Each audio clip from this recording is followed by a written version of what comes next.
This is my passion. This is what I love to do. But some days, sometimes, I'm just like you, man. I hate this job. Damn, I hate this job. Damn, I hate this job. Damn, I hate my job. Damn, I hate this job. I'm just like you. Damn, I hate this job. Man, I hate this job. Man, I hate my job. From a good dream I awake, sun rays on my face, planning out my day, hoping this ain't the one that I catch a case. I feel so good, I feel so straight. My manager keep calling me saying, hurry up, you late. Hurry up, you lay off. Y'all, man, I hate this job. Man, I hate this job. Been trying to play it cool, but it's hard to play it off. I've been hanging on to this bullshit, cause my car still ain't paid off. I know I'm on my way up, my boy just got laid off, so y'all, man, I hate this job. Man, I hate this job. These hoes here so ratchet, these niggas here so sneaky. Y'all don't even really pay enough for y'all to only pay bi-weekly. I'm trying to double up my cash, take this job, shove it up your area. Yo, man, I hate this job. Sometimes I wanna say, walk in and slap my boss. This shit is getting hard. Damn, I hate this job. Gotta make it out of this struggle, bruh. And I don't really mean to take it out on you. You just a customer, but damn, I hate this job. Damn, I hate my job. Damn, I hate this job. Damn, I hate my job. Damn, I hate this job. Damn, I hate this job. Damn, I hate my job. Damn, I hate this job. We're the reason why your stockholders always stay afloat. Yet I'm asking, are they hiring? Like everywhere I go, schedule will say 9, but I think it's fine if I clock in at 9:04. I work 40 hours a week plus overtime just to be bro. So y'all, man, I hate this job. Hate that I applied. So much has transpired since the day that I was high. Told me I could advance, but you were telling me lies. Gotta give your notice before I quit, but you don't say shit right before I'm fired. Damn, man, I hate this job. Sometimes I wanna say, walk in and slap my boss. This shit is getting hard. Damn, I hate this job. Gotta make it out of this struggle, bruh. And I don't really mean to take it out on you. You just a customer, but damn, I hate this job. Damn, I hate my job. Damn, I hate this job. Damn, I hate my job. Damn, I hate this job. Damn, I hate this job. Damn, I hate my job. Damn, I hate this job.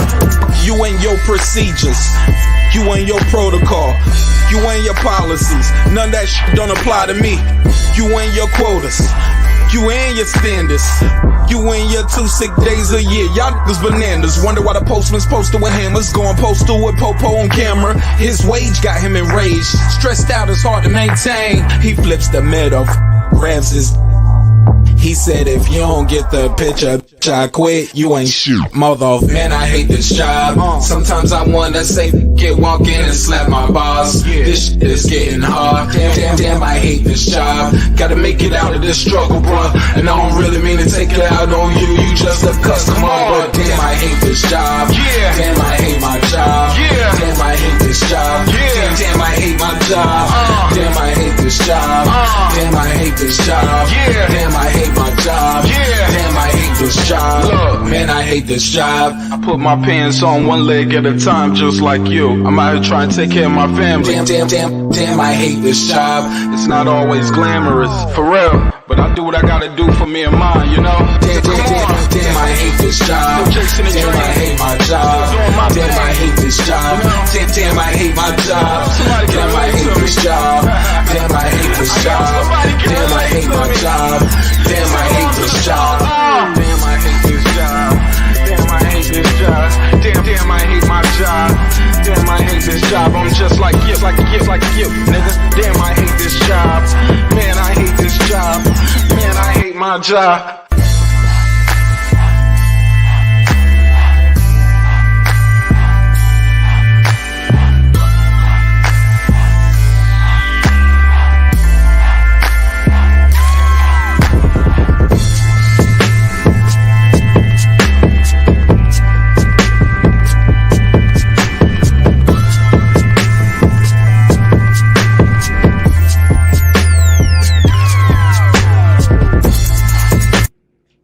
The views and opinions expressed in this program are those of the speakers, commentators, experts, and/or the host. They do not explicitly nor necessarily reflect nor represent the channel's policy or the views held by the channel or broadcaster.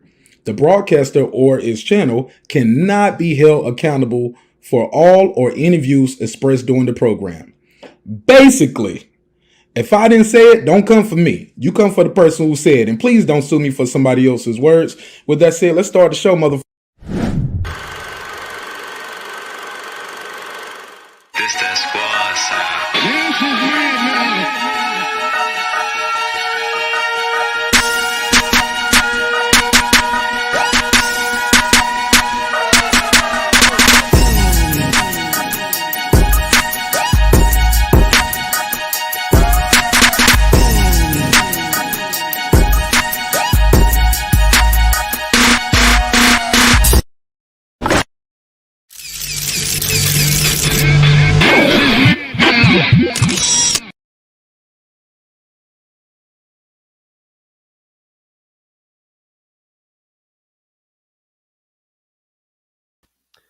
What's happening, Marq? You on mute, baby.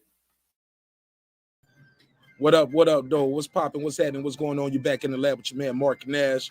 He is I am he. Another great episode of Breaking Beats. How you feel? What's the deal? Make some noise for yourself wherever you are at on this side of the earth, because God knows somebody did not make it. So if you are within the sound of my voice, give yourself a round of applause, because you deserve it. You made it, baby. You made it. All right, man. We're gonna jump right into this one. Pause. It's gonna be a lot of. I guess I got to say pause a lot right here on this episode. Clips. What the hell is going on? So we did an episode a couple weeks ago, and I remember you being one of the people who was like, "Marq, these dudes giving me some very feminine type energy." But I know some people rock with these brothers, and they was like, nah, it's a cultural thing and it's a ritual thing, humiliation ritual.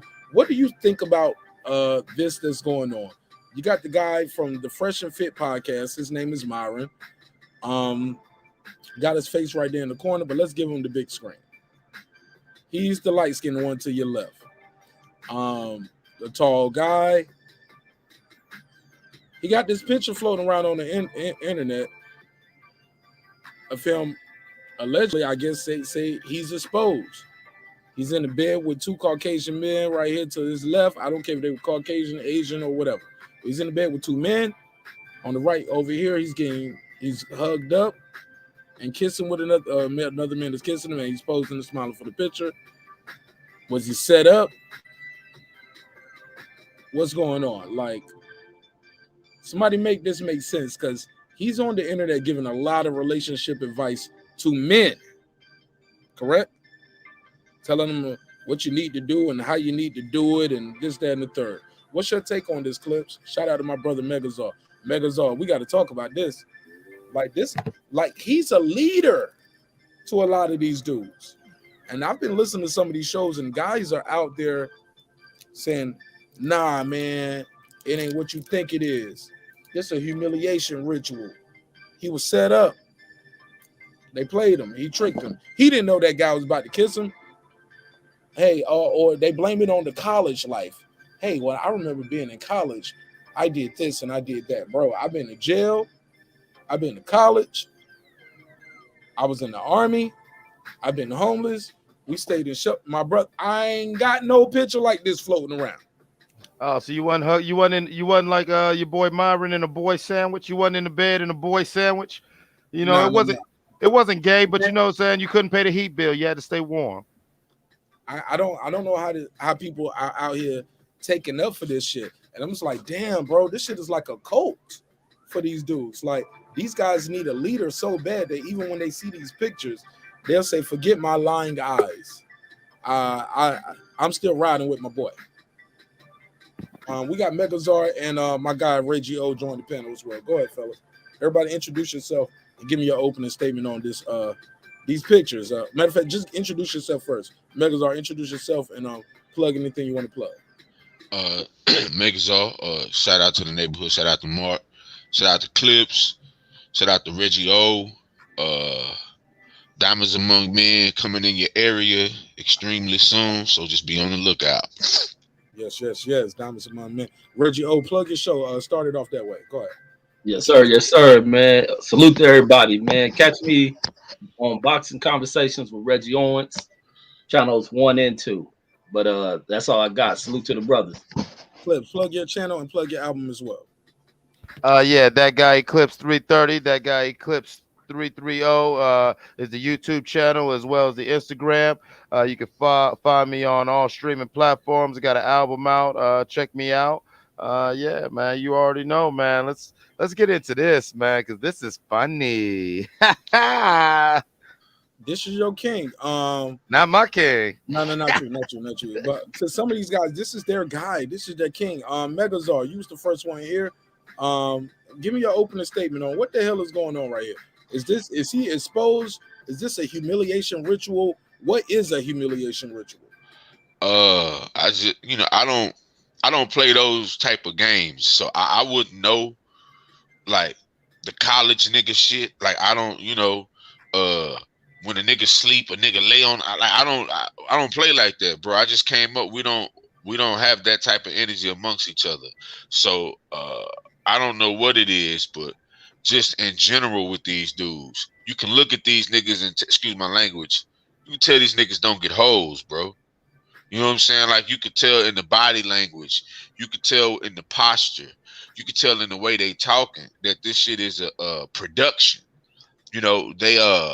This isn't real interactions going on. They pick 5 to 6 blatant airheads and exchange what's supposed to be dialogue, but it's really just filler conversation. Like the whole setup, they hold like they show the miseducation of Sonny Carson. Man, the nigga whole style is chump, man. Nigga whole style is chump, man. I just let me Reggie O breathe on this, man. It's just it's trip, bro. Niggas just want to follow something, bro. It's just damn shame. Reggie, give me your take on this. Is this a humiliation ritual? Is this just college life, as some people have been trying to attribute it to, or is the man simply just got exposed? Man, I think the motherfuckers is really what people say they are. They homo, and they trying to they probably grew up being homo and trying to grow up out of that. You remember the dude talking about, I'm delivered. That's what them fools thought they were. They thought they was delivered. They can reinvent themselves. I don't like hands no more. Yeah, that's them. So they delivered. They didn't got a YouTube channel and got delivered, thinking everything was hidden. And then one of these old male flings, and came back around and exposed them. And that's an actual picture there.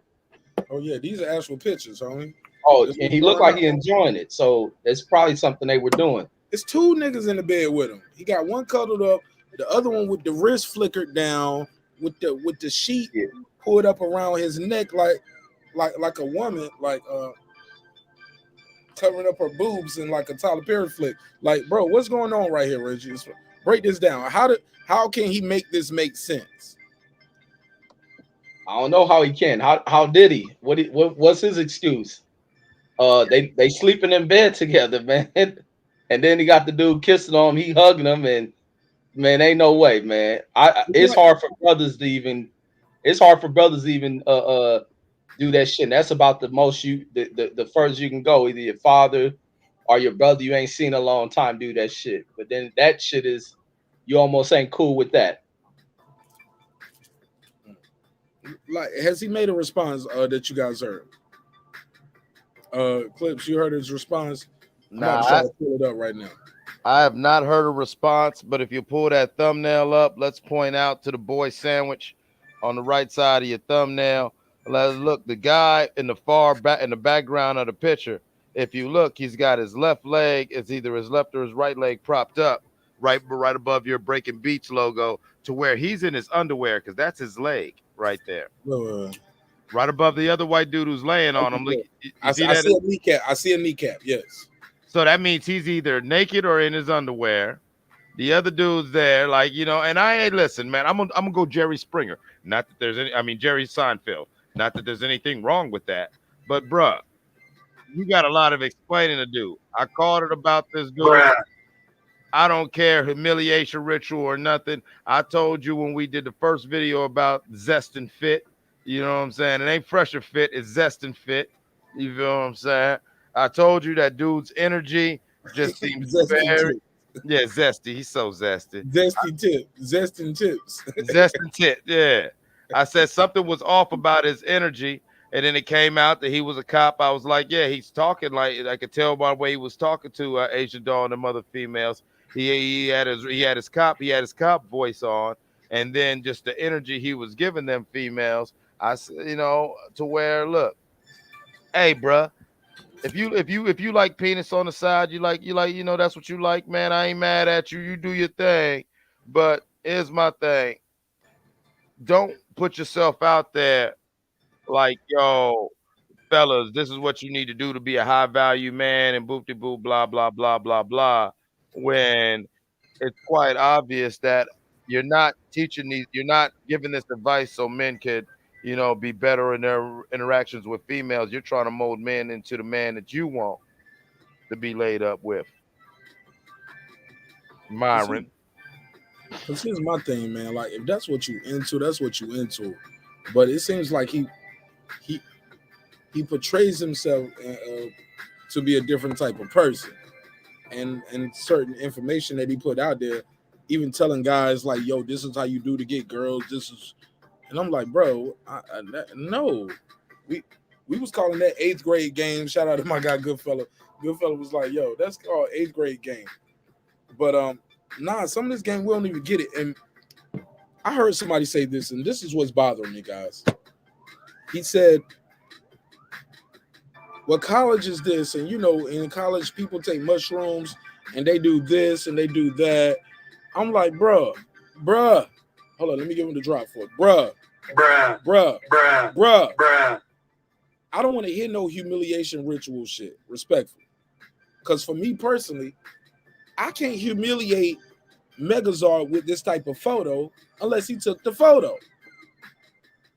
Correct? That's facts. Reggie, I cannot humiliate you with this type of photo unless you took the photo. Am I incorrect?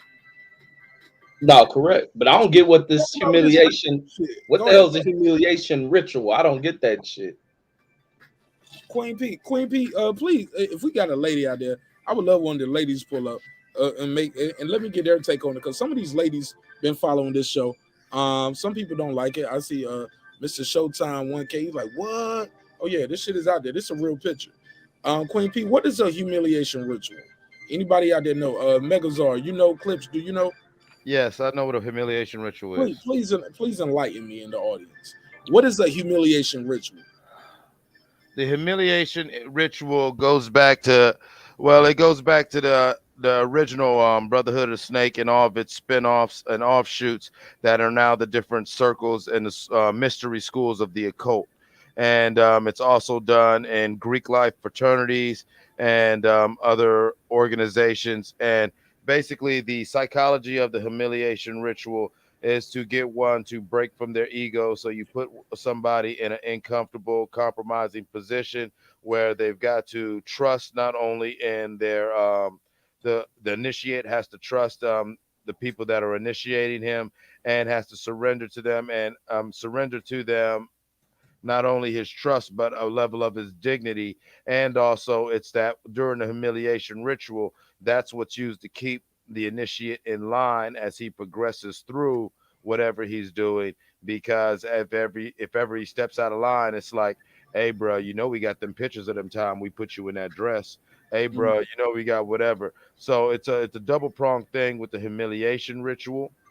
Now if there was any validity to that argument, that would mean that this Myron, for whatever reason, did something to break rank with his handlers. But that's why these photos are out. 707, you got the weapon. What's your name? Where you calling from? What's happening? What's your name, family? Hello? What's up, family? What's your name and where you calling from? Oh man, my name Roosevelt, bro. And Roosevelt, what city you from? What city you repping, Roosevelt? Oh man, I'm from New Orleans, but I'm in California. You heard me? All right, talk to me. You got the floor, man. Man, I honestly, big dog. Only thing I'm saying, man, if I can pull that, where can I pull that picture up at, man? Shoot. Should I put it on the screen right now? Shit, just put it in No. Google. Yo, just put it in For Google, sure. homie. Just type in Myron, fresh and fit, exposed. I didn't do no doctoring. Here you go. Straight up. What we talking about? What you want? You think I did some Damn. You think I did some work on the It's photo? surprising, bro. Nah, huh? This shit is surprising, man, for sure. Yeah, I'm about to do that as soon as I hang up this Nah, phone. You B, heard we me? ain't doing no foolery with the jewelry. This him. That's that picture. That's this guy on this picture. Like, let's look at the photo. That's this Yeah. person. Bro, that's definitely I mean, a him, younger bro. picture, of course. You can tell it's a younger person. He was younger. Right. But this is this dude. Damn, man, for sure. What we doing here? What we on? That nigga all cuddled up and shit. That's fucked up, man. It looked like he's All right, expecting my the G. kiss right here. I can see his arm ain't full embrace. You know what I'm saying? It's like the guy kissed him before he could hug him all the way. It's like, let me kiss you and hug. I mean, is he in France? I mean, maybe is he in the mob? Is that what they do in the mob? I don't know. Bro, I tell you that's this, cold, man. I ain't never met Reggie, Eclipse, or Megazord in person. But I'm gonna let you know one goddamn thing. This ain't about to happen when I see him and I say, "What's up, my nigga?" And I dap him, I reach around. If Not the like nigga that. lips touching my cheek, it better be. He better be like have Down syndrome and or like he better have something wrong with him. Where he just slipped and leaned forward. He better have one short leg, one long leg. It was like, oh, I fell forward. My nigga, you got to catch some uppercuts. You heard me? You got to catch some uppercuts. It better be his grandmama giving me a kiss on the cheek. And for sure, about 2 or 3 of them hooks. No, bro. Like no. The next picture after this in a slingshot, he should have an immediate frown, and it should be blood on the dance floor. What the fuck we talking about here? All day, bro, for sure. Well, I'm gonna let y'all roll, hey, my G, hey, my G, Roosevelt. What'd you say? But better, homie, live your truth. Don't be up here trying to tell niggas how to get bitches and this how you keep a bitch and this how you break a bitch. Nigga, you don't even like bitches. Nigga, you don't even like bitches. You the hamburger patty in between 2 pieces of white bread, according to this picture. Bro. Joe goofy ass. Bad, my G. Respectfully. Damn, that's awful, bro. No, that's his life. Let him live his life. I'm not. Look, however you get down, that's how you get down. Just be yourself. Yeah, but be real tell the about truth. It. You heard me? That's right. All right, man. You got anything you want to plug and promote? You got a website, IG, Twitter. You got a YouTube channel, anything you want to plug and promote? I know, my brother. I really appreciate y'all, though, man. Hey, man. May God bless y'all. Y'all stay strong. And yeah, man, y'all stay healthy. Subscribe to the channel, man. Fuck with your boy marqnash. Fuck with me, all right? All right, my G. You heard? All right, be safe. God bless. Yeah. Hey, shout out to my guy Roosevelt. He was like, I only want to say my name up here. He was like, I'm gonna name the street I'm riding on, Roosevelt. But shout out to Roosevelt. Hey, Roosevelt didn't want to believe it's true. He was like, where can I find that picture? Nah, nigga, I ain't doctored the picture, Reggie. You see what I'm saying? Megazord, clips. Even when you show it to them, some people will not believe it. And even once they determine, okay, that's really him, I ain't saying Roosevelt is gonna do this, but I've seen guys on YouTube already saying, man, you know how white boys play, man. Like, I got some white friends in college. That's how they play. Okay, well, nigga, look at this picture right here. He playing along. He with the shits. He with the shits. Hey, go back to the thumbnail, man. Go back to the white boy. Just go back to his look how comfy he is with his head on his chest, though. Look at that, though. What you mean? That's how they play, like that? Bro, no, man. Come on, B. You with the shits. You want to be a part of it. Remember to say allegedly. To say what I say allegedly. All I'm doing is interpreting the picture as I see it. If I'm wrong, I'll apologize and take the video down. No. This ain't we ain't gonna play that game right here. This shit is on the screen. I ain't saying he did XYZ and I ain't got the picture up. No, bro, the picture's on the screen. Let's go. Yeah, that's some lame shit.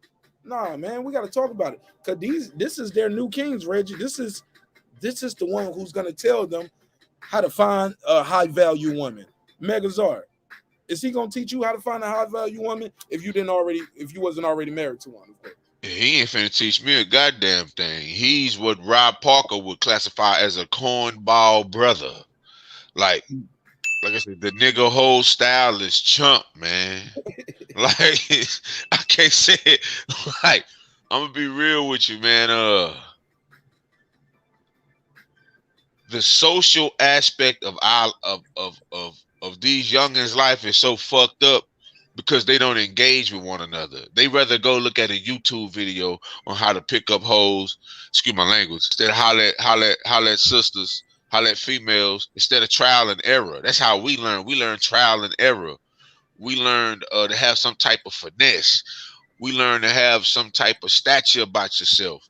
Correct my posture. You know what I'm saying? These dudes don't possess none of that moxie. You know what I'm saying? That we had to have coming up. Like these type of dudes was the dudes that when you start busting their ass on the court, they take their ball and go home and shit. You know what I'm saying? That's what these type of dudes is. When they holler at a female, they don't get the number. Somebody else's balls and go home, respectfully. Yeah, they holler at a female, and the female like, nah, they don't want. Ah, bitch, I ain't like. You know what I'm saying? They them type niggas. I ain't want to them anyway. You know, like I was just telling dudes, I was like, man, there's no nigga on the internet I'm listening. I have a father, man. Like, you know what I'm saying? Like, I have a father. I had uncles. I had OGs. I had men who were men who sat and taught me. So can't no dude on the internet, some nigga that I can look at him and look straight through him, and they hold these BS forums for what? All for making black women look a certain way. Like you ain't gotta portray black women to black people. We know how the sisters is. You ain't gotta. What are you doing at this point?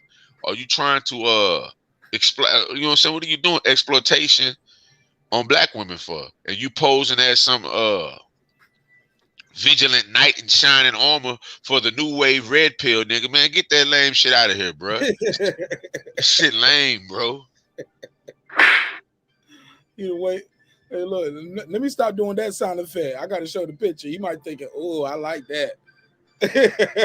Allegedly. Maybe, possibly. But regardless, Reggie, what the fuck, man? Like, this is a cult thing going on with these dudes, where even when shown the multiple images, some guys to be like, man, y'all just hating on these brothers because they got businesses and they successful. Bro, Bill Gates got businesses and successful. You know what I'm saying? Jeff Bezos is successful. But, we self-hating. We self-hating on black folks. Man, that shit all explains now why they're so critical of black women. Because black women are the one group of women who will quickly identify a black dude for being a goddamn fruit. You display any of this shit, a black woman gonna call you out for that shit. And they've probably done this shit around maybe the few black women they've been around who have identified them and point them out as being some homos. So they clearly separate themselves away from black women because they have gotten tired of being called out for their exposed preference of being undercover homos. And that's the one thing that a black woman would do to a motherfucker. And that's the reason why they have continuously to come on. Well, I haven't really watched their shows, but on that one you showed last time and about how they sit there and they bash black women in the manner in which they do it. But here they are with white men and shit. So it's kind of telling of who these guys are. These is weird ass people, man. Yeah, man. Clips, you got anything? There's an old saying. It's the teeth that you suck will be who you call the teeth that you suckle from will be who you call mama. You feel what I'm saying? Meaning that I think it was Claude Anderson who said that in an interview, talking about how we get a lot of black men and black women who, yes, they're black men and black women, but they have suckled deeply. They've been nurtured by this white European system, and that's who they call mother. That's who they call father. That's who they identify as. That's what I was saying when you did the video about these zested fit dudes was that I could just tell the way he's talking. It wasn't someone just expressing he has a preference for lighter skinned people or he doesn't like dark women. No, it was he expressed some vitriol. He expressed a deep disgust. You feel what I'm saying for all that. And now with these pictures coming out, like Reggie's saying, okay, now I see where he's coming from. I could see like I have issues with certain types of women, and I'm dead. It's not black women or whatever. I have issues with certain type of personality types in both men and women. You feel what I'm saying? But I would never take such a strong stance like they did. Um, and it just struck me crazy when you did the last video about these dudes because it was like, why is he so vested? Why is he taking that stance? And then when you look at this, it's like, yeah, because at the end of the day, that black woman ain't shit to him. He don't want nothing for maybe if he's bored, he might try to smash. But like Megazord Reggie said, and I was saying that when you did the show, look at these dudes. These are not the dudes that they don't strike me as a dude that's just going to be able to pull nothing out the club. You know what I'm saying? Maybe Myron on his looks might actually be able to spark up a conversation, but just in that video we was watching, even before he got disrespectful, what were we saying? Just the way he talks, I don't know how long that conversation is gonna last. Yes, this is somebody who is more comfortable hanging out with white dudes. You feel what I'm saying? He's more comfortable with that locker room talk. He's more comfortable doing. I always growing up, I called it that white boy fuckery. Listen, you know what I'm saying? I had a rock band that was nothing but white boys. Trust me, they do shit like this, but didn't mean I played around with them all. You know what I'm saying? On that shit. You feel what I'm saying? Doesn't you know what I'm saying? This is shit they do, and he seems like somebody who was all into it. But now he's on his platform portraying himself as something else. And I'm not going to knock him, but we are going to talk about it. A person's lifestyle is their choice, but what you can't do is masquerade and perpetrate a fraud. Whether or not this brother is gay or not, that's not the issue here. The issue is right. You can't be allowed. You got to be held accountable for your actions. You put forward this alpha male energy, this stern, do as I say, the American way BS type of manhood. When it's like, I remember reading somewhere when it was like, you want to see a homosexual, look for the overly masculine man. Look for they call it hyper emotional, hyper masculine. Because when you're hyper masculine, you're pretty much dealing with hyper masculine. You're dealing with pretty much nothing but emotion. And he was like, that's the closest you'll get to a gay man. I was like, that's kind of far-fetched. But as I started living life, I started to see the more hyper masculine dudes are like, and what I mean by hyper, like overboard masculinity. You know what I'm saying? It's like, bro, masculinity don't even require you to announce yourself when you step into a room. You just step into a room. Like when you really that guy, when you see Asia dog, you see her a mile away. How you not see her a mile away? How you not know that's what you inviting to your show? It's easy to check a female like that. You just don't let her talk. No, we're going to the next person. You talked enough during the break. We're gonna go here. We're gonna keep the order. And if we can't keep the order, I'm gonna tell you to leave. You gotta leave. That's how you deal with her. And then you could tell the brother was frail because he wasn't looking at her. The nigga was how was your show when you ain't making eye contact with this sister? See, the type of man I am, I'd have got my ass up, I'd have switched seats. I'd have sat right by her. We finna talk, baby girl. What it is you want to talk about? What's so important? I'd have said right by her. That's how you let somebody know, hey, it's not finna be none of that. He got his head down. He looking straight. Like, come on, bro. Like your whole disposition and posture is off, man. That ain't how you deal with that situation. First and foremost, what is she doing on the fucking show? I'm just keeping it a buck. What is she finna add? I could see if it was Megan Thee Stallion, somebody that, you know, Megan actually can articulate herself. What the fuck is Asia Doll finna add to that conversation? Was they talking about females who rap? Like, what was they doing? You know what I'm saying? Like, you wasn't there to build that sister up. You wasn't there to have an honest dialogue with her. She was a pinata. She was there to be a pinata. She was brought there to get beat on because she fits the stereotype of what you shouldn't want. As you know what I'm saying, she fit that. But I'm saying if you ain't ever grew up in the area she grew up in, you don't know how to handle a woman like that. Well, not necessarily handle, but you don't know how to relate to a woman like that. At the end of the day, she's still a woman, and she can still be related to.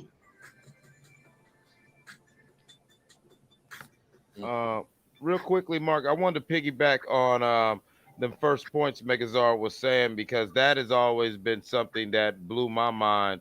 When I was in high school, I had a friend who was gay, and he would always tell me the things to look for. And it's so funny Megazar said that because he was like, "Yeah, when you see the guy who's really trying to run around like Game Rooster, Alpha Male, whatever, whatever." He's like, "Yo, Mike, on the low, yo, you know what I'm saying?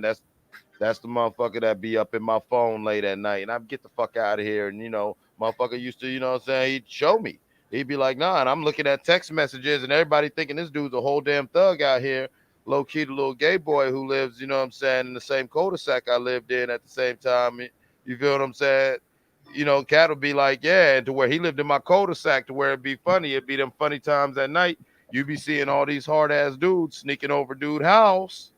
You feel what I'm saying? Another thing he always told me is watch out for them gym motherfuckers. You know what I'm saying? Watch out for that gym culture shit because he says the male mind gets when it gets to a certain point gets so narcissistic that only the male mind can only be attracted by another male form. So he was like, yeah, you got to watch out for them old, them gym dudes or them over athletic motherfuckers always in the gym and shit. And when he told me that, I was still at my second high school, and it fucked with me so much that I started paying attention to locker room culture and shit like that. And it really just like to where low key by the time I was goddamn 17, 18, I was done being an athlete because once he like really just showed me how that shit really worked, every time I would like playing football, boxing, or whatever like that, I noticed there was that element of that locker room gym culture. Like even when you go to a Planet Fitness now, there's always that weird creepy dude who, yo, man, I'm not even lifting heavy weights. I'm just trying to get toned up. But he always want to come, hey, you need a spot, nigga, get your balls out my face type shit. You feel what I'm saying? To where all the story's writing itself. You feel what I'm saying? Here these dudes fresh and fit. You're talking about you're trying to tell people how to attract certain females, but what females do you want to attract and what energy are you really, really giving off? And honestly, both of these dudes give off more of a black frat bro vibe than two men who are living their lives and have experiences with the fair sex that they would like to share so cats could learn to do better. No, they're going off as frat bros who basically are just sharing stories, you know what I'm saying, just locker room talk. These are the two dudes who sitting in the damn living room watching porno together. The fuck is this shit? Yeah. Go ahead, Reg. Yeah, no, I just man, these are type of motherfuckers I just don't listen to, man. I would never ever listen to nobody like them. They get down is weird. Wait, what's that shit you say, Magazard from the Sonny Carson movie? Your Nigga, whole whole style. style is chump, man. Nigga, whole style is chump, man. Yeah, that's these motherfuckers' whole style, man. I wouldn't dare hang around these dudes, man. It's almost like the shit they do on here is almost how you remember how you hear about the college when feminist movement. How these women get on there and talk all this shit. It's just a bunch of male bashing, and eventually it's a ploy for them to turn women out and get them to doing scissors and shit with one another. And that's really what these dudes is doing, man. They in here pushing this shit to try to turn these dudes to where they begin to view women in disgust, and then they become attracted to one another. But I mean, this ain't no what is that shit? They trying to like slam these dudes. Probably really funny. They whole situation just gives off what has been exposed in these photos, and they definitely probably are that, man. But I don't see how dudes, especially grown dudes, that just sit there and listen to people that just talk and bash women all day. What else does these fools deliver for conversation? What else do they deliver for the growth of whoever their particular audience is, targeted audience? If it's just these males coming on there to bash women, that's a clear sign that these dudes may be some homos. Ah man, nah, I mean I said what I said. Like it's you know, it's just a vibe. Like I said, it's a vibe and a weird thing that when you did the first video, I said, man, you know what? This is my impression of dude. And sure enough, as you know, as the time went on, the story came out, and doesn't seem like I was making a bad read. I see, buddy in the chat, what I'm saying, no, it ain't the energy I'm sending off. If you really paying attention, nah, some of these cats, it's a little weird. Some of these cats are a little weird. And, like I've said it once again, I had a gay person point that out to me and say, hey, you've got to watch for stuff like that and everything, to where by the time I was 15, 16, I became very, very conscious of that sort of locker room style bullshit culture, that whole white boy frat culture where, oh yeah, they're just playing around. Oh, it's no big deal. But like I said, as somebody who had the rock band, as somebody who spent a lot of time with these people, I spent a lot of time in that whole party crowd environment. You feel what I'm saying? I spent time trippy with the hippies. You feel what I'm saying? To where, yeah, I've seen in my lifetime how those lines get blurred and crossed and shit get weird. You feel what I'm saying? You know what I'm saying? And shit get weird to where it's like, oh, well, damn. To answer your question, good vibes only. Yeah, I said I was 15, 16. I was living in a big city, and yes, people were gay in the goddamn 90s. All right. Stop. I don't know if you was living under a rock. You know what I'm saying? I've been dealing with women my whole damn life, to where, no, I didn't grow up around prude stuff, to where, yeah, we had the gay dude in the neighborhood and nobody tripped because everybody knew he was gay. You feel what I'm saying? Ain't no big deal. It's like, yeah, man, that's Cedric. Nobody cares. I'm 42. Nah, Man, I mean it that's if you. This is the thing. Being in the inner city, you grow up with dudes that turn out to be gay, and and it ain't no. It is what it is. The thing about it is, you can tell when your partner. You can tell when you growing up in this dudes that y'all start out as partners, but the nigga kind of soft.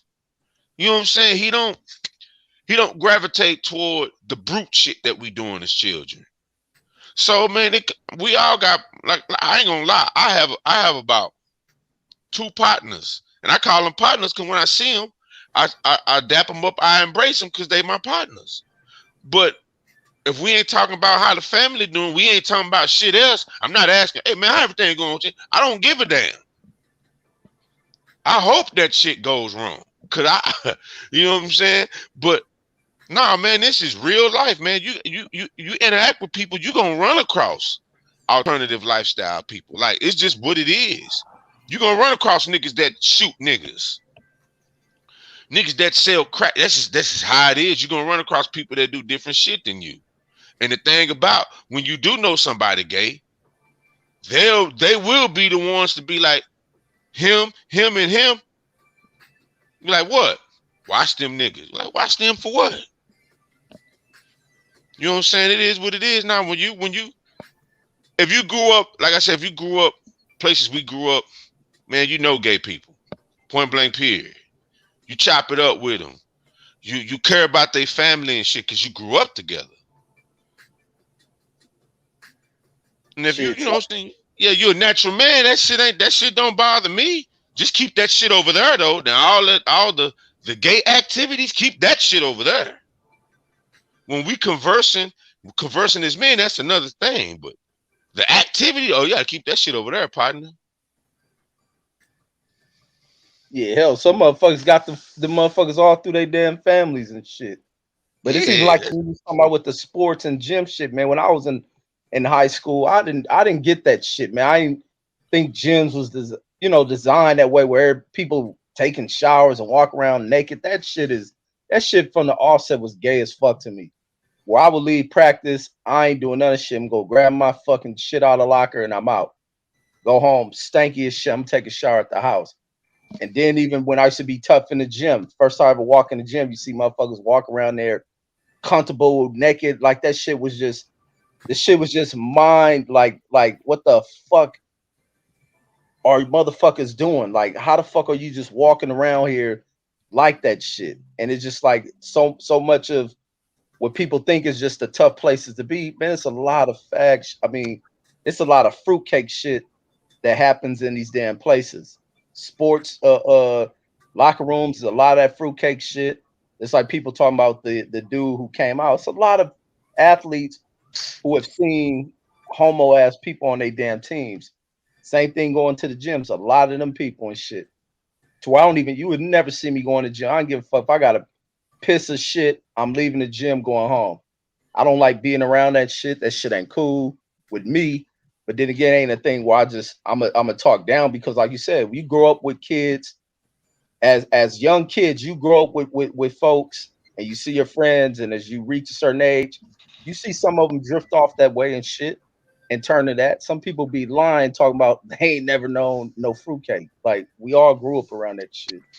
Man, for real, man. And like even like when I was talking earlier, I was like, yeah, send text message, or even like back then, he'd just be like telling me, and I see somebody coming to cul-de-sac, like good vibes. I see you just trying to troll and just trying to find something to talk shit because you're probably mad. You're probably a big fan of Fresher Fit. You don't like us talking about them. And so you're not gonna get under my skin because you obviously weren't listening, or you on some bullshit. And because like Reggie and Megas are saying, if you really grew up anywhere, you were either naive as fuck or you were on that gay shit. If you're gonna sit there and act like you didn't know nobody who wasn't sweet, or you didn't have that cousin, or you didn't have somebody that you knew that you was growing up with, and if you were a real man and secure in your sexuality, I'm not worried about none of that because listen, you're not gonna come at me with none of that shit. So some of these motherfuckers, yes, I would talk to and interact with. And if you ever interacted with had a good rapport with a gay man, yeah, he'll start pulling you to the side and be like, yeah, your one friend such and such, or boop de boop, or like in the case that I was talking about when I was at my second high school in Hawaii, I lived in a cul-de-sac with all these damn buildings. The gay dude lived in one of the buildings right in my cul-de-sac to where, like I said, just chilling at my damn house, you could see what's going on at his house. My house was the spot. So when he came to get his little whatevers, you feel what I'm saying? Yeah, we be fucking with him, asking him questions and shit like that. You know what I'm saying? Hey man, what the fuck? Hey man, blah blah blah. And he was a real one. He just go out and tell you. And you know what I'm saying? To where after a while, I appreciated our witty banter because he would put me on the game like, oh yeah, see such and such and such and such. Yeah, you got to watch that. You know, all the little stupid shit that when you were a kid you didn't understand, like stupid shit like, you know, the reasons why certain people would paint their nails, paint one fingernail or all like that, or wear certain clothing or what certain symbols mean. I'm fucking 15 and I'm not fucking gay. I don't know nothing about it. So you goddamn right. I was very fucking glad to have somebody that I knew who would be like, nah, this is what this is. No, you need to watch for that. And yes, and as he pointed that shit out to me, I noticed that there was a lot of validity to that. And just going off of things he told me, that was the reason why I said what I said about Myron when Marq did the first video long before these pictures came out. You feel what I'm Yeah, saying? you can just tell something. The Yeah, posture, bro. Like I said, the posture. Like when you look at Kevin Samuels, his posture lets you know that you're dealing with a man. You know what I'm saying? His posture lets you know you're dealing with a man, and how he's set up. He may be a metrosexual, but he's a man, and how in his dealings, because it isn't like hitting the table. You know what I'm saying? Like these dudes are so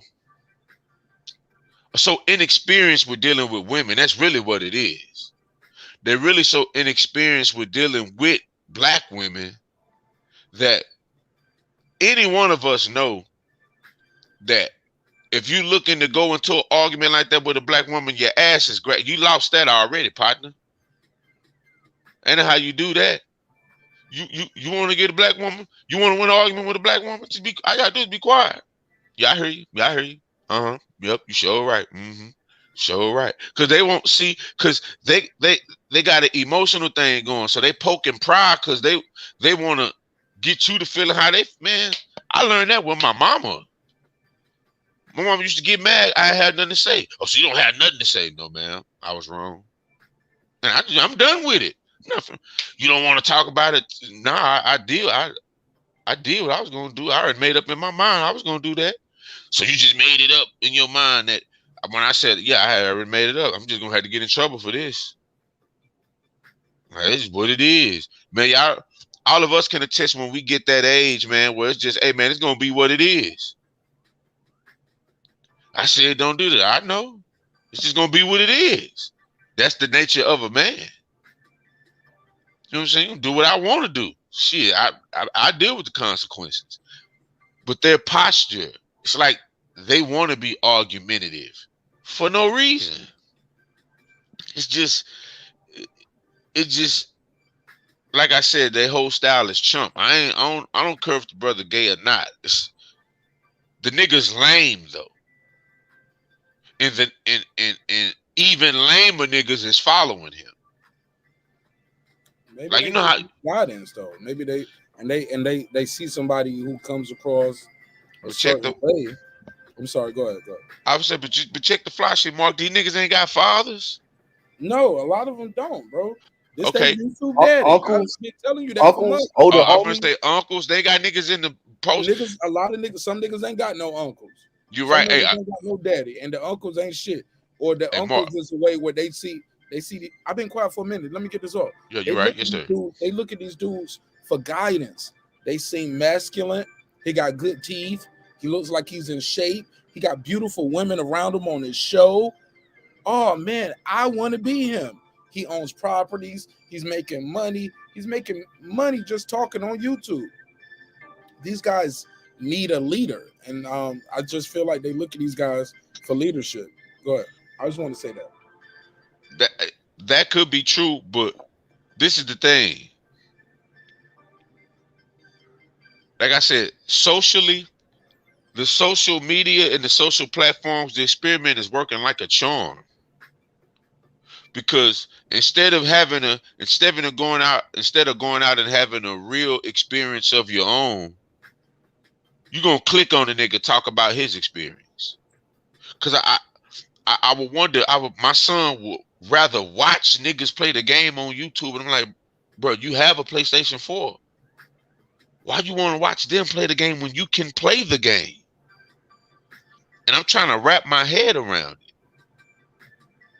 It's the simulation aspect. The simulation is a form of stimulation for them. Like, once I started doing the research, they let off in like of how my homegirls used to be like, you didn't like my picture on Facebook. Now I called you and told you happy birthday. Like, I gotta respond to the post too. I gotta like the birthday picture and put something up on it. I called and told you happy birthday at 12 o'clock. Soon as your shit struck, then I started researching. Man, these people let off endorphins and shit from likes and retweets and heart emojis. Like, the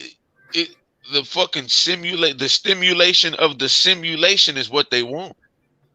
So people much rather live vicariously through these two lame ass niggas, which makes you lamer. Trust me, it's a lot of videos on here if you're looking for guidance on how to deal with women. What it is the niggas who be checking for these guys, like I said, they're lamer than them, and because they've been bullied by women, or so to speak, or whenever they're in those certain conversation spaces, they don't have enough in the lexicon. They're not skilled enough with the verbiage to hold their own in a dialogue format to go back and forth and to match wits. They get off on watching these niggas in a controlled atmosphere. It's like, nah, man, you could just. It's just lames, man. Yeah, and I think if you listening to these motherfuckers, man, there's no hope. And I think these fools will continuously to run into women who are just gonna pop their collar on these motherfuckers, keep pimping their ass. I mean, you have to learn this from the early onset of adolescence of how to deal with women, how to associate with them, and how to approach them. You picking that shit up in the later stages, your 20s, your 30s, your confidence is shaking. And there ain't nothing there that's gonna that listening to somebody's gonna change. And like I said, they dealing with a lot of square like people, man. Ain't no hope. You gotta get these things in early. You can't pick up on this shit late, and you ain't dealing with a woman and never experienced a woman, man. These dudes is crazy with this shit. Yeah, it's wild, bro. Like these niggas a DM a chick before they holler at her. And it's like Right. you in class with her, bro. I think I'm gonna DM her tomorrow. I said, oh, where she stay at? Oh, she stay over there. You walk home to school with her, and you what, nigga? That's the DM right there. You walk home to school with her every day, but you're gonna DM her that you like her. I'm like, Hold bro, I on. don't get it. Hold on, Megazar. Forgive me. First of all, fuck you, Gabriel Gaming, and fuck you, other guy. I said it was something like looking at a text or whatever like that. No, we didn't have text back then, but he's saying to call that. Y'all are just looking for things to just say. Gabe, get on the panel or do something because you are not going to keep typing all this whole shit because in real life, I'll smack your fucking face off, bro. Get my name out your mouth, baby. Damn, bro. Don't let him get to you, man. No, he's not getting to me, but he do this every Really fucking got time. to you. You cut Megas off like, yo, let me No, because he keep on saying whole ass shit. It's like, bro, come bring that it to means the he getting table. to you, bro. Talk No, to the panel. Text him in the bring it chat. to the panel. Fuck. Some niggas ain't gonna never join the panel, bro. Look. He a hoe. I get it. I'm done. Look, I ain't gonna say that. I appreciate it. I appreciate I'll all say of it. like the chat is gonna chat. They let the chat do their thing and let them get lit. Shit, don't time them out. You gonna block them and time them out. I gotta give them a wrench now. So you don't time them out. I don't want to give them a wrench, but don't time them out, yo. Like, damn, man. Reggie, he getting to him, ain't he, Reggie? No matter what he say, he getting to him. Yeah, you let him get to you clips. He got to you, bro. Yeah, because this whole thing, that's all he wanted to do. Look at you, emotional. That's all he wanted to do. That's not. He just want to do the loaded lux. That's all he wanted to do. He got you, bro. He got you. No, y'all saying he got me, but I'm just trying. All he does is just fucking baby mama energy. Like I'll be on here. We'll talk about him. That's all he is. He a fucking thought. You a toxic ass thought of a nigga, man, for real. Like sit on here talk about hip hop. You don't even know if that even Gabriel or is that Gabrielle? I don't even know. Is that man, that's Gabrielle, man. That fucking vagina. That's how you dress him. Address him as Gabrielle game. Yeah, Gabrielle, fuck you. Game and keep it moving. Yeah, man. You ain't got to address the chat, man. Come on, B. But I don't mind though. I love it. It's entertaining as fuck. Go ahead, roast the clip. Because look, at the end of the day, some people ain't gonna join the panel. Like, how long Taylor Bell been here fucking with the show? Donating. He's supported the show for over a year. Never called in, never joined the panel. But that's still our guy. Tyson, I don't think Tyson Garcia ever called in or joined in. Some people, that's just not their thing. Joey Chaz. What's my guy? D-Ray. D-Ray been fucking with us heavy for over a year. He won't join the panel because he always say I ain't tech savvy, but he'll call in at least. Gabriel, call in one day. But Brandon Washington, Brandon, shout out to my brother. Brandon just loving it. He loving the show. He like, fuck it. You know, click in or call in, Brandon. I gotta get your take on this. These are the new YouTube daddies. This is the guy telling you how to get women, how to keep a bitch, how to hold a bitch. Yeah, respectfully. I use the word loosely. I got a lot of sisters, man. You know what I'm saying? And I grew up in a house where Too Short was their favorite rapper. They'd be sitting around playing. They thought it was funny. They'd be like, bitch. This in North Carolina, like Too Short. They loved him. Yeah, that's how they talk. So I use the word loosely. So I apologize to anybody who was offended by that word, but we use the word loosely over here. But clips, yeah, man, don't let them get to you, man. It's all love. Tyson said, I did join before, okay.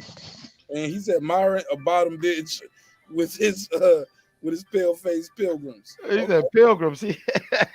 Yeah, Lou. I just don't understand Brandon Washington. In the words of Cat Williams, never in the history of niggerdom have I seen a nigga laid over two white boys like this, and or anybody. 2 Asian boys, whatever you want to call it, Mexican. Put any nationality. And people are out here saying, don't believe your eyes, believe what I tell you. And they're blaming, bro, they are blaming this on college. It was like, well, you know how college be. You know, I don't took mushrooms before, and you know how these mushrooms be. Let me see if he got any reply here. Let me look that up. But at the end of the day, man, it's not. I don't know. I don't respect a lot of this shit, man. Well, a lot of these dudes glorifying and worshiping other men, whether it's fighters, whether it's athletes, entertainers. If you want to worship another man, worship me, Marqnash. No, I'm joking. I'm joking. No. I'm joking. No, not even me, man. I'm not beyond. I'm far from perfect. I'm far from beyond reproach. That's why I had to check that good brother, and I call him good brother loosely. Ben Israel. That's why I started calling him Ben Isn't Real. You get what I'm saying? He was like, well, because I put up that Errol Spence picture. And I was picking on Errol Spence that night. Y'all know how I do. If you don't know, this is the boxing show too. And yeah, I was trolling Errol Spence, but I was trolling him with a picture of him and Yellow Beezy looking very similar, Megazar.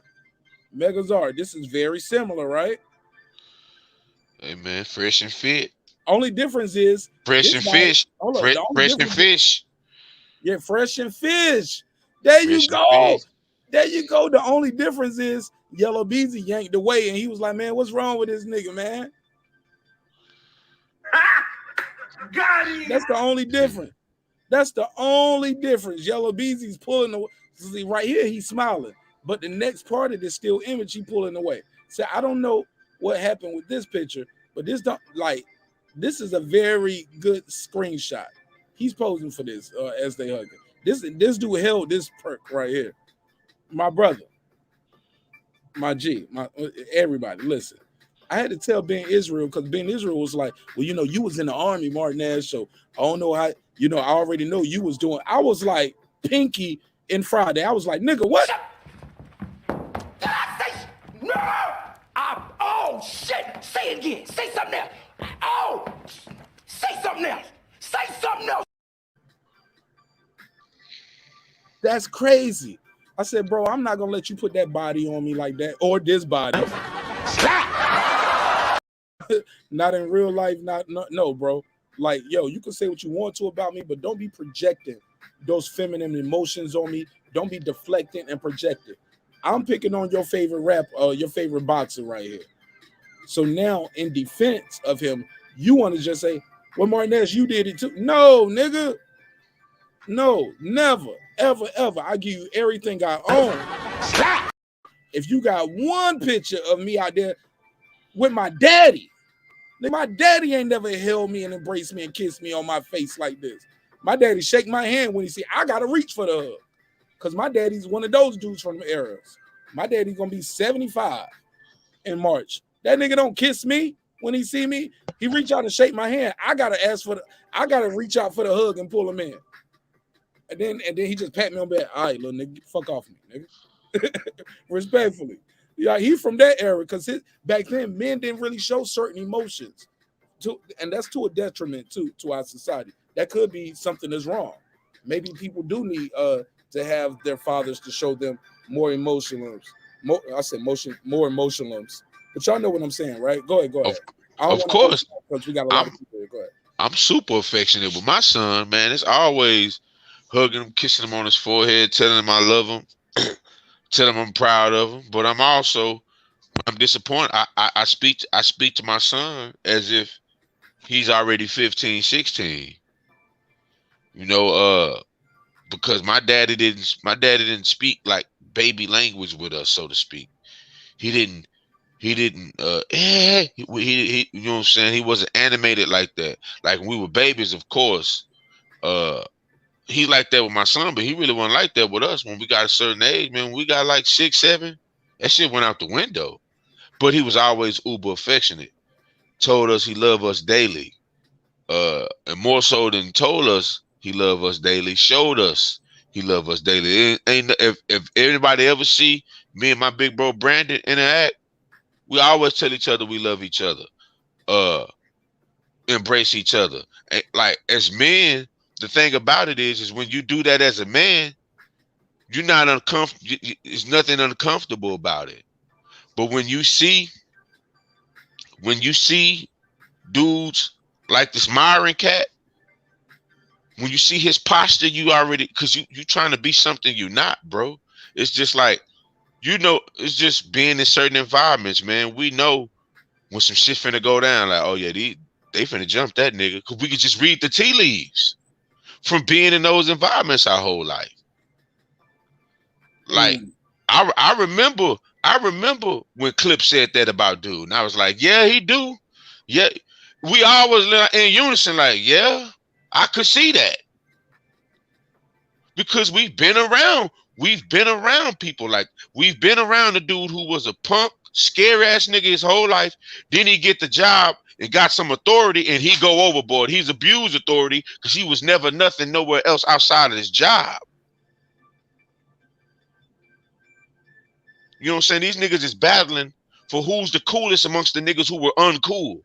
Like in school, these niggas wasn't the live niggas in school, but amongst the unlive nigga, they're the livest amongst the unlive niggas. Exactly. So it's like, man, we seen you, bro. We went to school with you. Like niggas was giving you nuggies and shit, bro. Niggas was giving you wedgies. Like, we used to have to tell niggas leave y'all alone. Say, man, let him make it, bro. He ain't bothering. Let him make it. Like, use a nigga that was wearing turtlenecks and sandals and shit. Like, we know your mama put that outfit. Like, your mama picked that out for you, bro.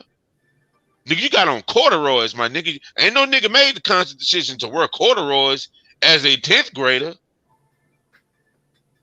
Nah, your mama picked them out for you, bro. You know what I'm saying? These type of dudes, these are. You know what I'm saying? But like I said, they're catering to a wider audience of even lamer niggas.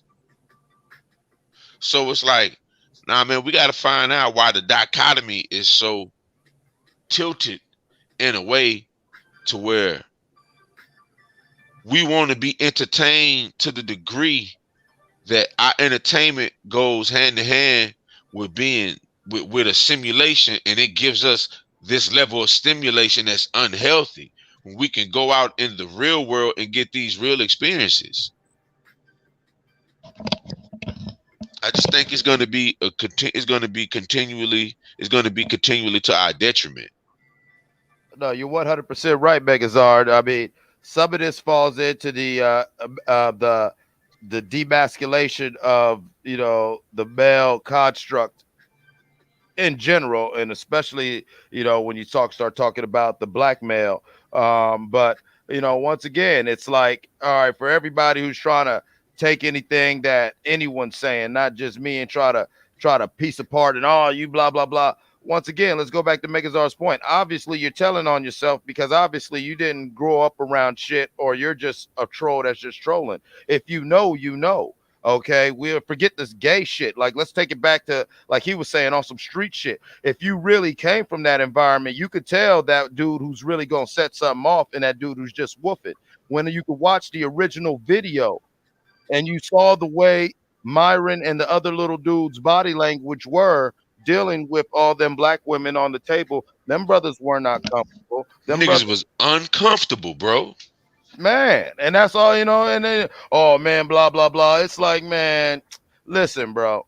And you know, or you had gave yes, nigga, because unlike you, I'm not one of these weird motherfuckers who's gotta try to do all these things to try to put all these layers of armor around my masculinity. Trust me, as a man, I ain't worried about it. I ain't never gave a fuck about none of that alpha male shit. You know, the actual technical psychological term for a nigga like me is a sigma male, which means I don't give a fuck about none of that shit.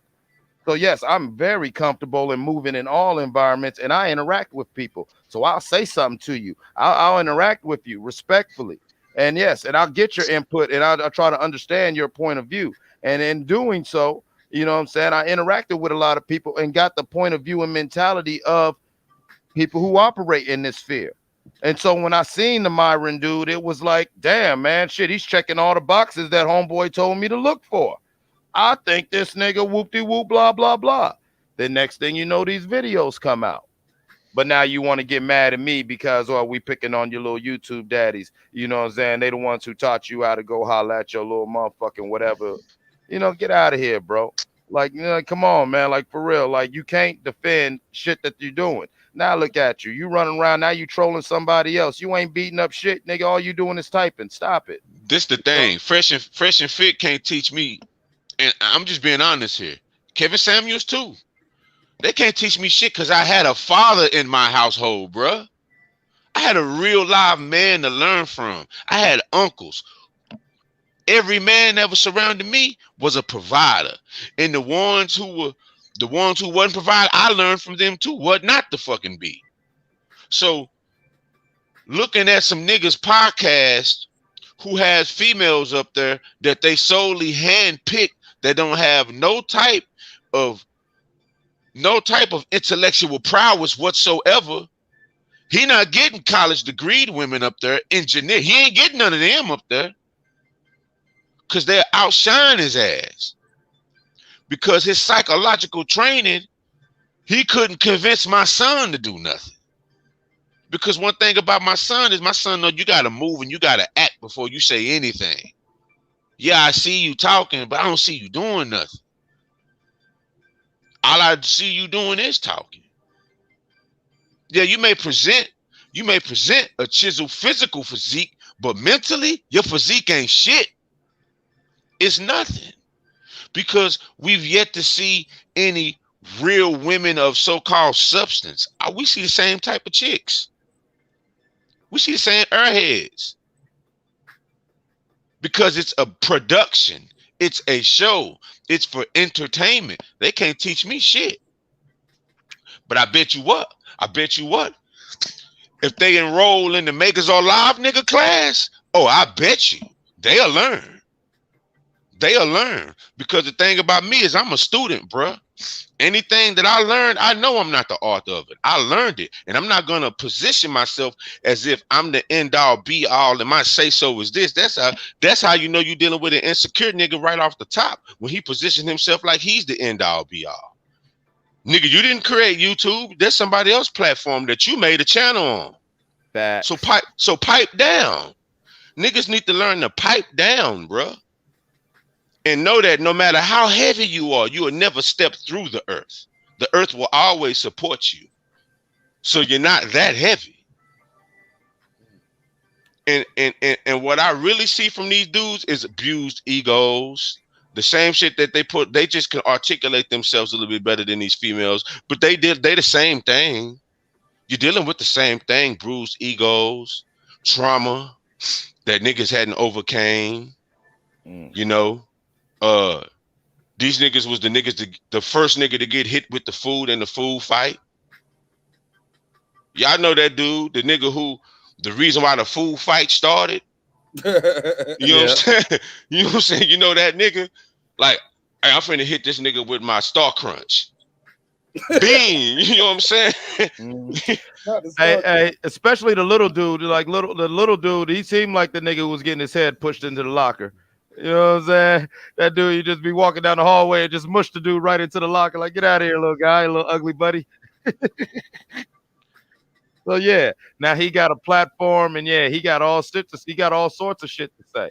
And then, you know what I'm saying? And then you seen, this is your show, your YouTube show, but then the minute when Asia Doll wasn't trying to back down for him, remember Megazord, what did I say? He went into instant fucking fed mode. You saw his body language, his voice, he went straight to cop on her. You know why? Because outside of him displaying the authority from a police officer, he didn't display authority nowhere else in his life. I was getting ready to go there. Because what did you say? What did I say that night? Listen, man, I'm not acting like I'm all that. You know, I go through my shit too. But even I don't care if it was one of my baby moms or not. You arguing like that, I'm not even going to go back and forth with you like that. I would sit calmly down next to her and be like, what's going on? What's going on? No, he went straight to cop mode and, well, God damn it, you can get the fuck out of here. And then all that extra bass in his voice and trying to make his body all rigid. He went in cop mode because this is a biological male who doesn't understand how to deal with real man shit. He wasn't even looking at her, bro. He was looking straight. Thank you. Was scared to look her in the eye. And he was looking down. Thank you. That ain't alpha male. That ain't alpha male. You want to get chicks to fuck with you? That's the first thing you don't do, nigga. You don't look away. You don't look down. Nigga, that's beta male energy. That's beta male energy. No, that was a man. That was a man. That was a man who saw a woman who wasn't backing down for him, or wasn't a woman who wasn't trying to instantly submit to him, and instantly had all of his goddamn mama flashbacks and got freaked out. And like you said, had to go back to the only time in his life where he felt like he had authority, and try to go on cop mode. And why would you go? I mean, why? Like, for real, why would you do that? Why would you do that? Because once again, we ain't going to rehash that first video that Marq did, but what was she really doing that was so fucking wild for that nigga to just go to 10 like that? Nothing. She just wasn't bowing down to him. She was late, bro. She was about 2 hours late. I get that part. And yeah, that's what the people who supporting him are saying. They're saying she was 2 hours late. I didn't mean to cut you off, but I just had to give context to that. But also, let me give salute to the super chat. Bands on bands. Bands to make them dance. He said, great conversation. Salute. Appreciate it, bands. Salute, salute, salute. Let me give him the $2 drop. I'll give you the $2. You give him the $2. All right, pay him the $2. Oh, pay the $2. Reg, you been quiet for a minute. I'll give you. What you think of this? Yo, the chat is going crazy. This shit is hilarious. I know I always say, hey, man, let's not address the chat. We're on the panel. Let's talk to each other. I could talk to the chat by myself.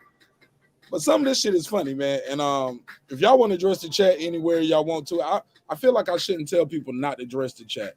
I feel like it's not fair to them. Yeah, let me shish kebab this nigga, man. Let me go. I feel like it's not fair to people like, yo, you joined the panel, you get to being men, and they don't get to being men, but they keep dissing y'all in the panel. They don't diss me in the panel. They don't say all of y'all some hoes. Hey, let me shish kebab this young ass nigga. Real quick, let me do this. But they still here. Yeah, you know that's how they get. You know that's how they get down. Go ahead, roast them. Go ahead. We in a generation where niggas will watch shit that they don't like, which I don't understand. If I don't fuck with some shit, I'm not finna watch it. If niggas is talking nonsense, I'm not finna watch it. But these niggas are stay and watch it. These niggas are stay and watch it because they wired. I'm telling you, socially they fucked up. They gotta watch shit they hate. Like if I was talking about them and saying, hey, how great of a dad he is, he wouldn't even watch that video.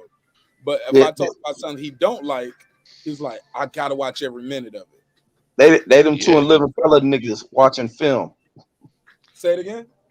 They the two niggas from the living color ones I talking about. Hated it. Yeah, man on film. Man on film, niggas. I put a timestamp in your video for that shit, Reggie, because I wanted people, if they didn't watch nothing else, click to that part. Hated it, and you did your lips and shit a certain way. You perked it. Reggie, all you needed was the wig on me. I was like, he could have been a character. Reggie, you a character. You funny as fuck on me. Yeah, I'm gonna find one of them wigs. Yeah, nah. See, we finna do the game. Let's go. I'm finna shish kebab this nigga. Nah, we finna, you know what I'm saying? We finna just take a look. You want to know who provide? I'm gonna show you what a provider look like, nigga. Let me show you what a provider look like. Let me show you what a provider look like. Out of there, in his bed, in his room. Show you what a provider look like, nigga. Since you want to talk. Now, who you talking to in the chat so I can put them on the screen? Gabrielle Gaming. Show you what a provider look like. He said you. Yeah, let me show you what a provider look like. You talking to Clips or me? I don't know who. I don't know who he talking to. You know what I'm saying? This is what a provider look like, though, bro. You know what I'm saying? I don't do this. I don't give niggas a tour of my crib. Yeah, you ain't never gave me the tour, but look what you did. You just gave the hater the tour. Yeah, hey, man. Was your media room. This nigga got 18 computers in there like he stole from Best Buy on his last day on the job. You clean Best Buy out, nigga. This nigga got 18 computers in the house. Megazord said, oh, you gonna fire me? Okay, man, motherfucker. Go ahead, Megazord. Talk your shit. Go ahead. Hey, look. Saying we just light work, though. This is fresh and fit. This is fresh and fit, nigga. It don't get no fresher than this. Tell Myron get like me, nigga. Tell your daddy Myron to get like me. Just light work. This light work. Just I quit walking around my house. It's still 3 more rooms I ain't been in. Still 3 more rooms I ain't been in. You know what I'm saying? But we just gonna keep it a buck. Now, won't you pull your shit up in that efficiency you live in, nigga? You talking about gaming? You got that?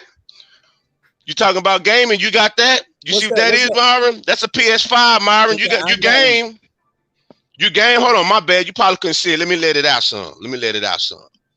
Oh shit. You talk about gaming, you got game, right? Gaming, that's an 8K screen, my guy. You ain't got that on your Twitch. Show me the 8K screen. Show it. Go on flex again. Nah, that's the 8K. That's the 8K. 8K screen. Okay, not 4K. Yeah, 8K. Yeah, 8K. He ain't letting it go. This nigga still talking shit. Yeah. That nigga left the chat. Yeah, now he said my house junky. That's because it ain't Saturday yet. Grown-ups clean up on Saturday. I don't know if you know. Grown-ups clean up on the weekend, bro. That's when we do the real cleaning. Then when you have children, when you have children, they mess shit up. Yeah, when you got children, they mess shit up, partners. That's how I know you ain't got no children. Absolutely, because they ain't fucking nothing, man. Yeah, he ain't hitting nothing. Myron, hey, bro, if you following Myron, them, you damn sure ain't getting no pussy, nigga. I know that for a fact. I know that them niggas might get some because they tricking. They get that impossible pussy like that. Yeah, you know what I'm saying? They tricking. They getting beyond vag. That ain't even real vag. They getting. That's beyond vag. Yeah, you know what I'm saying? Beyond vag. You know what I'm saying? Go ahead, Rob. Y'all wrote these niggas. So they talk plastic-based pussy. This nigga sound white as fuck, yo, respectfully. He said, I would never. Who talks like that? Gay ass Gabriel with your gay ass boy. Yeah. Gabriel, you soft as shit. It's Gabriel with a Y. Okay. Man, it's fuckboy Jim, man. That man, he trash, boy. Yo, shout out. Yo, John said, what the fuck am I watching? Yo, we was talking call in, the phone lines are open. We got the homies here. We was talking about I'm trying to provoke the nigga to join the panel. Show your face. So I can roast your garbage ass, nigga. Niggas are ready for another roast. Hey, man. Say, I do this. Barbecue. Hey, I do this, though. We do this, bro. This type of neighborhoods we grew up in. Bro, and we did a 2.5 hour roast session one day. And Reggie Owens, lucky he ain't got his Quaker Oats logo ass on the panel that night. Respectfully. I'd have had you niggas crying, man. Oh man, listen now. It got pretty intense. Hold up, niggas. All right. Tears, crying is having tears of levels of jokes, or having us crying tears, like when we hear Uncle Murder rap. Respect. Hey nigga, when I get the bagging and clowning, nigga, it's time to fight, nigga. That's how bad I roast. Now you had a debatable with Calico, and you got a debatable with Fight Doctor. Let's be clear. You got 2 debatables up here. Yeah, hey. No, when niggas ain't got jokes, I get them niggas in their feelings. Well, now Reggie, I know, brother. Hey, Calico was so scared to show his face because he seen how these hoes was coming. These motherfuckers was he pushed out so bad that when I dropped the episode, I cut that whole part off, and I was like, man, I want to do the part 2 of it because people kept telling me to show my face, and I didn't show my face at first. I was like, nah, do your jokes off memory. But I was like, nah, nigga, this me. I had to do it. And I was like, and I just kept putting myself, man, I need to drop part 2 of that roast. Everybody think part 1, they just think I never showed my face. Like, no, we do a whole another hour and a half, nigga. And I'm on cam. Calico, the only one in there show his face. That's when I start calling him Calio. Respect. Hey, nigga switched up his avatars. Like he didn't show his face. He just started switching up. He started switching up his avatar. I remember he started flexing avatars. He's like, say, man. This a picture of me in 2003.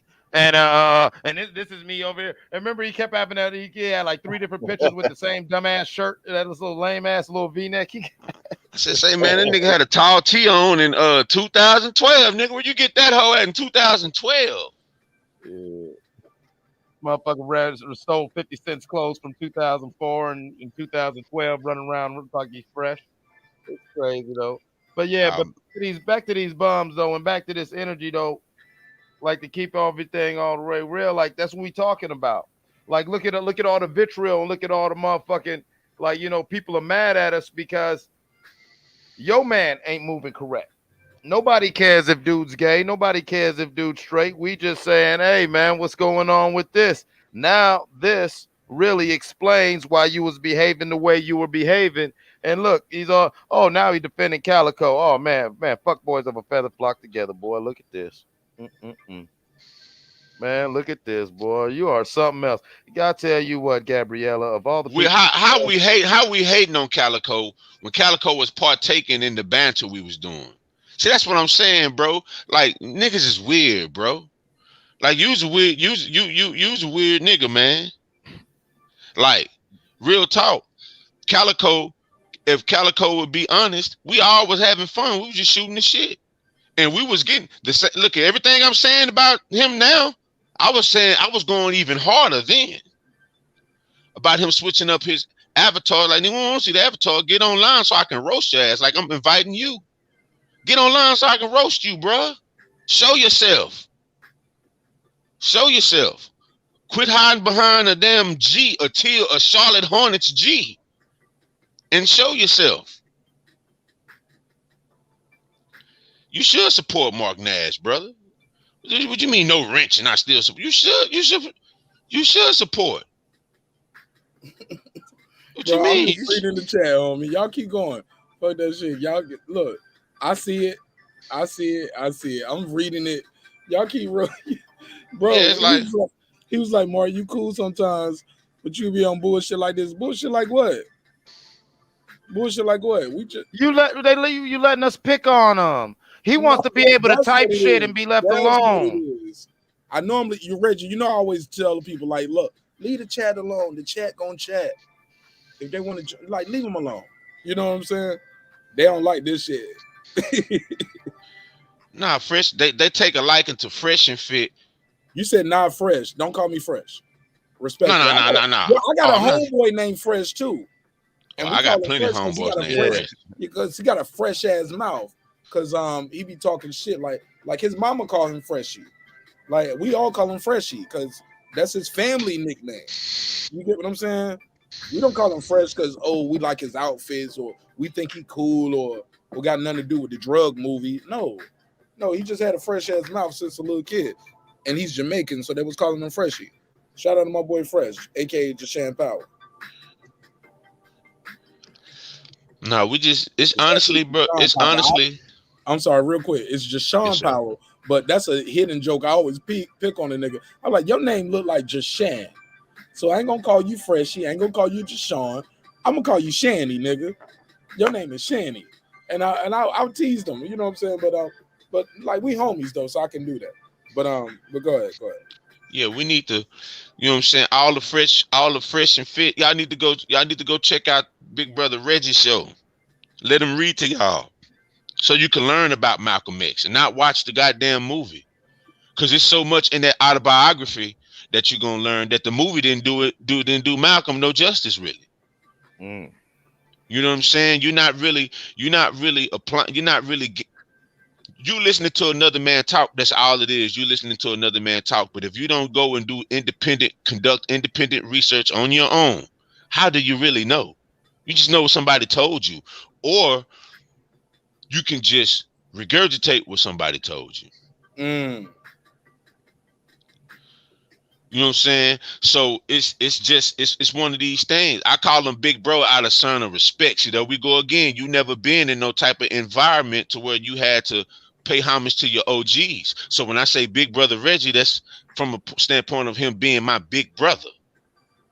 He's my big brother in the hierarchy of this thing we do called brotherhood. Again, I'll educate you. I'll hold your hand because obviously you need a lot of training, brother. You need a lot of training. Well, like I said, he obviously is a biological male at best, not a man, because a real man has no problem giving another man his flowers. A man doesn't. A real king has no problem acknowledging another king or another man because he's a man and he's comfortable in himself. So when he says my big bro Reggie, for you to think that's him, doing whatever or placating or kowtowing, or for you to even try to take anything from that, that just goes to show how fucked up you are, Junior. Okay, because listen here, little buddy. You know what I'm saying? Like, there's a lot of shit that you got going on, not just today, but in general, that's showing me that, yeah, that's a lot of fuck energy that you got. That's why I'm laughing at you. Like, that's what we're talking about, these fresh and fit dudes. Like, this shit funny because you guys are like, if you, who cares? Once again, who cares what dude is? But let's look at what the image that he is portraying on his show, and now we see why. And now somehow we're hating, somehow we tripping because it all makes sense to us. Like, you know what I'm saying? You feel me, make us all, you feel me, Reggie, you feel me, Mark? So if I'm able to draw the lines and connect the dots, how's that hating? This is the thing. If you pointed something out, right, and we all unanimous was like, I could see that. We didn't say, yeah, we didn't run with it. But then some evidence come out of him laying up in a bed with what we can see niggas who ain't got shirts on. One ain't got pants on. You know what I'm saying? I don't know. You know what I'm saying? I don't know. Let's get back on the screen. Let me clown these niggas. Hold on. Go. Please continue. Go ahead. What's going on here, bro? Like, how do you explain this and make this okay? I'm gonna tell you like this. Bet you. Make it okay. Make it make sense. I bet you I can't find no photos of Reggie doing this, no photos of Clips doing this, no photos of Marq doing this. Leave me out of it. My nigga. Oh, this nigga Marq got photos. Oh, nigga. Oh, God. Man, this nigga Marq, man, this nigga. Nah, Reggie. Fresh and Reggie. Nah. Stop that shit. I get what Reggie was trying to do. Reggie got me back for my slander. Reggie's like, Marq said, no. I probably got one of those out there. No, nigga. I ain't got no picture. Sit your $5 ass down before I make change. Nigga, I'm going through all the drops that I got disrespectful. No. I'm just saying, bro. Like, I hate when people try to blame this on college, blame it on experimentation, being in a fraternity. Oh, we were just playing around. Hey, this is how white boys joke around. Well, he joking around with them. What we on here? Like, stop that, nigga. Stop that. Stop making excuses for this shit. That shit is disrespectful to everybody. But go ahead, man. Now that's true weirdo behavior, man. That's why I had to tell Ben isn't real that night. I'm like, come on, Ben isn't real. Just because I was in the army, I'm this nigga. Reggie, you was in the military. We didn't, bro. I got pictures of me choking niggas out and niggas choking me out because we learned how to choke niggas out that day. So we took pictures of that and we took video and we was practicing choking each other out. Like, that's the shit we was doing in basic training. We was doing like 10 p.m., 11 p.m. boxing matches where everybody would put their army grade flashlight on the top bunks all the way around, and we'll shine that light in the middle. Y'all had the kill zone, right? You was in the Army or the Navy. What branch were you in? I was in the Army. So y'all we didn't do that shit. Did y'all have a kill zone in the middle of y'all basic training, like that floor in the middle? No, we didn't do that shit. What did you do basic training at Fort Knox? Our thing when I was in there, the shit I used to do. All men in Fort Knox. No, we all men because we're in combat. The shit I used to do. The shit I used to do when I was in there, if you get motherfuckers that disrespecting each other, talking shit, not listening, you gonna go into one of these rooms where ain't none of these, because we had the drill sergeants around, where ain't no drill sergeant around, and you gonna fight. Ain't nobody gonna be in there, ain't gonna be no instigating. You gonna fight, somebody gonna walk in there and break it up. And a lot of times you do that shit, motherfuckers, the number of fights we got was just one. Because it really shows that a lot of motherfuckers ain't got heart. They want to talk shit because they know somebody gonna break it up. They be like, nah, you gonna go right up in that motherfucking room, you gonna fight. Whoever walk out, the first people walk out wanted to fight. Absolutely. A lot of niggas didn't go in there and fight. Right. Yo, we had these kids in my basic training. I shouldn't say their name in real life, right? Fuck it. I'm gonna say their name. Y'all know how we do it here. You can't expose a nigga that's telling you the truth. We had these two dudes in basic training. It was named. Actually, we had a riot in basic training at Fort Benning when I was there. And with these platoons, two platoons got into a riot. So it's 63 over in this one, and it might have been like 65, anywhere between 60 and 70 in the other platoon. They could have had 5 more or 5 less than us. I just remember we had 63 people in our platoon. So but 2 of the guys kept getting into it. It was a guy named Dirty Red from Mobile, Alabama. All right. Now, me and Dirty Red, we were not cool. He was a tall, light-skinned nigga, and he used to talk all this shit. Me and him actually got into a fight once we got the AIT, but I never forget he was in basic training with me. And he got into it. Damn, I'm going to tell you Dirty Red last name in a minute, his real last name, because he had a nickname. Because me and him actually ended up being cool once, because me and him we did basic. We went to we actually did basic together, we did AIT together, and we went to Korea for our first duty station. But he was like up north, like he was right on the DMZ, guarding the DMZ. That's where they put, oh, you're a tough guy, you're a badass. I go right here to the DMZ, nigga. Like he was on the border doing guard duty, guarding the North Korean border type shit as a medic. Like that's what the army did for him for all the shit he did in basic training. But damn man, Dirty Woodard. It was either Woolard or Woodard. Woolard. It's Woolard. I don't want to. Yeah, it's Woolard. So Woolard and Pelzer, the guy from DC, used to always be arguing and beefing. Damn man, hold up, man.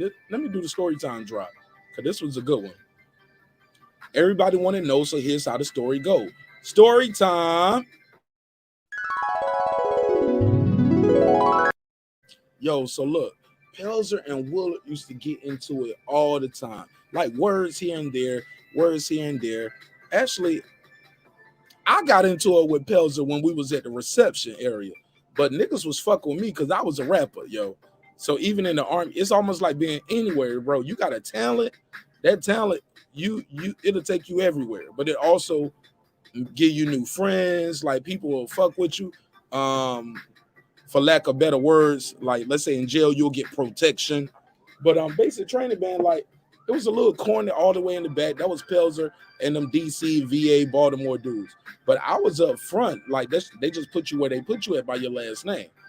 You know what I'm saying? Pelzer was close to the back, Woodard is in the back. At the time, my last name was Cooper. And Cooper's up front, right? Bro, so man, or you there by just, whatever number they putting you by your social, they putting you there by whatever. Man, the dude who was right there in my area, it was a lot of, just by the luck of the draw, it was a lot of big ass dudes. I was like surrounded by motherfuckers who should have been in the NFL type shit and basketball players. But they love hip hop. So we rapping and always doing our cipher and shit. But when it's they didn't fuck with them niggas in the back. And I was like, yo, those DC, Baltimore, Maryland dudes, they cool, man. Those my niggas. Some of them niggas my niggas. Some of the niggas from North Carolina, they cool. They were my niggas. You like, man, fuck them niggas. So we rapping and shit, and we got our little clique going. And then we go down range, and then we in basic training. And guess what they put me with? All them dudes from the back corner are now in my platoon. We are the Rough Riders. Right. I know rap shit, yeah. But we was Rough Riders by Army terms. Teddy Roosevelt, do your research. Clips, Megazord, I'm sure Reggie, all y'all know who Teddy Roosevelt and the Rough Riders are. We got a smart panel here. My brother, man, that nigga and them niggas in the back they never let it go. For a long time. It was just like, you ain't shit without your homeboys type shit, right?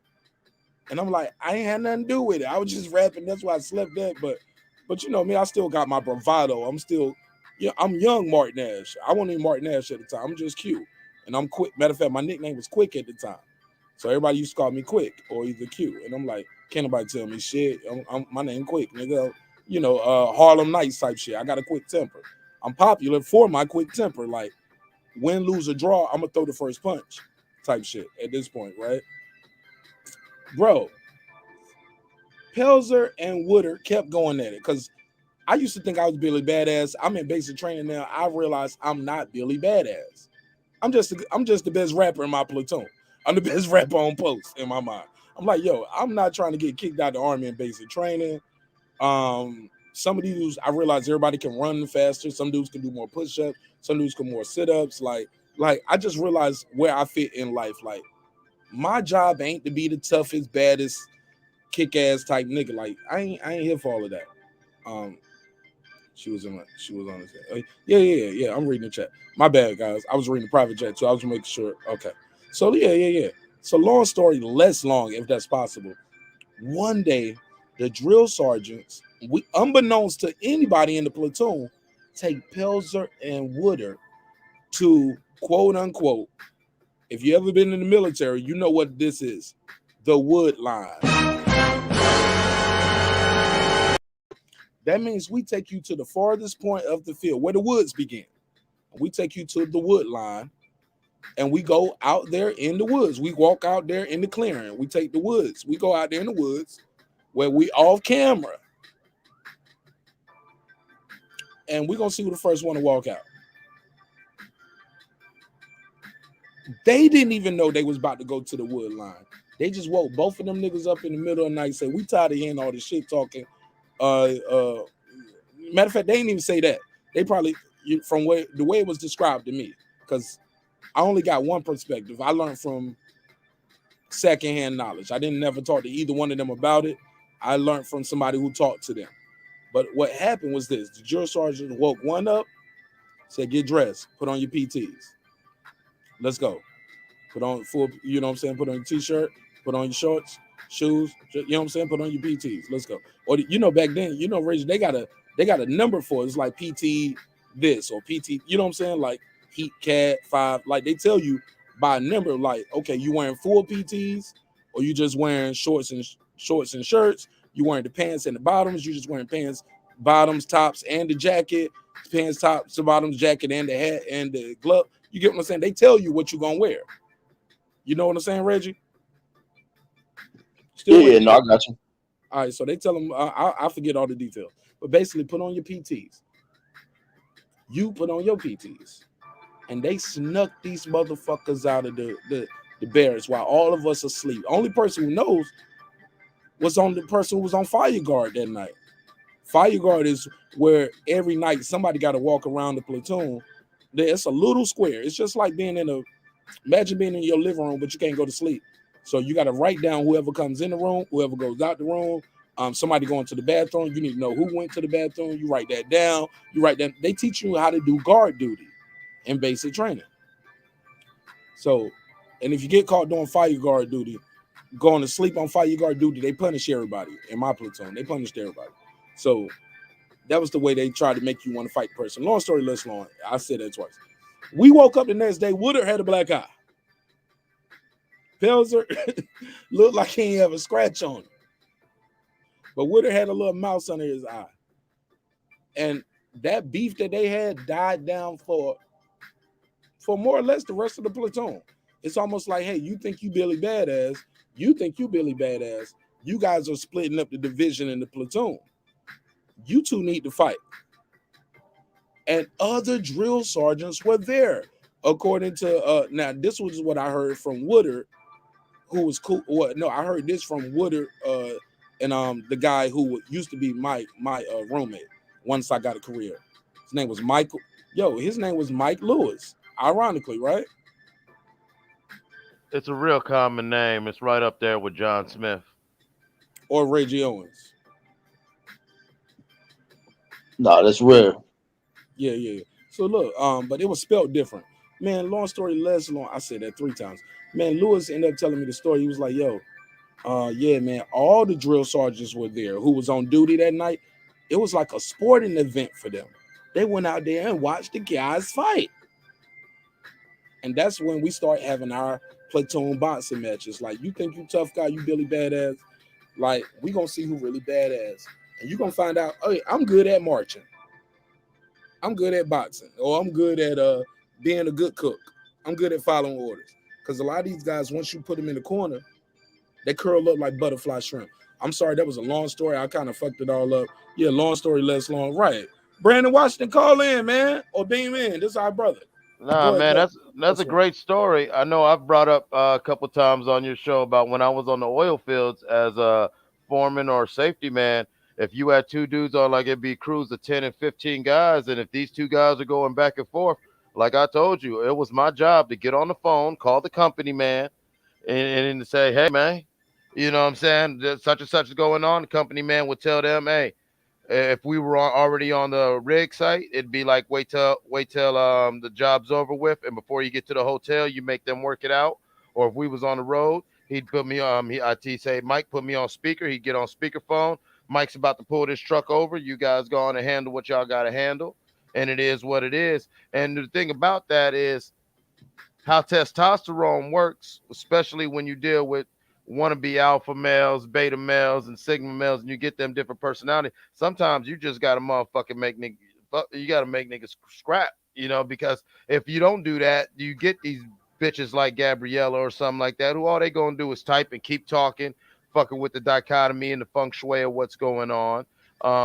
You feel what I'm saying? And it's just distracted. You feel what I'm saying? It's distracting to what anybody's trying to do, because whether you're trying to move a unit or whether if you're just trying to run a crew on the streets, you can't have these two dudes always being chippy with each other. So y'all got to get that understanding. I ain't and never get that been out the chippy way. like this with no nigga, homie. Respectfully. Oh yeah, exactly. Yeah, that's a lot. That's a What lot. is this chippy or cheeky? Like, what is going on here?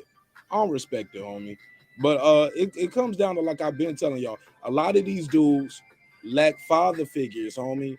A lot of people on the YouTube, not even just YouTube, just in America, just the way our construct is built. We take the fathers out the home. We emasculate the women. We emasculate the women and emasculate the men, and we sit back and see what's gonna happen. But look, I don't know these brothers. They're not my enemies, but their message is my enemy. Their message to tell girls, hey, do this, do that. The message that, hey, we don't dabble in the dark like dark-skinned women or bad. Or like, I love the Kid Cassidy from the UK. When I say love him, I mean I love his commentary when we talk about boxing. When it comes to these brothers right here, that's why I told him to stay around for this show. I sent him the email twice on the DM. He don't want no part of this. But I respect that too, because any real nigga can't defend it. It goes back to that Errol Spence picture. People like, nah, Marqnash, don't show that. Leave him alone. Leave him alone. I'm sorry, that's the Brandon Washington accent, respectfully. Yeah. But Brandon, like, I knew oh you man. was gonna laugh. Clips. I knew you was gonna laugh. But anyway, But go ahead. outside of that, Welcome home. Look, this is what my up? brother Brandon Washington. Welcome home. Welcome home. Welcome home. What up, Reg? What up, nigga? What up, Clip? Hey, What's it's up, all the bro? homies here, right? It's all What's the happening, homies. Brandon? What's going on? We ready to let the jokes fly, or are you gonna try and be serious? What we gonna do? I'm always serious. I can't. I'm a revolutionary. We don't have time for playing. Oh shit, let's go. Let's go. Yeah.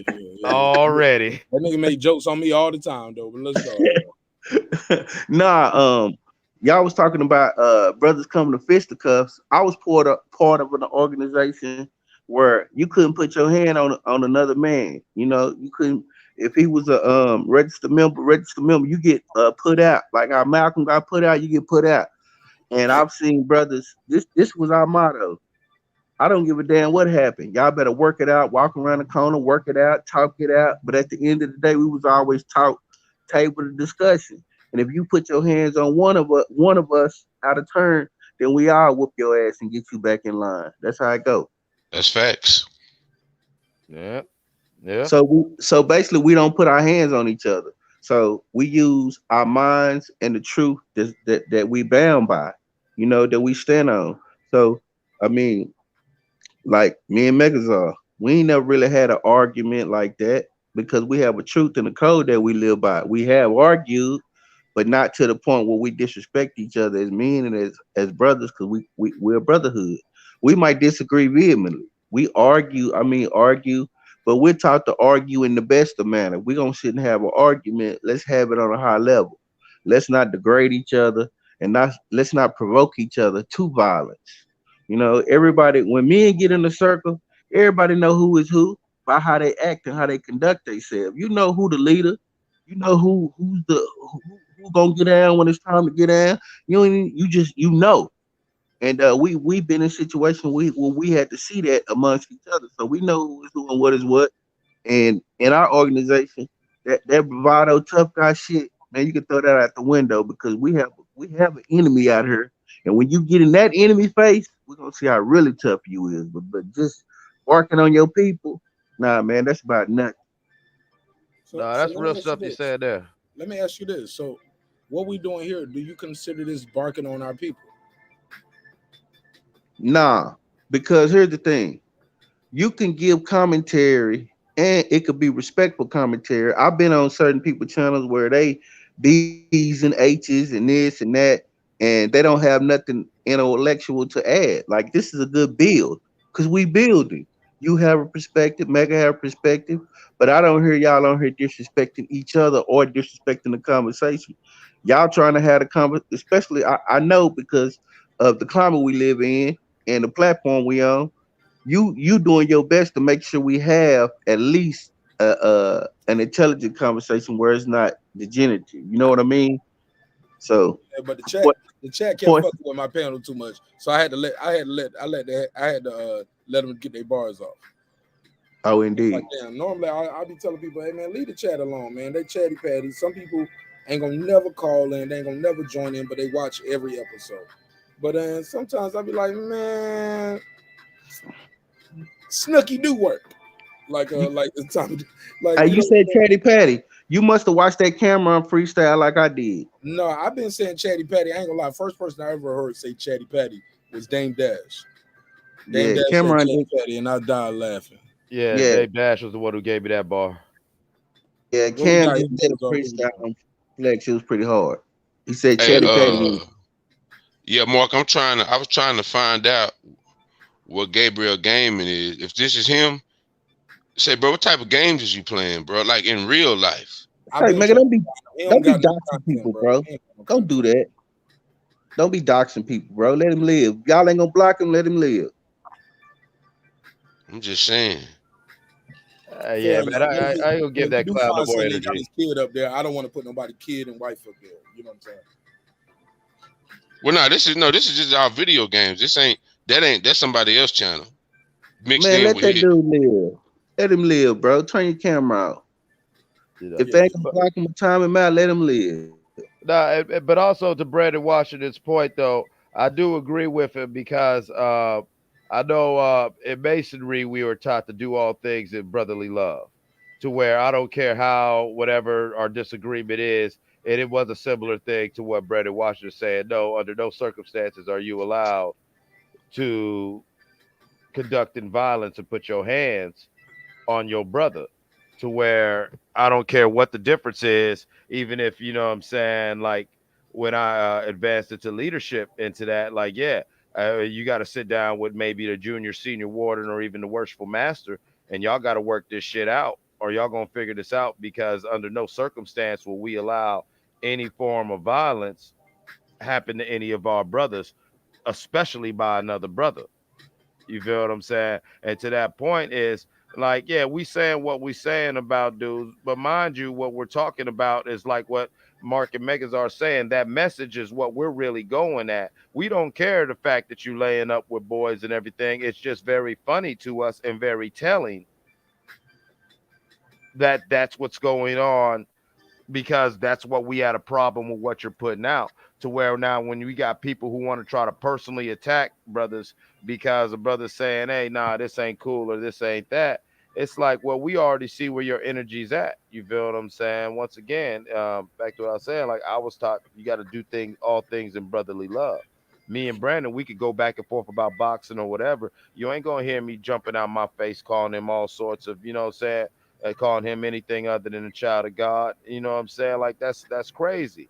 And I really do believe that we are in this emasculated time where we got a lot of beta males who are being elevated by women because these women can maneuver around these beta males, and these beta males are living in this era now. They're not 80s babies. I can tell you ain't no true 80s baby or none. You're a young boy because the way you typing, you could tell you ain't from that era where you'll get punched in the face behind that funny shit that comes out of your mouth. And I think that's a problem we're also dealing with when we deal with masculinity and manhood. We have a lot of young men who are not cut from that cloth. And so, like women, they think they could say and do whatever they want to, and the minute anybody says anything or does something to them, the first thing they want to do is all of a sudden be a victim. Well, nah, you a man. You can't. There's certain things you should not say to another man unless you really on that shit. And even if you really on that, you shouldn't say that to that man. You should just be about that. Am I right or am I wrong? Yeah, you're right about that. Go ahead, Reg. You want to jump in on this or Brandon? No, I'm letting y'all cook. Yeah, I'm enjoying the conversation. I'm listening to. Go ahead, Brandon. Yeah, I've really been enjoying this one, bro. This has been a hell of a Yeah, show for me yeah, because because I ain't the even really way, got to say too much. I'm just listening to y'all and listening to the chat, and I'm enjoying it. Sometimes I become a fan of my own show, but go ahead. Well, I'm yeah, always because the way we we treat it, I basically treat it like this thing of ours. You know what I mean? Like you're a made guy, you can't put your hands on another made guy, and you respect his family like that's your family. You treat his wife like that's your sister. You know, you treat his children like them your nieces and nephews. If we change our behavior toward one another, even if we can't do nothing else as uh as black people in this country, the least we can do is operate under that code and that behavior of how we treat each other. I think that'll cure a lot of our ills if we treat each other like we see each other. I what do see you feel you as about my eye for brother. eye, though, Brando? I can't hear you. What do you feel about eye for eye, though? It depends on the circumstances. You disrespect me, I disrespect you back, or do I still supposed to love you?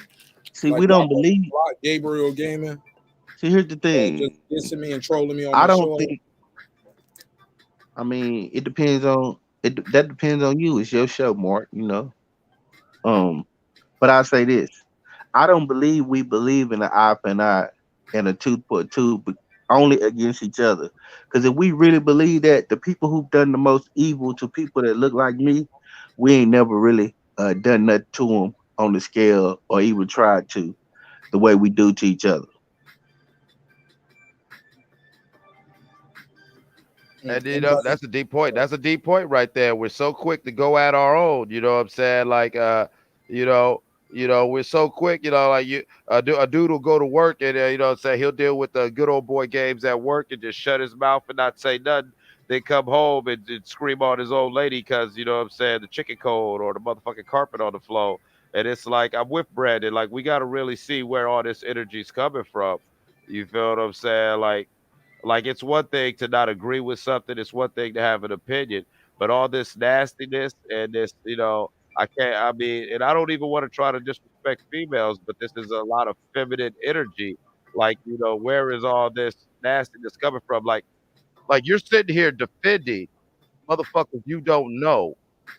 You feel what I'm saying? You sitting there defending people you don't fucking know while sitting here trying to attack other people you don't know because you think it's funny or you think you're being witty. It's no, you're proving that you are you come from a sheltered background and you are not a man and you did not grow up around men because a real man, if that's what you feel and that's what you got to say, you would have been just logged off this channel or you would have been called in, tapped in or something like that. And you feel what I'm saying? Like, look at him. He's still in the chat crying about a wrench. Fuck you, nigga. Like straight up. You crying about wrenches?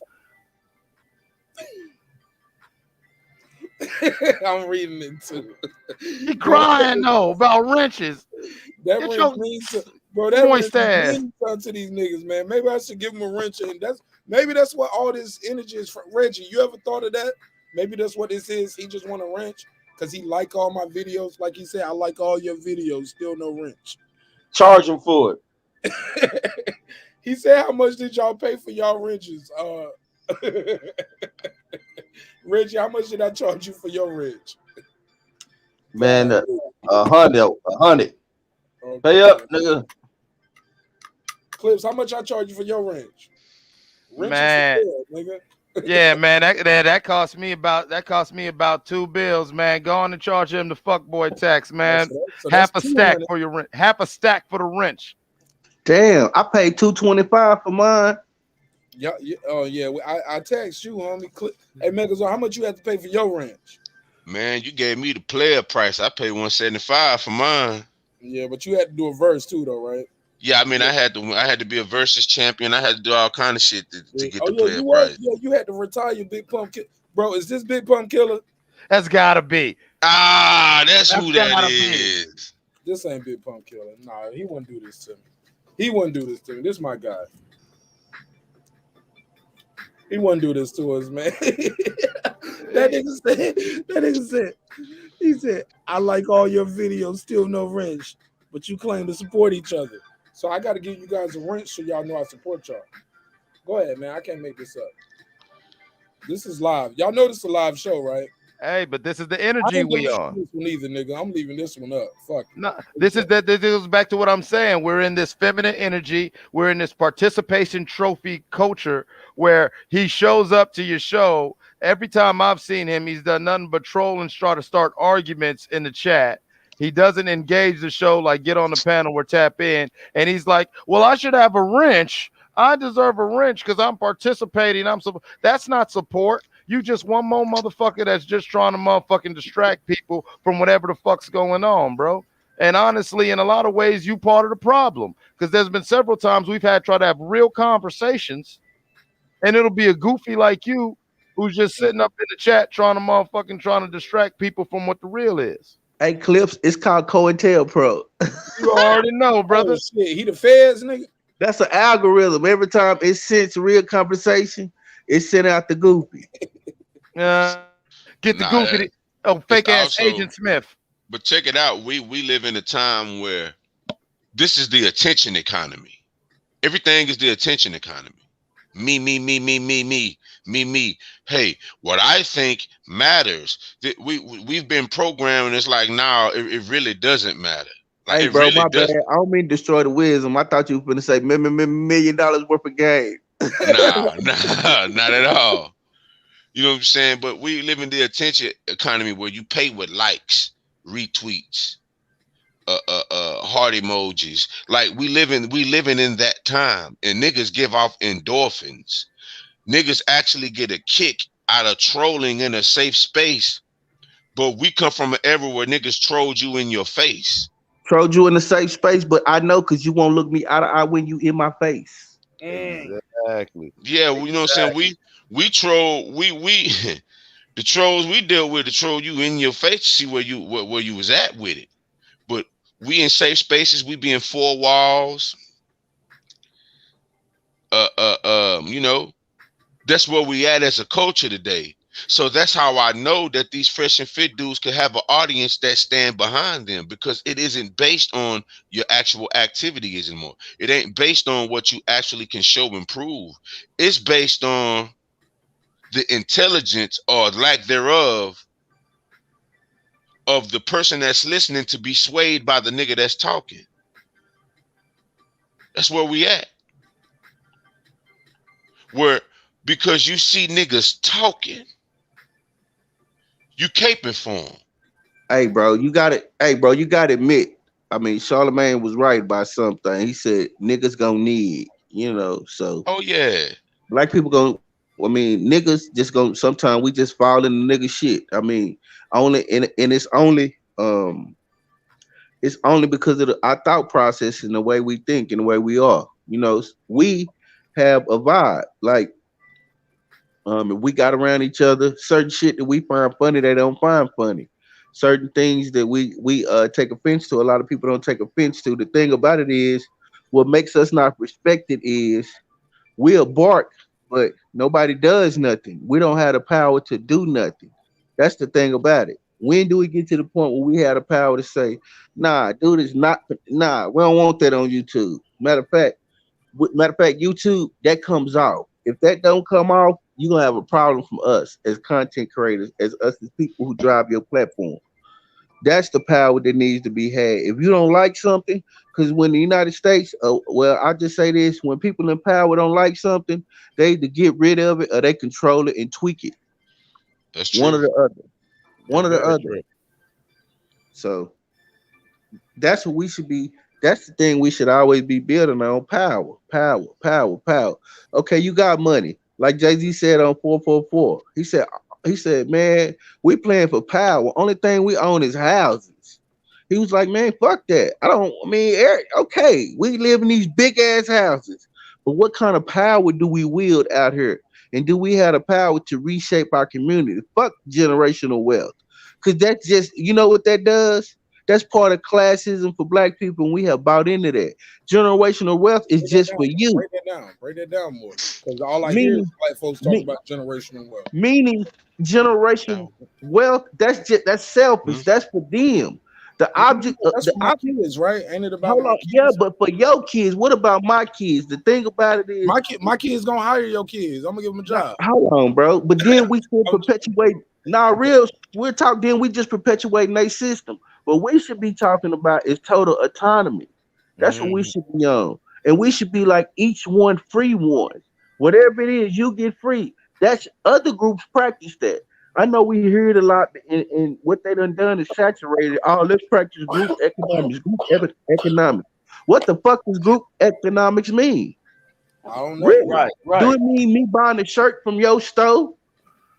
Yeah, and no, because that's not driving nothing. That's helping you put a few dollars. I'm talking about really driving an economy where we really hooking up. I'm gonna give you an example. I live in You Texas. sounded muffled, Brandon. Get back to the mic. Get back to the mic. Okay, can you hear me? Yeah, you Yeah, you good. good. I said I live in Texas. When I tell you the Hispanic people take care of each other here, they take care of each other. And they don't have a lot of the hangups that we have. And the reason that we have them is because we were bred as a people. We were basically farm tools. We were agriculture tools. Instead of a tractor, that was you, your grandparents. Instead of a donkey, that was your ass. Instead of the tractor rolling over picking up the cotton, that's what you did. The sweet potatoes, that's what you did. That's what we were used for, agriculture equipment. Yeah, So, man. okay, so the thing about that is we as a people who have been left here, who are the remnants of those people, what should we be looking for in this country since we've been here? Should they just give us a bunch of money? That could be part of it. Should they educate our children for free? That could be part of it.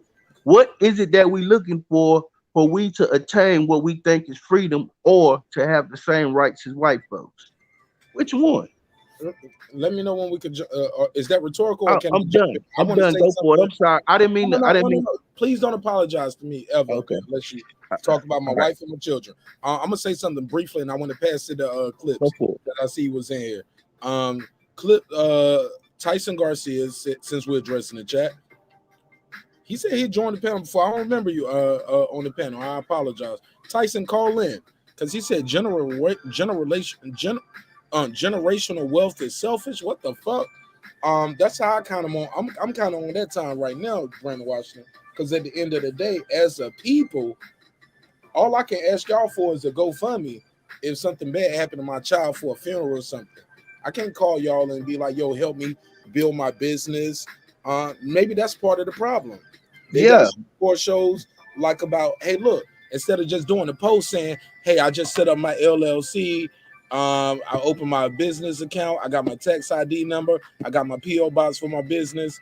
Instead of just doing what we would call now a light flex, maybe I should do a video saying, "Hey guys, this is how I set up my LLC Talk today." that talk, Mark. That's what I'm talking about. Maybe I should learn because some And people you gonna be it seems so far fetched for them. They were like, "Damn man, I was looking at Legal Zoom. That shit costs $650. I'm like, hell no. That's because you got a middleman. You don't need Legal Zoom to help you set up your LLC. Go to the Secretary of State website of your state. You don't need that. Like you paying the extra almost. I think my LLC. I got to look at my PayPal and shit or my account. That shit was like 170 something, maybe 200 max. You know what I'm saying? I got to look at it. It wasn't even $200 setting up my LLC. The EIN is free.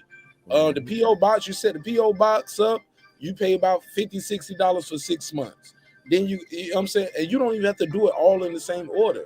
So damn, we lost somebody. Damn, we lost Megazord. What happened? He'll be back, or he had to do Oh, something. I hope he come back on this one. But Drop the link Brandon, again. so say what should say, Reg? I was saying drop the link again so you can jump back Yeah, on. I'm doing it right now. As you said, I just dropped the link. 'Cause I want to make sure we got a good bill here because But you see, maybe we can lead the brother Gabriel Gaming to understand, like, hey, we are not your enemy. Anybody else would have blocked them by now, timed them out, blocked them. Like, yeah, some people roasted you in the chat because you was talking shit in the chat, but at the end of the day, homie, you are not my enemy because you still here. You here for a reason. Like, I don't look. I know when people hate when I use this example, but I got to use this example. What's something? I don't watch people I don't watch YouTube videos of people popping pimples. You get what I'm saying? And like that's disgusting to me. I don't watch it. I don't watch YouTube videos of people or porn where people scatting on each other. That's called shitting, right? That I'm not into it. So for you to sit here for 2 hours almost, obviously you into what we saying, or you watching it because you hate it and you just want to get under people's nerves. Regardless, as the proprietor of this company here, because it is a company, because I gotta pay taxes for ads on YouTube. My brother, like, you're not my enemy. I just want you to know you're not my enemy. But that's neither here nor there. But Brandon Washington, to get back to what you were saying, see, I get distracted too sometimes. Once you start going into the chat, you get stuck in the chat sometimes. Brandon, like, so what you're saying is to go back to what Tyson was saying as far as generational wealth. That's where we was at. He said generational wealth is selfish. yeah, and I described how. And what you talked about that video, that's exactly what I mean. You could have just kept that and said, you know what? I'm gonna build this for my daughter, and only they'll have the knowledge. But once you spread the knowledge against and put it out there, come on, bro. Then you help building something because you're gonna inspire somebody gonna go to and watch that video who But it's enjoys it. 80 million people with videos out there on YouTube doing that. But you But just did something. I get it. I get it. Yeah, Everybody you can just shoot did something. basketball, but everybody Right. ain't LeBron James. Right, and then you posted. Because I read the post. I saw it. I was like, oh, good for Mark. You ain't leave me no But, comment, hating ass nigga. man. Because He didn't get no rent. He didn't get no wrench. I'm taking your wrench. I'm taking your wrench. Hold up, Brandon. Hold this one. You act like a little bitch right now. I ain't get your. Look, Brandon. I talk to you every day. Hey, Brandon. I didn't get no comment from you to validate me and my life decisions. I need another grown man to validate me with a comment. Hey, man, validate me, Brandon. My apology. You were validated. But go. Nah, but I think that video is gonna help somebody. Even if you think about it, Mark, if you help two people, you just free two minds. It's like the make of it that way to this conversation. I promise.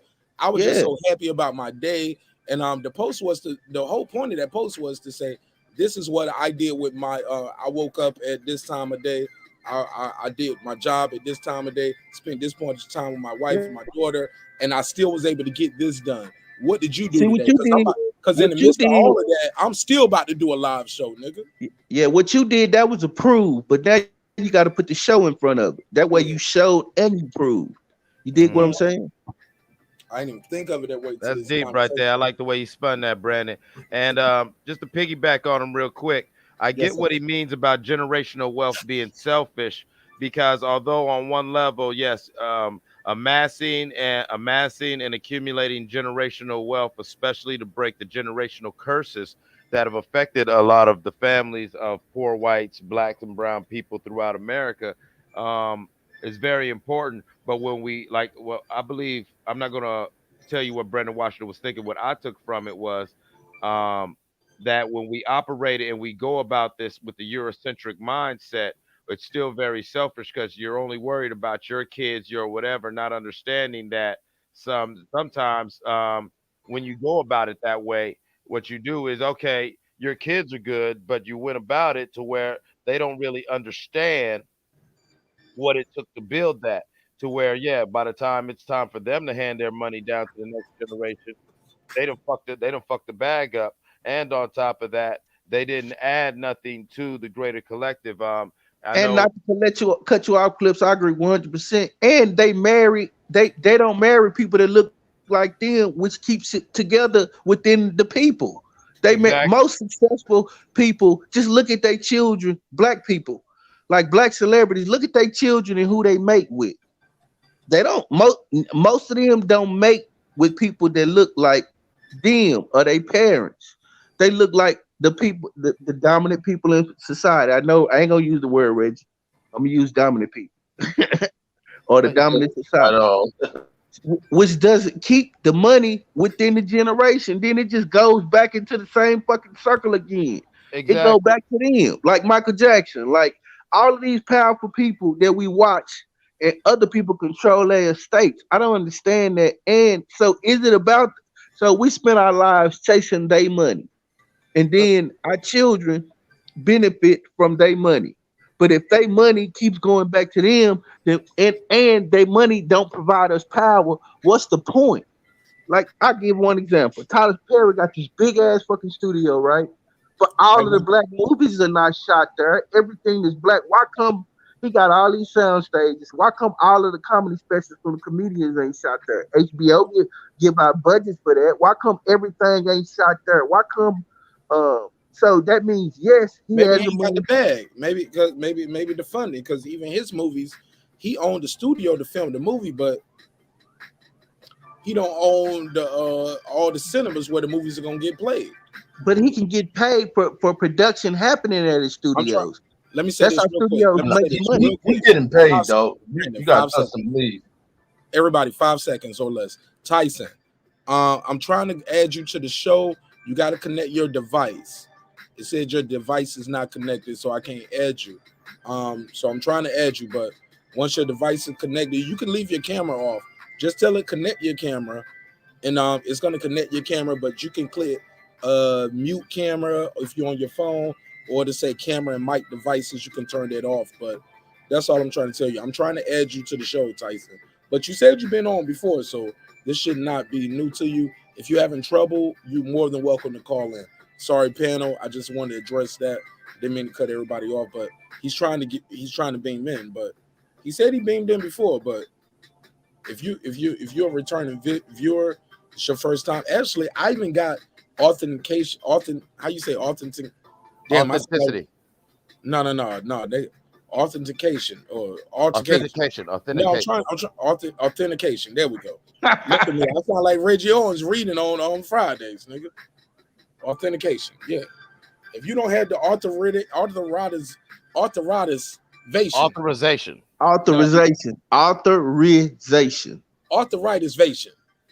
Um, let me leave him alone because my boy Reggie was like, "You revealing yourself to me right now, Mark." I was like, "Yeah." Yeah, tell That him, shit, Red. Hey, that shit Red. stuck with me. I was like, "Oh no, he think I'm his Right? enemy."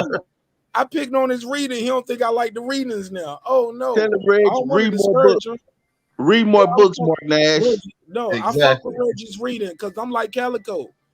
Like how he asked girl behind the mic, he was like, you got any audio books? Cause you know, for people like me, to be in the car and shit, you know what I'm saying? You know, I don't read shit other than Twitter and bad bitches captions on Instagram, respectfully. I Toby. don't even. I don't even read the shit that I type, Toby. Yeah, Oh, yeah, I Toby. don't even read that shit. Yeah, look, that's why me and Calico was beefing. Like he is Martin Nash without the extensions of you. Or you trying to be, respectfully. Go ahead, go. Look, I gotta fuck with him because look, believe it or not, guess what, Reggie? I ain't even take his wrench. Like even with He still the shit got a that wrench. happened with no, he still got a wrench. Major Key, Troy, nigga still got a wrench on the show. And they ain't my enemy. Give a Yeah. fuck. But yeah, basically, what we're talking about, the full, when it comes to generational wealth, as Dr. Claude Anderson always put it in his book Powernomics, without the self aggregation of that wealth within the community, not just within someone's individual family, but without a community culture of self aggregation, that community will never be free or have any sort of self-determination or autonomy because, as what Brandon Washington's alluding to, all right, you got generational wealth for you and your family, but you didn't instill a culture, or you weren't brought up in a culture that has a sense of self aggregation, which means you're pulling all your resources within the community. A dollar is supposed to spend 6 to 8 times around your community before it leaves it. First thing we do, look at when we got the stimulus checks and everybody was getting their PUA money. First thing a lot of them First thing a lot of them brothers did is they went right to the white neighborhoods to buy a whole bunch of shit just to go back to the hood and stun on niggas. Oh, I know niggas that was at the rim shop, Facts. homie. At Great Renterville. facts. Y'all know I used to do rent to own, homie. And I Yeah, still they got out there renting shit. Yeah. that still run them shops. Oh yeah, they went and got some renter center. They went and got their errands. Like those companies boosted in that economy. Like Oh, I want to go at the Clips make his point. Oh yeah, my bad. Go ahead. I apologize. Go ahead, Clip. Go ahead. Oh yeah, but nah, it's like we have this culture, and that's even what's reflected. We saw that with the pushback with Puffy with the shiny suits during the end of the golden era of hip hop, and even what we're dealing with now, where we have this culture where it's like, yeah, I'm getting money, get like me, but there's no culture of self aggregation where it's like, yeah, I'm getting money and I'm doing this and I'm doing that to better my community or whatever like that. Yeah, my family's good, but I don't feel right that I'm good and y'all fucked up. So I'm gonna go ahead and make sure that there are avenues and there's whatever. And sadly, the brothers who do it, the Dolphs, the Nips, you see what happens to them. And then everyone's like, "Oh, he should have left the hood," and that's why I get so worked up when you say shit like that about certain rappers or other young black successful people. Is every now and then you get these brothers who they do have that right mind and they do have that sense of culture, and so they try to stay tapped in with the hood to give the people within their neighborhoods and communities something tangible to see. Like, listen, I made it out. Look, you ain't got to scratch your head or go to Google, how Nipsey would just hang out at his shopping mall. Like, yo, you can just come to this vector place where we're teaching kids how to do computer programming, and you just be there and you'll catch me on a random day and you can come talk to me. You can come see it's real. And that's what I think Brandon Washington was getting at, that right now, generational wealth, we are approaching it on an individual mind instead of having that sense of community. Look at as we love President Barack Obama, and we celebrate him and we celebrate Michelle, but look at who his daughter fucking. Damn, dude, could we set we just had to, like we can just come on, B. Everything was perfect. I'm just gonna get nothing against it. If that's what she knows, he seems like a good dude. No, the kid seems like a good guy. You just had him like, yo, this still me. It's still Clips. Yeah.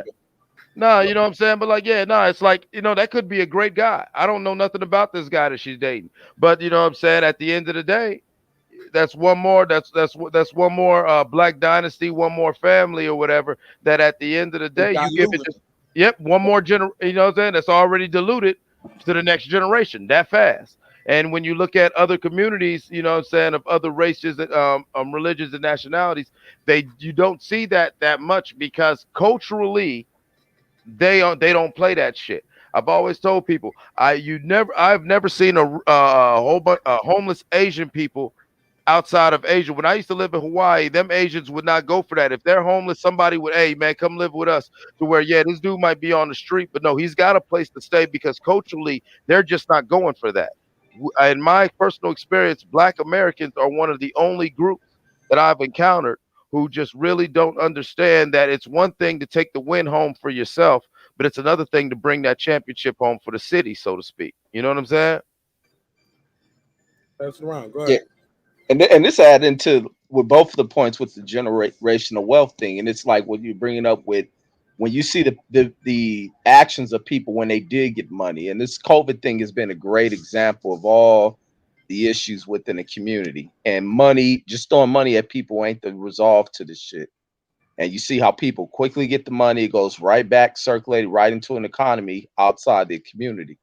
And that's because people have a lack of understanding of how to let money sit, how to save it. They don't understand rainy days. And as soon as that money was drawn up, the hurricane came in on their ass. And what it did is turn these dudes to becoming super violent, robbing shit because they're in need of what they had a taste of that they didn't even attain Oh shit, for my a hot finger was second. off. That's why I ain't getting the call. Nigga, I'm sorry. Oh, the phone off. But yeah, so they Okay, hold didn't. on. Call right. Go ahead, Reggie. Keep continue. I don't But know yeah, how. But my they ringer didn't got. attain none of that shit. And even going into this generational wealth thing where people talking about where they're putting in all the work to accumulate shit and they wait for the next generation, but the next generation doesn't have an ethic. They don't have a value over what has been earned for them. That's why you deal with a lot of, even with wealthy white folks, a lot of them would not give all that wealth to their kids. They donate it to some foundation because they refuse to have spoiled kids to go off and fuck that money off. And a lot of times people talk generational wealth and passing money on, and these kids blow it. And we see it in our own communities to where when we start approaching shit in the 60s and moving into communities in the 70s, within the next generation, when a lot of this other street level shit started, we blew this shit that was put aside for us to where we didn't get an understanding and a value on shit. Just spoiled kids, and they just go on to fuck shit up. They just thought life was great. They forget where they come from, and there's no hard work ethic behind that shit. And we fall behind. We fall behind leagues behind other groups of people that are out here. And money just ain't the result. You have to educate a society. Even with African empires, the thing that have crushed a lot of African empires is the fact that a lot of knowledge and wealth was not spread throughout the rest of the community. Kings die, those kingdoms fall apart, economies fall apart, and the people are left without any understanding of how to develop and move forward because they have relied on a king who's kind of made them into a welfare state. And that's how been the crush of a lot of African empires, weaken them. And the same thing goes with a black community. We ain't put a real significant push on educating our kids. And I always think about this shit. If a motherfucker ever hit the lottery, got super rich, and you have all these people running up begging you for money, begging you for this and that. And in my mind's I like will fathom shit like this and be like, how quick you'll see people want you issue out money, how fast people are gonna buy chains, how fast people are gonna go out to buy some car, to throw some rims on that shit, blow this shit, and it's gone. But the minute you change that kind of mindset and be like, I ain't giving you shit, I'm gonna put you through a program, put you through a school to get you ready. All right, let me put the kids through pilot school. Let me put the other kids through. If a kid ain't got the mind to go through piloting, let me put him through a trucking school. Let me put her through a engineering school, a law program. Let me do that type of shit, and you'll start to see a lot of people push away, not want to ask for things. But the moment people see generational wealth, they just want to spend it, and that's the wrong mindset. This is what has helped other cultures of people is that they don't play that just give you the money because we have it and you fuck it off. Like, nah. Before I open it back up to the panel, sorry about that noise. We just had a caller. I missed the call. For some reason, I had the. For some reason, I don't know. I got to get a new phone. I got a birthday next month, so hopefully I get a new phone for my birthday. I've been a good boy, as my wife, as we like to joke around and say. So caller, you more than welcome to call back. I believe that was 650. I missed a couple calls. Wow. 718-650-816. So now we back live with the phone line. See, sorry about that. I didn't know if I turned my phone off because I was getting texts. Kept getting ESPN alerts. So I turned my phone ring off. I didn't know it was turning the ring off for the live show as well. So I do apologize to you callers. 650. What's your name and where you calling from? Hey, what's up, Mark, man? What's up, panel? It's Tyson, man. I'm calling from the Bay Area. Hey, Tyson. All the kids love when Tyson Garcia come out to play. Everybody in the neighborhood say yay. Welcome home, my brother. You got the floor. Talk to me. Man, I just don't get. I mean, I'm not knocking what the brother was saying, but I just don't agree with the selfish generational wealth. I love it. Go ahead. Ain't nobody gonna cut you off. First off, as black folks, man, we don't have anything anyway. But then when we do get something, we should trickle it down to our family. Like if you was born with nothing, then you get something. It's your obligation first for your family and foremost to reap the benefits of your hard work. That's first and foremost. And then whatever gain you can give to the outside people or community, you can give a leg up. Yeah, then you give them some gain. But your priority is supposed to be your family first. Like look at Steve Harvey, for example. He said he ain't gonna leave his kids nothing. And this dude's a multi-millionaire. I don't know what that's about, but that's kind of weird. Why would you want your kids to start off from the ground up when they can start from the fucking fifth level floor? Wait, Tyson. Let me look. Ain't nobody gonna cut you off but me. Let me ask you something. Who did he say he gonna leave it all to then? Just his wife? No, he said him and his wife are gonna spend 85 to 90% of the money while they're alive. Yeah. So like just on frivolous bullshit companies, like what they gonna did he go into detail? I never heard this before. Yeah, because I just seen a little video with him like the other day, and I thought that was kind of weird. I was like, especially as a black man, you would want to leave your kids something, so then they could build on that, and then they can leave like your great grandkids something. So that's how you create generational wealth. Especially if you know how hard it was you struggle, right? Because Steve Harvey slept in cars and shit. Like he absolutely. But listen, but add this. I said, hold what you got, panel. I just wanted to get. I want to get another minute or so off. I know I cut him off because I never heard this before. But please let's not make this free fall to jump in. But be patient. I'm gonna let y'all communicate with the caller as well. Go ahead, Tyson Garcia. No, so for me, why would you perpetuate that? You slept in a car, then you made it big, you made millions. Now you ain't gonna leave them nothing. That's kind of weird for me, especially as being like I'm a mixed black man. That's crazy for me. Anything that I have now, I'm gonna try to make it as comfortable and as easy for my kids because they haven't experienced what I went through and they shouldn't have to. If I got it, they got it. Okay. So that selfishness, you have to be selfish. Because it should be your family first and foremost. And that's what a lot is missing in the black community. There's no family. You know what I'm saying? The father's not in the house, whether the case, whatever happens with him. The mother, they raising these young black women and these young black boys, right, to be strong, to be this way, to be that way. They're not teaching them tender love and care. They're not teaching them how to be nurturing. So when they go out in the world, all they know is just being angry. Daddy wasn't there. My mother was like this. I'm here like that. And then they get their love from the streets. So if you can do something about it, do something about it.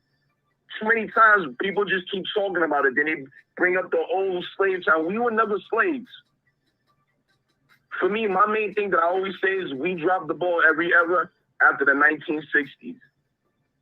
Because before then, the black man was in the house. They was working. Everybody was wearing suits and ties. Look at us now. Look how we dress now. We all dress weird. We talk weird. We act weird. No black man is in the homes. The black boy ain't learning nothing. You automatically taking the daughter out the house because she's jealous of her because she's prettier than the mother. She's out there whoring. Like, yo, what's going on? What are we really doing here? Then people want to capitulate. Yo, we also, man. But what about the white man? The white man ain't thinking about you right now. They're not thinking about you right now. As a community, as a whole, collectively, when are we gonna stop being like, hey, what about these people? Clean up your own backyard. That's what we really need to do.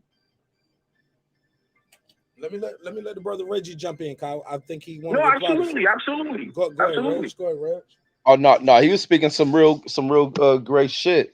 But I think even with the point with the Steve Harvey thing, that was just the other thing. Like it ain't that he's not going to leave those kids or anything. Those kids are secure. Their thing is to go out there and set their own path through life. He has put his daughters through great education programs, which is always the major step.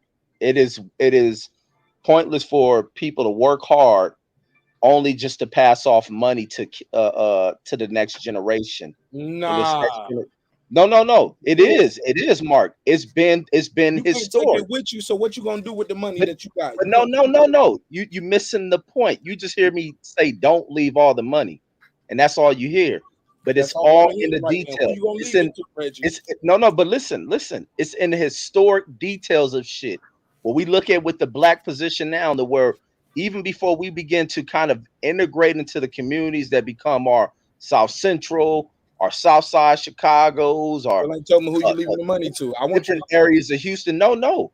Well, we had ownerships in homes, and you gonna leave pass the them money off to. to the next generation, and then this next generation doesn't have a value on money, and they begin to slowly lose these fucking communities, lose these properties, That ain't your and now the business. You dead and gone. Who you gonna leave your money to though? If you don't leave you it to want to your sustain, you want shit to sustain, but you still no, it ain't that they ain't leaving money. They leave money and they watch the family go right back to to fucking they don't watch square it. If zero. they dead and gone, they don't know. Who did they leave But the Mark, money to? that ain't the point. The money, it shows that the money, when people don't have a value of money, they return right back to where they fucking started at. To where the That's a person who fact. fucking That's a fact. sacrificed the fuck out of their lives, the family ends up right back at square fucking zero because you have people with But no consider the fucking alternative, Reggie. Who are you leaving your money to? Let's not No, like still say no, that. but you see, missing the but All point, listen, that's Mark. what you saying respectfully. but Mark, let me say hold this. No, this is hold what up. you I'll missing. let You you just finish. hear me say. And I'm You fucking just with hear me Reggie right say. now. You just hear me say. Let me say this, Reggie, Mark. You I cutting my heard point what off. you Let me said, finish but I this still point. ain't heard you say who do you leave your You, 50, 80 million dollars to? If that's you why got you got to stop your cutting. That's why you got to stop cutting the point off. The thing Can is, you he start is with that? Because I've asked that question. You said no, all no. about You money going back. Who do you leave your 80, $100 million to if you listen, Steve Harvey? listen. Those kids have Still been no through answer. education. The first step he's made, it's a critical step, is put those kids through some great education. I done heard about them daughters through great education. Their associations and networks are perfect to where they'll start making $1 million streams for themselves. They have secure property. The property, Steve Harvey ain't just blowing his money on frivolous shit. He owns property. Who you think that property would be in the name of once they kick the bucket? Those kids. It ain't leaving just cash in their damn hands. And of course they're gonna have money. They probably got a bank of money in their And then accounts. you're going with And hypotheticals. You don't want to go with the man on what his word was. man, this no, you can't. You can take words out of context because Warren Buffett and all them say the same shit. The Rockefellers say the same shit. The But Gettys Reggie, say I'm the still same shit. asking you by The your own DuPonts example. say the same Reggie, shit. Reggie, you keep saying I ain't let you finish. Let's not beat around the bush. Let's not give me It's red not flags. beating around the bush. The thing ain't to throw money. Answer the direct question, my brother. And I'm gonna answer. I'm gonna ask you one more time, and I'll layer it with your layers for the cake. You put your daughter through the best schools. Mute your mic for me, Brandon. You put your daughters through the best schools. You put your daughters are able to be multimillionaires. Blah blah blah. All of that shit still stands. What he said was, I ain't leaving them the money. It's a lot of billionaires say they ain't doing that, Reggie. By everything you say, my question is, who do you leave the money to? Black man who we not used to generational wealth. We are not the Rockefellers. We are not the Bill Gateses of the world. Who do you leave all your hundreds of $1 million to, if not your children? Man, that motherfucker will put that shit endowed into a black university, possibly. He can put into some black fund, a black investor group. That's where the money can go. But those kids are taken care of. He gonna do the same shit So that a those lot are of these other suggestions listen. for him. No, it's what Is these that what you would do? motherfuckers do.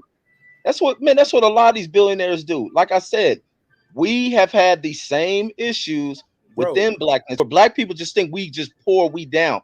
No, black folks have had many periods where we've been up and we done fucked it up. Same thing with LA. That gang shit has fucked us up. We have moved in positions and become fucked up. Pushing drugs, seeing drugs in the neighborhood and wanting to sell them, wanting to bust at each other, then go off to federal prison for fucking football years has fucked us up my because we brother, have become undisciplined and my brother, you unfocused. going on a diatribe and you don't switch the It's the gang. truth. You don't switch the gang shit. I'm talking about It's not gang generational. shit, Mark. It's about where it has set us You back. literally just said just like that gang shit. I'm talking about generational wealth. Like you talking about Mark, black, bro. We don't have black. You talk about all these billionaires. A lot of us wasn't born billionaires and blowing into it. We talking about a guy who grew up poor, slept in his car. Now he's worth over $100 million or something. And he's you see talking how about you see how you don't catch the point? You see how you don't catch the point?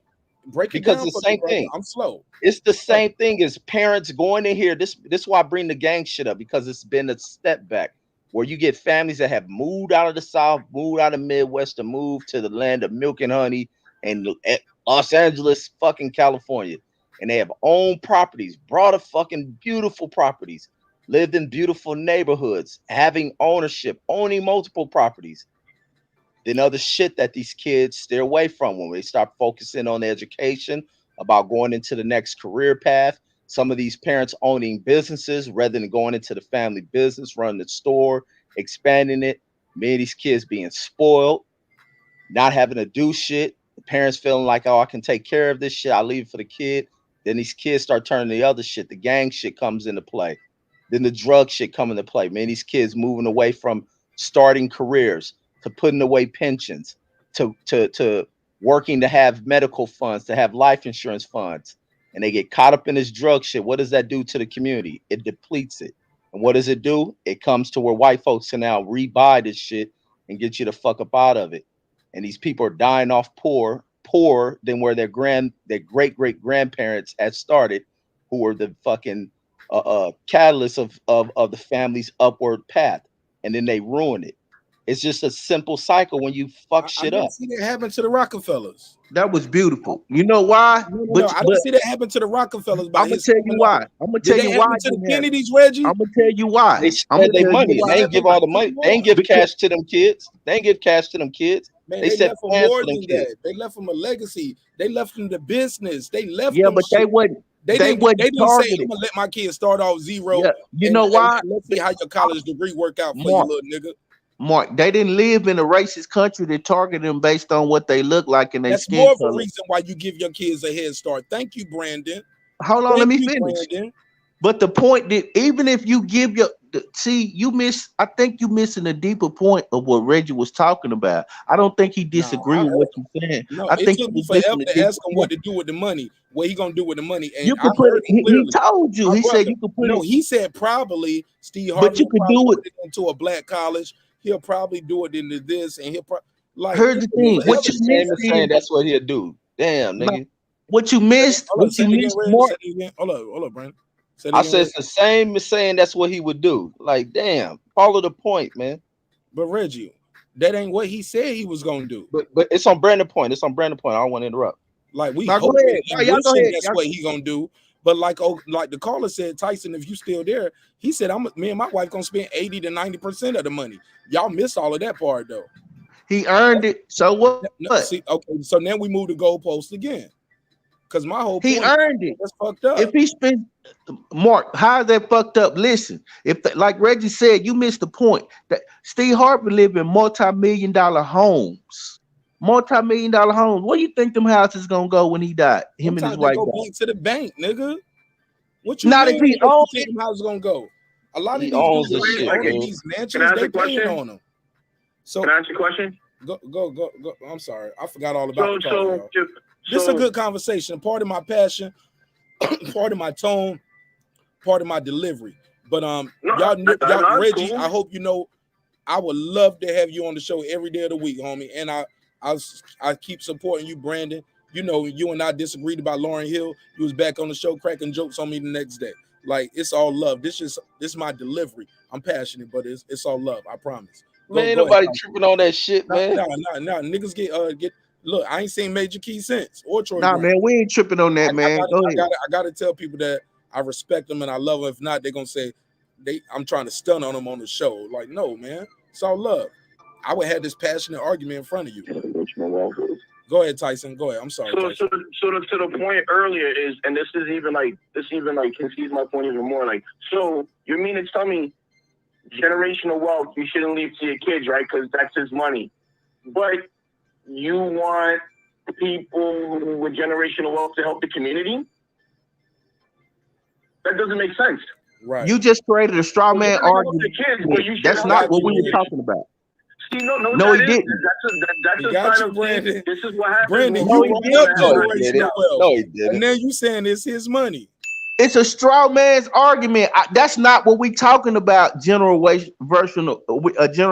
wealth versus Steve Harvey. We're not talking about that. That's something that Steve Harvey. No, that was an example. And that's what you brought up. That's not generational wealth that was selfish, because it should be, for like you help the community, you help other people.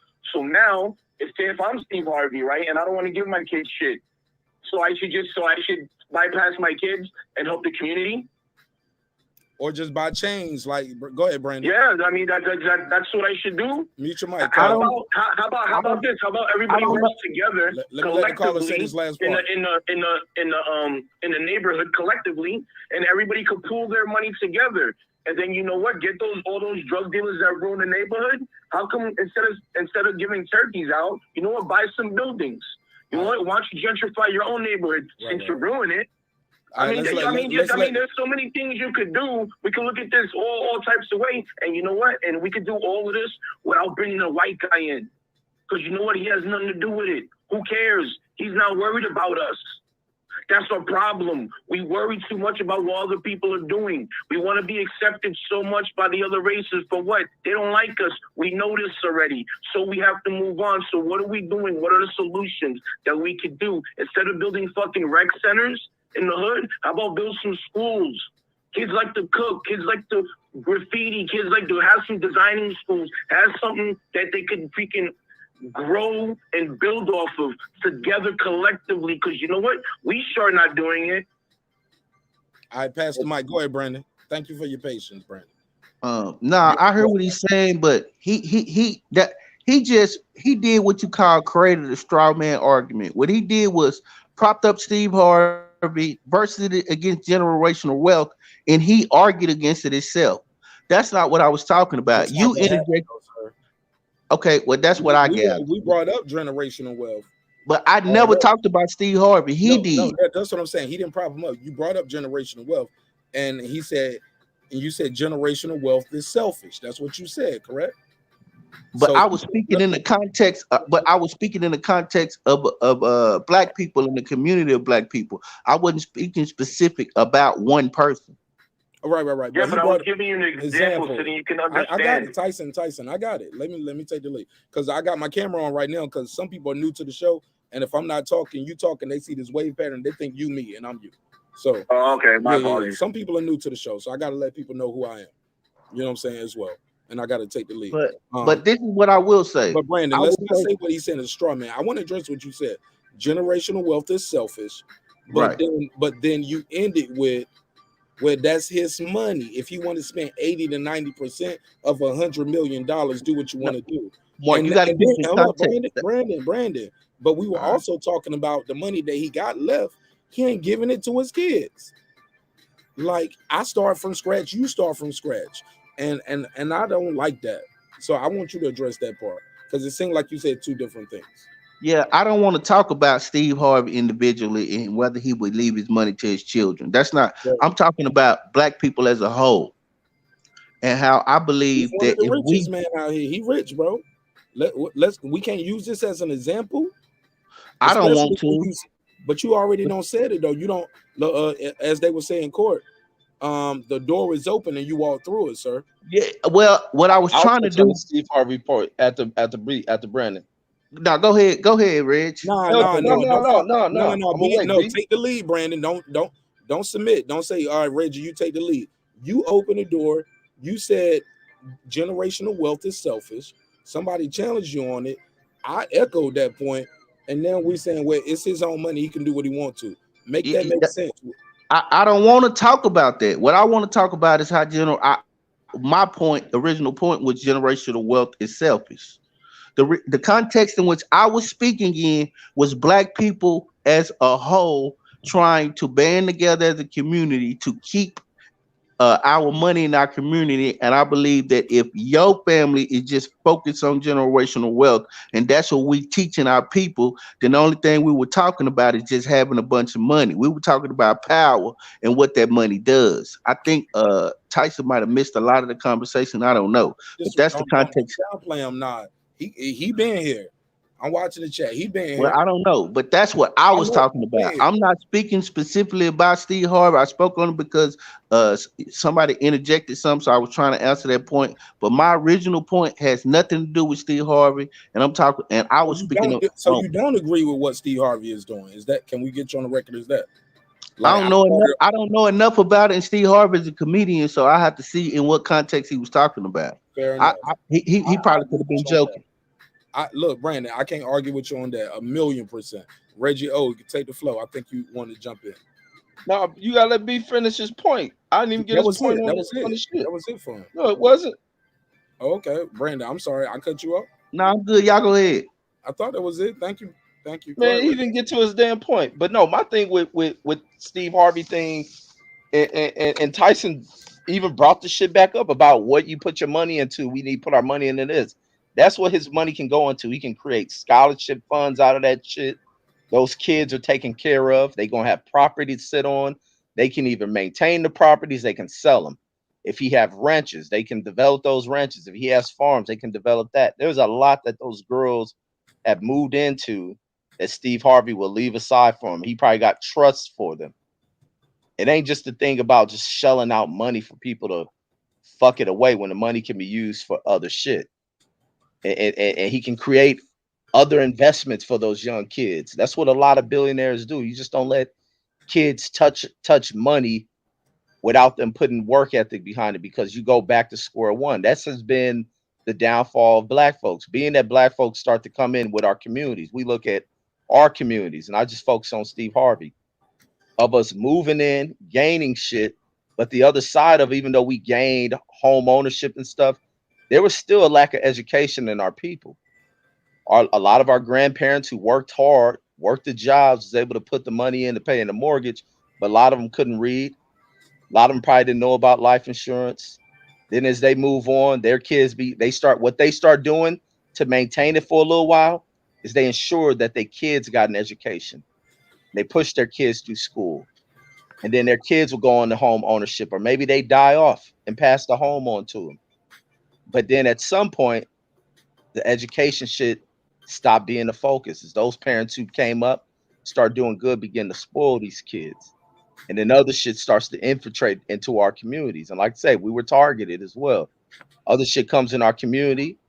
People grab and people gravitated towards that shit rather than leaving it alone, using their minds to create other industry. And even the way some drug operations ran, they ran almost like fucking perfectly structured damn businesses, except they came through to destroy the community rather than putting that money to go in the community. They rather buy shit to floss on the poor people or floss on the people whose lives they have ruined, and has killed off the path of path of our society. Like it killed it off. Mm-hmm. Go ahead, go ahead, go ahead. I'm sorry, I was reading the chat. I didn't mean to laugh while you was talking. I was reading the chat. I'm sorry. Go ahead, go ahead. Oh, I ain't hear no laugh. Good. Go ahead, Clips. Clips, you still there, or you just in the chat? All right. Well, look, this is what I want to say. Tyson, you want to add to anything Reggie said? Because at the end of the day, I did find a clip of Steve Harvey saying it. Reggie, have you ever heard this before? I know Brandon said he had never heard it. I had never heard it. But you know, No, I'm but I searching. want to hear it. Yeah, I'm searching with this shit. I find it. I love it, bro. I love fact checking the fact checkers. Like, I love it because I'm a fact checker myself. That's why I love when people always say, hey, Marqnash, we got the facts for you. All I ask is join the panel, put it in the private chat, keep going, and let me present it to the audience because I got to fact check your facts. Because we've had people just put stuff in the chat, send people off to links that were not true. And then we got to explain that. So the only people that can put links in the chat now is moderators. But even the mods, I'll be like, shit, you're moderator for a reason. Join the panel, put it in the private chat, and leave. Let me present it. Like, bring me the new information. But Tyson, at the end of the day, even with what Reggie is saying, I'm still like, and I get what you're saying, my brother, and it's fundamental, it's monumental, it's massive. And that's how you teach somebody how to fish, correct, Reg? Is teaching somebody how to fish instead of giving them a fish, right? Respect or no? Absolute. Brian, would you agree? Yeah, and I would even be more broader and just saying, think about it. Like Red said earlier, he said, man, black people always kind of had money. Our entertainers have been wealthy. Our boxers have rich. Our boxers have been rich. Our athletes are rich, but think about what their families are doing and what are their children doing. So what is it that we trying to do here? That's what I'm trying to figure out. Is the goal just for your family to be rich and to be comfortable and to enjoy the best thing life has, or is the goal for people to look like you, to not be discriminated against, and the only reason you not discriminated against in certain parts of this country is because of what you do on the field and maybe how much money is in your bank account, but you still get discriminated against, like LeBron getting a vulgar word scrolled on his garage without all the money that he got. He still didn't have the power to stop somebody from mistreating him. Mm.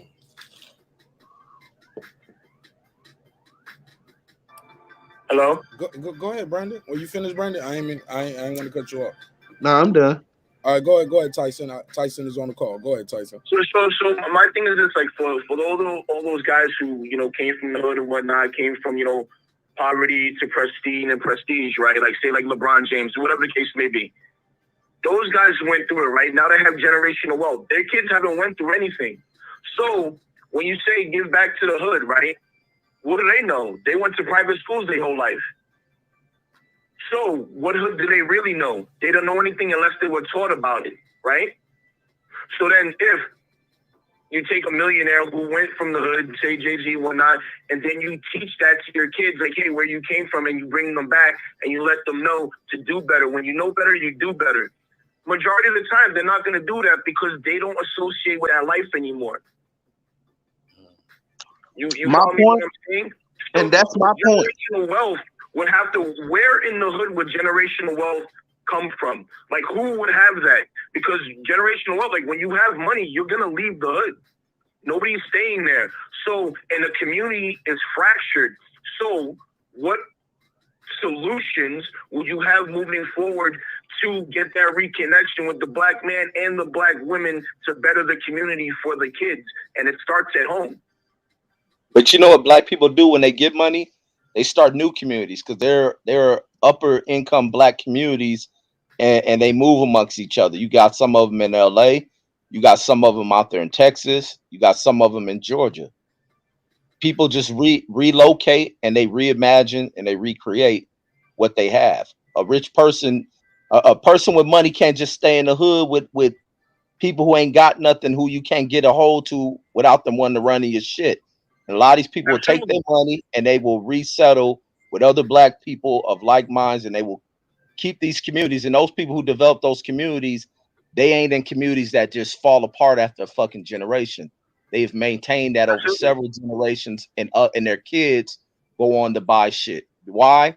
Because they leave shit into those kids, intellectual shit of value to those kids, and they help get the Tyson. kids Let him finish, please. But go ahead.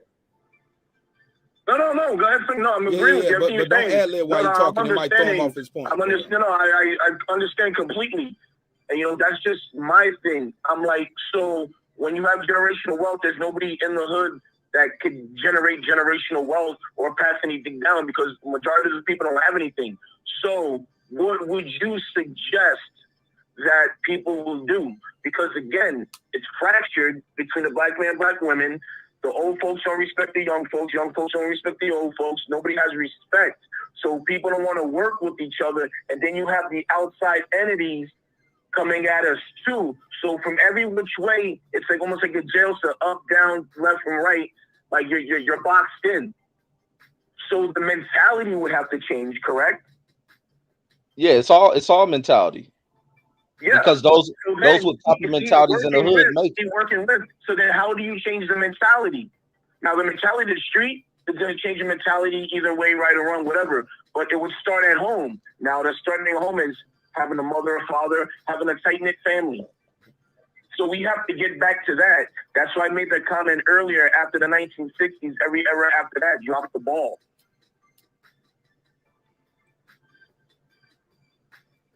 Yeah, but with mentality and over the course of time, some people, like they say, everybody can't go, and that ends up being the case. And sometimes you got to destroy and rebuild shit, and that's what has to happen with the hood mentality. That shit has to be destroyed and rebuilt. But black folks will always find a way, even those out of the hood. And just because one community does you leave the hood or whatnot, don't mean you start a new community. Because we got to think what people term as the hood and the ghetto wasn't always a ghetto. A lot of them, because people don't pay attention to history or ask their grandparents shit. For majority of probably 100% of all these communities that are today black communities, white people thrived in them. Absolutely. Yep. And they moved out. Yep. Go ahead. Pardon me. Go ahead. No, you're right. No, you're absolutely right. No, I'm agreeing with you. I'm saying that the white folks were part of the community, then they moved out. Well, look, I got this Steve Harvey clip queued up. I want to play this for entertainment purposes and stuff, to add context to the content. You feel me?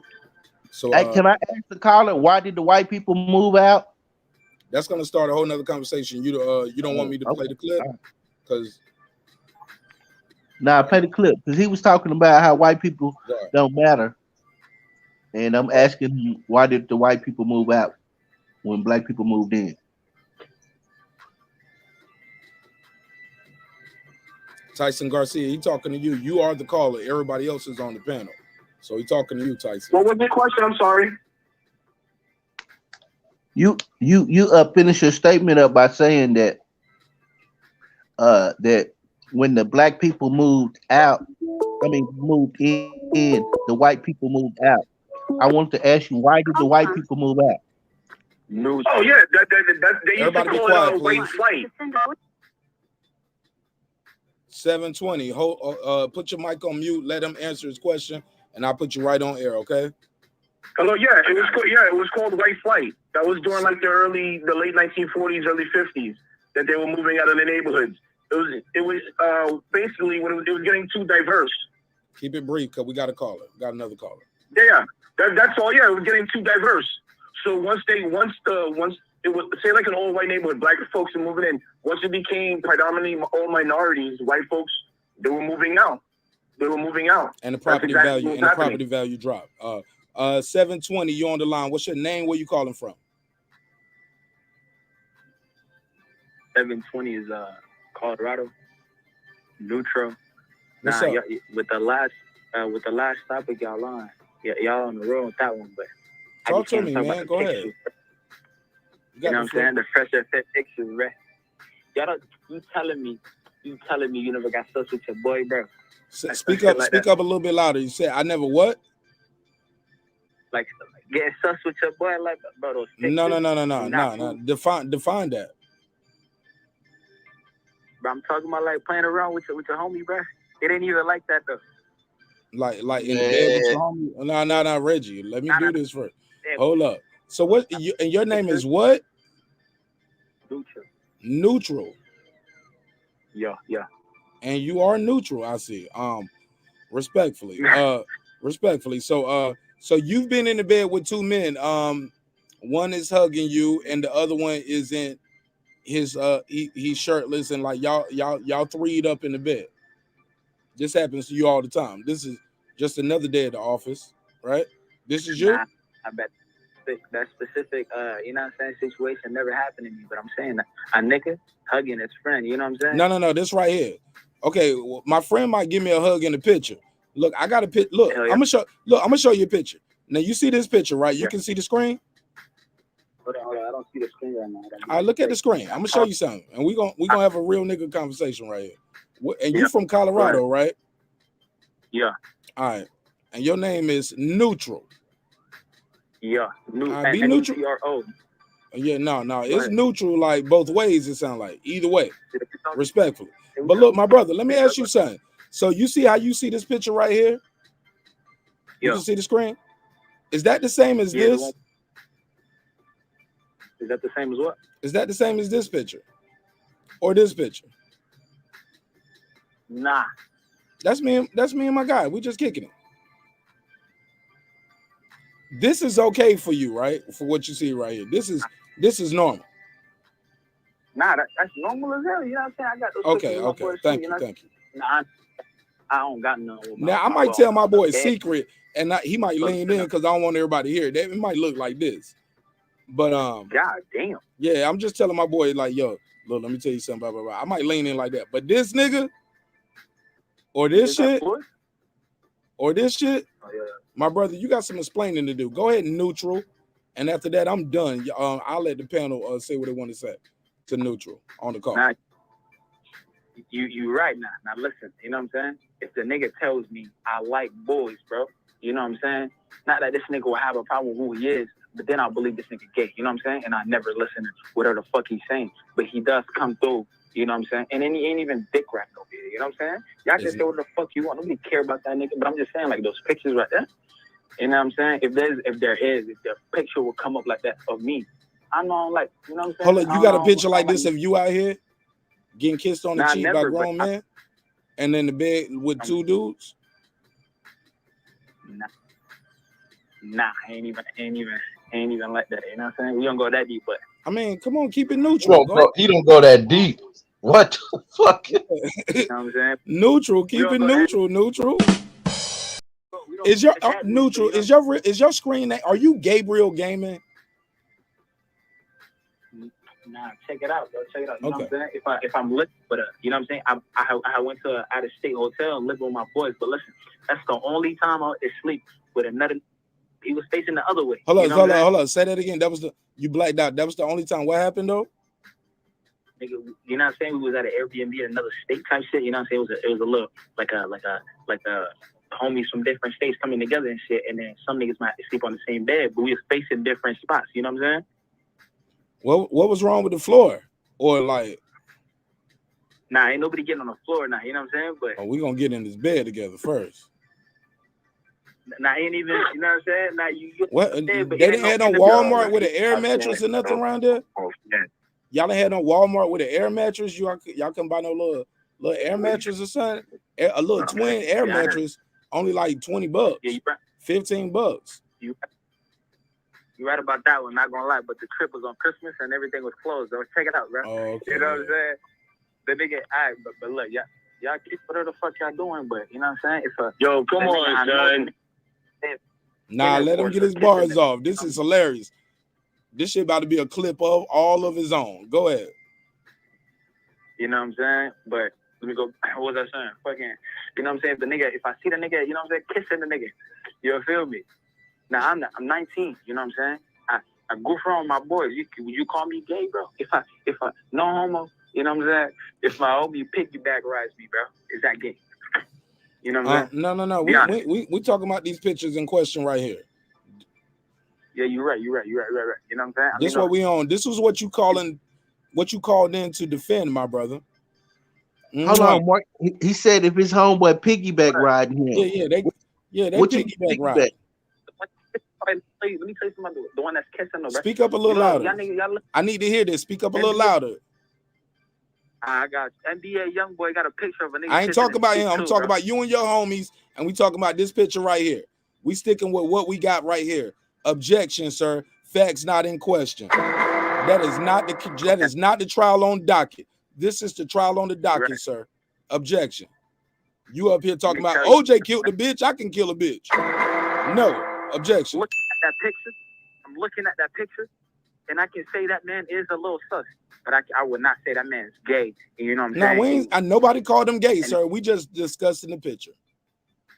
Nobody even looked at this. Nobody on this panel in 3 hours has said, quote unquote, he is gay. Yeah. Nobody has said that. Because that would be a crime. That would be libel.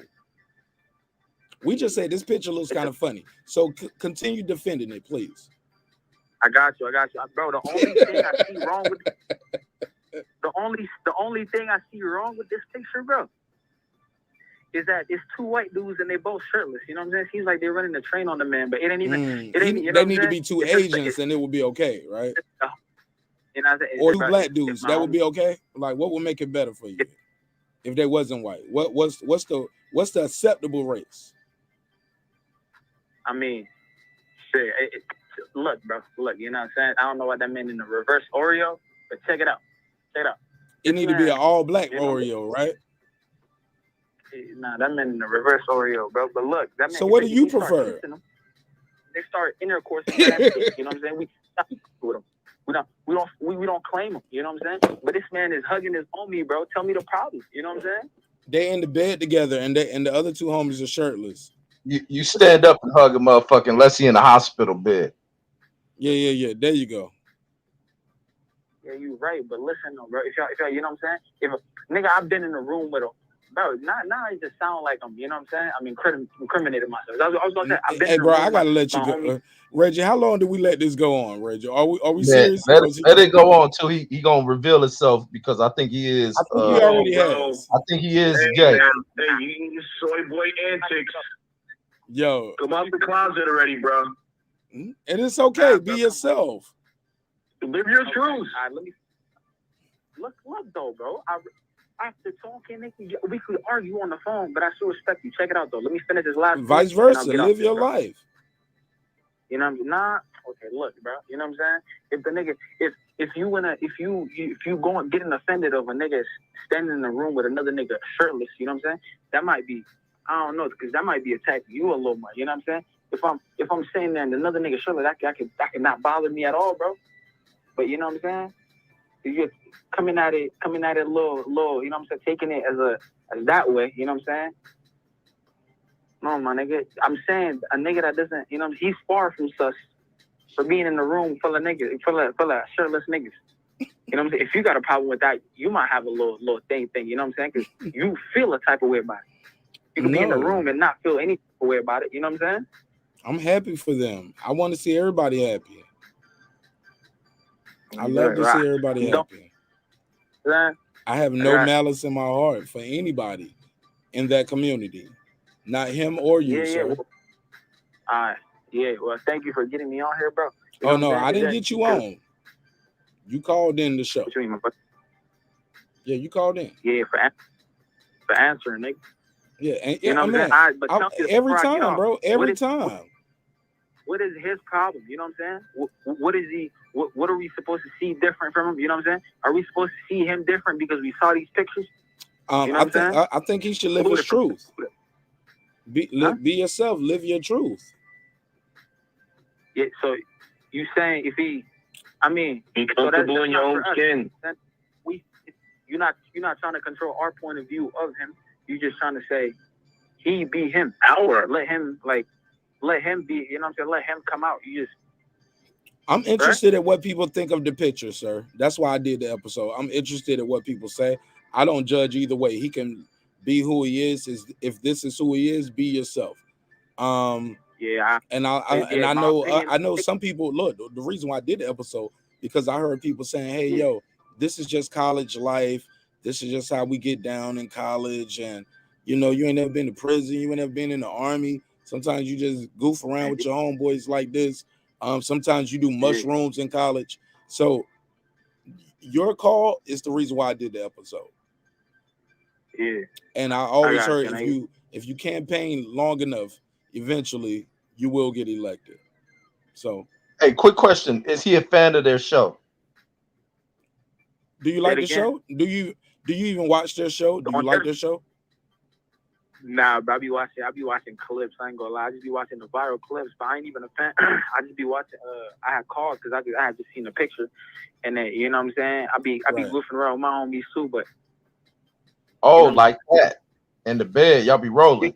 Yeah. I have a question. I don't not like that. You know what I'm saying. But y'all do piggyback rides though, right? Say it again. But y'all do piggyback rides, like you did say that though, right? With oil on. Yeah. Nah, nigga said oil on. I don't know about oil now. You know what I'm saying? Hold on, Hold on, I have a question for you. Yeah. Hold on. Yeah, oil. Caller, I have a question for you. Yeah, go ahead. Yeah, the reason why you called in because you seen that picture, right?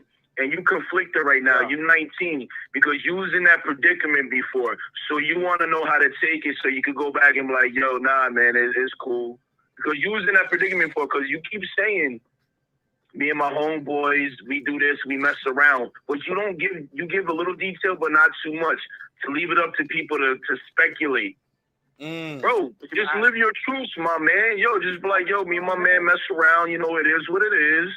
And, you know, and you still exploring. You 19, bro. And we ain't judging you. Live your life. Yeah, because once Marq started talking normally like a man, then you was like, yeah, you know, I ain't with that shit. And everything was like nigga and like. Hey, bro, check it out. We ain't Listen, judging nigga, this I do kid, YouTube, man. bro. He's You know what I'm 19, saying? man. Listen, And it's okay.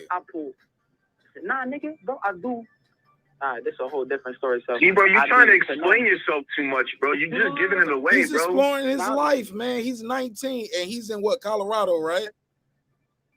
I'm 19. but And I it's know cold you in know what I'm saying? Colorado. Shit, let a nigga cuddle up. Fuck it. Live your life. Go ahead, young nigga. Do your thing. Go ahead. Keep talking. Listen, why y'all give the same reaction as those bitches? You know what I'm saying? As those females that be calling the niggas gay just because they not, you know what I'm saying? They don't take their side. You can't be doing friendly fire calling another nigga gay.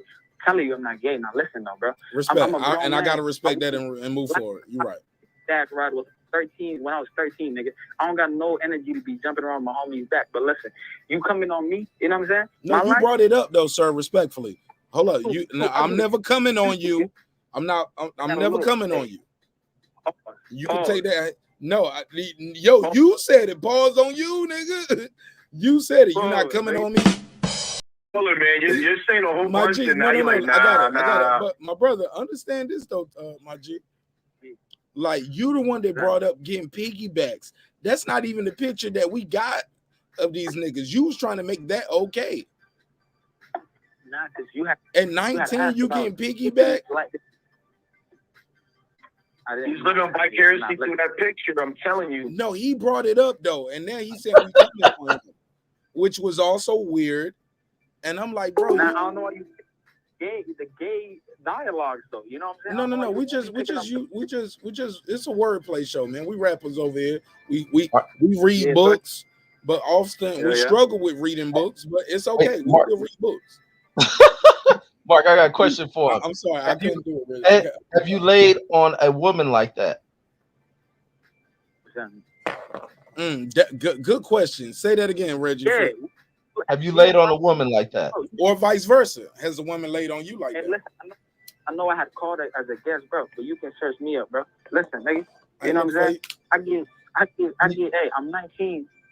This ain't even coming as offense, bro. I probably pulled way more bitches than all y'all niggas, bro. Listen, though, you know what I'm saying? This a open, bro. You deflecting, sir. He asked you an open, direct question. Wait, don't pull the bitches. Have you laid on the bitches? Yeah, it's still lie. I can say yeah and still lie, but I can say yeah and say I swear to God I'm not lying, bro. You know my brother, I'm gonna tell you the wild shit about me. I'm gonna tell you the craziest shit about me, Reg. I got a picture right now, and my wife see it in my army book where I'm in the bed just like this with two bitches on me. And my wife be like, she don't say nothing like that's my life before I met her. I was in the army, you know what I'm saying? One of those girls got married to one dude in the army, the other one got married to another nigga while we was in AIT. My nigga, I got pictures like this with me with women. So the question still remains, have you ever had a woman lay on you like this, or have you laid on a woman like this? Yes, bro. I mean, I can send you, you know. And you and you felt something there. For here though, you said nothing is wrong, correct? Yeah. I mean, as long as that nigga ain't that's hard, cool. you know what I'm saying? That's cool. Nobody in that room is hard, bro. Everybody's chilling, nigga. Say what, sir? What he say? What he say? What he say? As long as nobody in that room with that nigga Myron, bro, is hard. Nothing wrong with that picture at all, bro. As long as they don't get hard. That's what you said. Yo, is this nigga serious, Reggie? All right, what is the inside of a vagina look like? This happening in real life. Hey, caller, I ain't get your name. I want to ask you, what is the His inside name of is a Neutral. What does the inside of a vagina look like? What does the inside of the girls' vaginas that you sing look like? This nigga, bro. What you? Nah. I'm serious. That's a serious question. What does the inside of the girl's vagina that you've been messing with look like? But what's your Instagram, my nigga? I'll send you all my sex tapes, my nigga. What you on, bro? Yeah, look at him going that homo shit. I don't want to see your naked ass. You're just trying to trying to send some. Look how gay. That's how gay you are. You trying to send somebody some shit of you fucking naked, man. Come on, dude. You're too young to not be fucking laying on women. You in here defending this shit from these dudes. You called in here to defend this shit. I didn't even. I did low key. I did. I ain't even gonna lie. I ain't even gonna hold you. It ain't low key. It's high key, nigga. What you mean? It's Nah, Minnie 'cause look- Rippleton. La la la la la la la. It's super high key. What you talking about? Talk about low key. I did Reggie. Reggie. If this is low key, Right. At least he admitted to shit. I respect them for that. Bro, Shout look. out to Neutral. They got good. Look, they got good weed in Colorado. Maybe he started smoking it Colorado. too young. I'm here right now. I've been living here for 4 years, my nigga. But I'm from Africa, bro. In Africa, if we see gay niggas, we kill them, bro. I'm so dead ass right now. I know you say you don't judge. I don't judge either. But listen, my nigga. You know what I'm saying? I literally don't believe, my nigga. You know what I'm saying? Anybody that's from exactly where I'm from is gay, my nigga. We don't produce that, first off. You know what I'm saying? Now let's talk about it. No, it's gay people in Africa, bro. They're gay from every part of the world, dude. Yeah, it's gay people in Africa, homie. Like, and that's why you said we kill them because they there. So you got to have something to kill to say we kill them. So respectfully, and that's why you don't know about them that much because they'll get killed. So they just in the closet. So let's not say that. So they keep quiet. Yeah. Yeah. So they don't even kill all them because some of them motherfuckers be sneaking fucking with them. All right, or they move to America, go to Colorado, and be on the fresh and fit. No, I'm joking. I'm fucking with you. I'm fucking with you. Neutral. Go ahead, Neutral. Go ahead. Some of them, hey Reggie, they gotta escape. Like they gotta. That's persecution. The Statue of Liberty said, "Bring me your broke, your homeless, your hungry, and your gays." Yo, I'm never getting a sponsor on this show. Go ahead. Neutral Zone. Go ahead. I'm gonna call you Neutral Zone. I'm sorry. The zesty zone. That's what the nigga is. No. His name is Neutral. I ain't gonna feminize his name. I think he's done that enough, respectfully. But go ahead, sir. Please continue. You're not saying This is gonna be the best episode ever. This, you about to be famous, right? This a clip of his own. Go ahead. Nah, go ahead, but go ahead. You don't even listen though. You know what I'm saying? I'm saying the fact that this. I ain't even a fan of these niggas, Myron, but I can't tell. You said low key. It was defending them. Huh? You low key. You called in, sir, like you said, to defend the and the boo boo boo. Nah, I'm saying my thumbnail got you triggered, correct?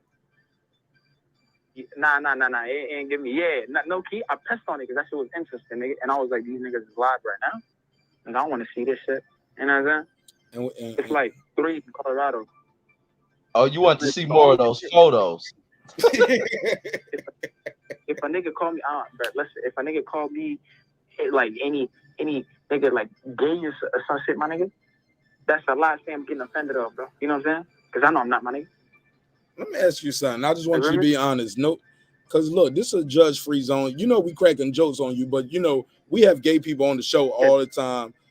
We have gay girls, gay guys. Like we talk about sex, life, relationships, hip hop, politics, business, boxing. I'm gonna just ask you straight up. All right, no disrespect. And if you get offended, I apologize. But I'm gonna just ask you straight up. Have you ever touched a man or had a man touch you? Whether you liked it or not, I ain't judging. But has a man ever touched you? Nah. Reggie, mute your mic. We're not judging. Mute your mic, Reggie. That's disrespect. Sir, I apologize for that. It's an open, direct question. But I do want you to answer, though. But there's no disrespect. Please answer that. Nah, not at all, bro. Not at all. The man said a man damn, nigga. I had to ask. You know what I'm saying? Huh? It was a question from the chat. I didn't just pick that on my own. I'll put it on the screen. It said, ask him, has he ever touched a man? So just so the people know, I put it on the screen. It was a legit question. That's why I tried to be delicate with asking you because I didn't want to offend you or anybody from that community or your community. We're just trying to have an open question.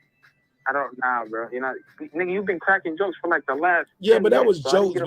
But look, now it's time. Yeah. Look, I start with the jokes, but then we got to get to the healing part, and we got to get the communication, breaking down barriers, and building, and it's an old Robert Frost poem. You ever heard of the Robert Frost? You ever heard of Robert Frost? Nah, not at all, bro. I'm 19. Yeah, they don't teach Robert Frost in school. Nah, bro. Damn. Well, Robert Frost has a poem, and it's called "The Mending Wall," and it's about these two neighbors that always argue, but at the end of the day, they end up building the fence. But the whole point of building the fence is not to separate them. The whole point of building the fence is like we need each other to we coming together for a common good. Yeah, brother Mark, listen. But it's called "The Mending Wall" by Robert Frost. Good poem. You should check it out. We do healing, bro. Sir? There's no healing needed. Nobody's gay. Listen, though, bro. You know what I'm saying? Yes, sir. Listen, if you see something wrong with those pictures, my nigga, the problem might be you, is what I'm saying, Mark. You know what I'm saying? You feel me? Oh, so normalize gayness. Huh? I guess you being 19, I think you live in a world. I call that deflecting, sir. He's just I think you live in a world to where this kind of behavior is normalized, and it's the wrong way. Do you wear skinny jeans? Are you wearing a pair of skinny jeans right now? Whoa, Reggie, we're not gonna ask the nigga what he wearing. Like, I'm not trying to put him on with a date. No. He's a skinny jean wearer. That's why I'm saying that. It's not the no. There's a reason I'm saying that. He's a skinny jean wearing generation. Nah, I'm wearing sweats, bro. He said he wearing some shorts with a G What, shirt. bro?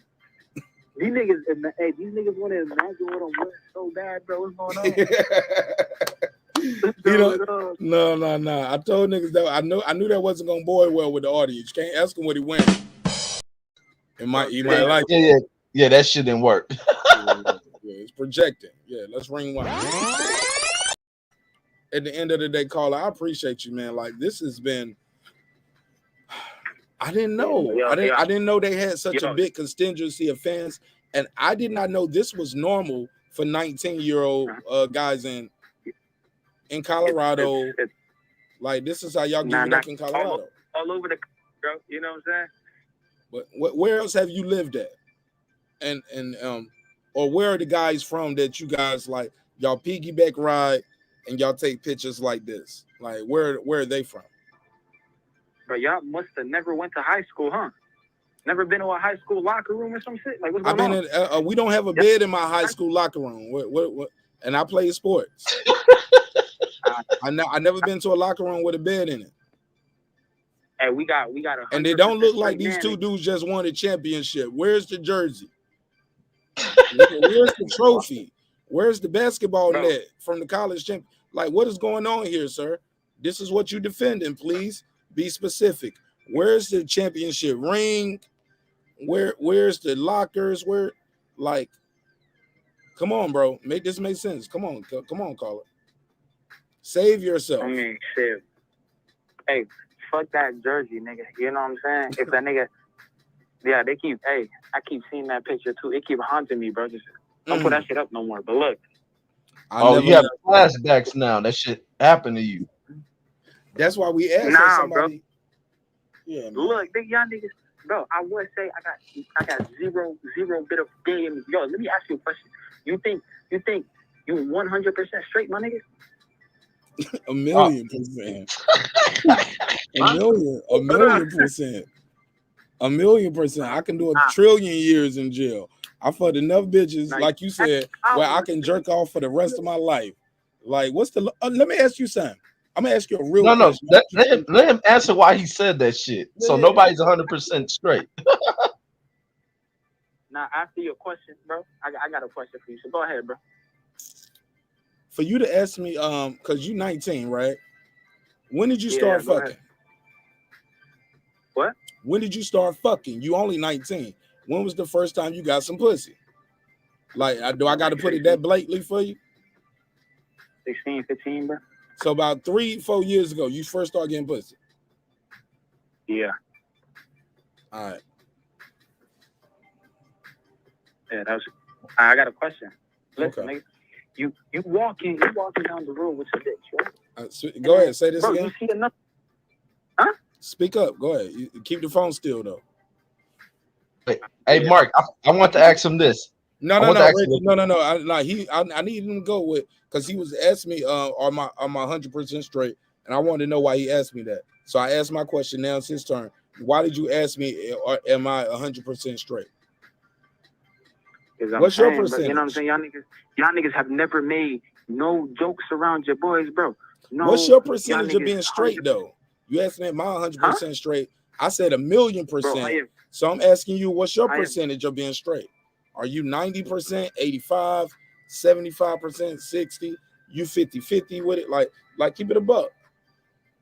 Bro, I know I am 100% attracted. So why did you females, ask me that then? But if my bro, but if But why did you ask, why did nigga, you bring that up? Like that was a like. Nigga, I'm saying, listen, just because I say I'm 100% of the females, bro. If I see my homie saying some shit like, "Yo, shut up before I suck you up," yo, it didn't even like that, but check it out, you know what I'm saying? And then he says, "Pause." You lying, y'all. You lying. That ain't how 19 niggas joke. Y'all niggas joking like that, Nigga, and that's I put that on every day, not just 19, bro. There's older people do this shit. But y'all just be joking like that, and that's just how y'all be joking. That's how y'all give it up. Yeah, but if this nigga now comes near me, you know what I'm saying? If he comes anywhere near my dick, I'm socking him in his mouth. Yeah, you know what I'm saying? That's just like joking on text. Like, yo, nigga, if you don't pick me up from the IHOP or the such and such, I'm gonna make you blah blah blah. Yeah. I thought you was gonna get detailed with that. Yeah. No, blah, no. blah, blah. Listen, I'm trying to. I'm trying to use what you. I'm trying to just say blah blah blah. Yeah. You can fill in the blanks. Yeah. I can't even imagine. But when you start off with what you say, he said what you say. Do what? That shit sound like an invite. Man, hey. Now I gotta ask you about this girl. I remember you used to be like, "Yo, suck my dick, yo," like as a form of aggression. But he telling me the new kids is saying, "No, they gonna suck yo." Bro. Hey, I gotta ask him this about this girl now. Never hold it up there. Hey, caller. I gotta ask the girl you say you had sex with at 15. Did she have a bussy or a pussy? Damn, nigga, come on, bro. Damn, Reggie, you got fire. Reggie, you gonna make him hang up, Reggie. We having a good conversation here. Reggie, now see, he's trolling you. I'm having a real conversation, right? We joking, but we are breaking ground here. This is interesting. You know what I'm saying? I did not know that's how the new kids joke on each other. Like, yo, I'm gonna make you give me. No, I'm gonna. I can't. How do you say that to somebody and make it sound like threatening? These niggas be hitting each other in the balls, bro. It ain't even. They be calling it nut check, and then they hit each. I've heard of that. I've heard of that, but I never agreed with it, and I always said that was gay, and it never like matter of fact. First of all, my whole persona, you know when you're around me, you know you're not about to just tap me on my dick and just think like that's not, and that's just like nothing about my aura, my persona says, hey, free dick, free. Not even women. Even women to be like, you be looking mean. You know what I'm saying? I ain't even want to talk to you. I thought you be looking mean. Like, part of my voice. I don't want to turn anybody on with that. I'm just saying. Now let me tell you about let me tell you some about real nigga shit, yo. Like my whole aura be like, yo, you can't do no nut check on me, nigga. That's some white boy shit, respectfully. I only see white boys do that. I never seen niggas doing that in my hood.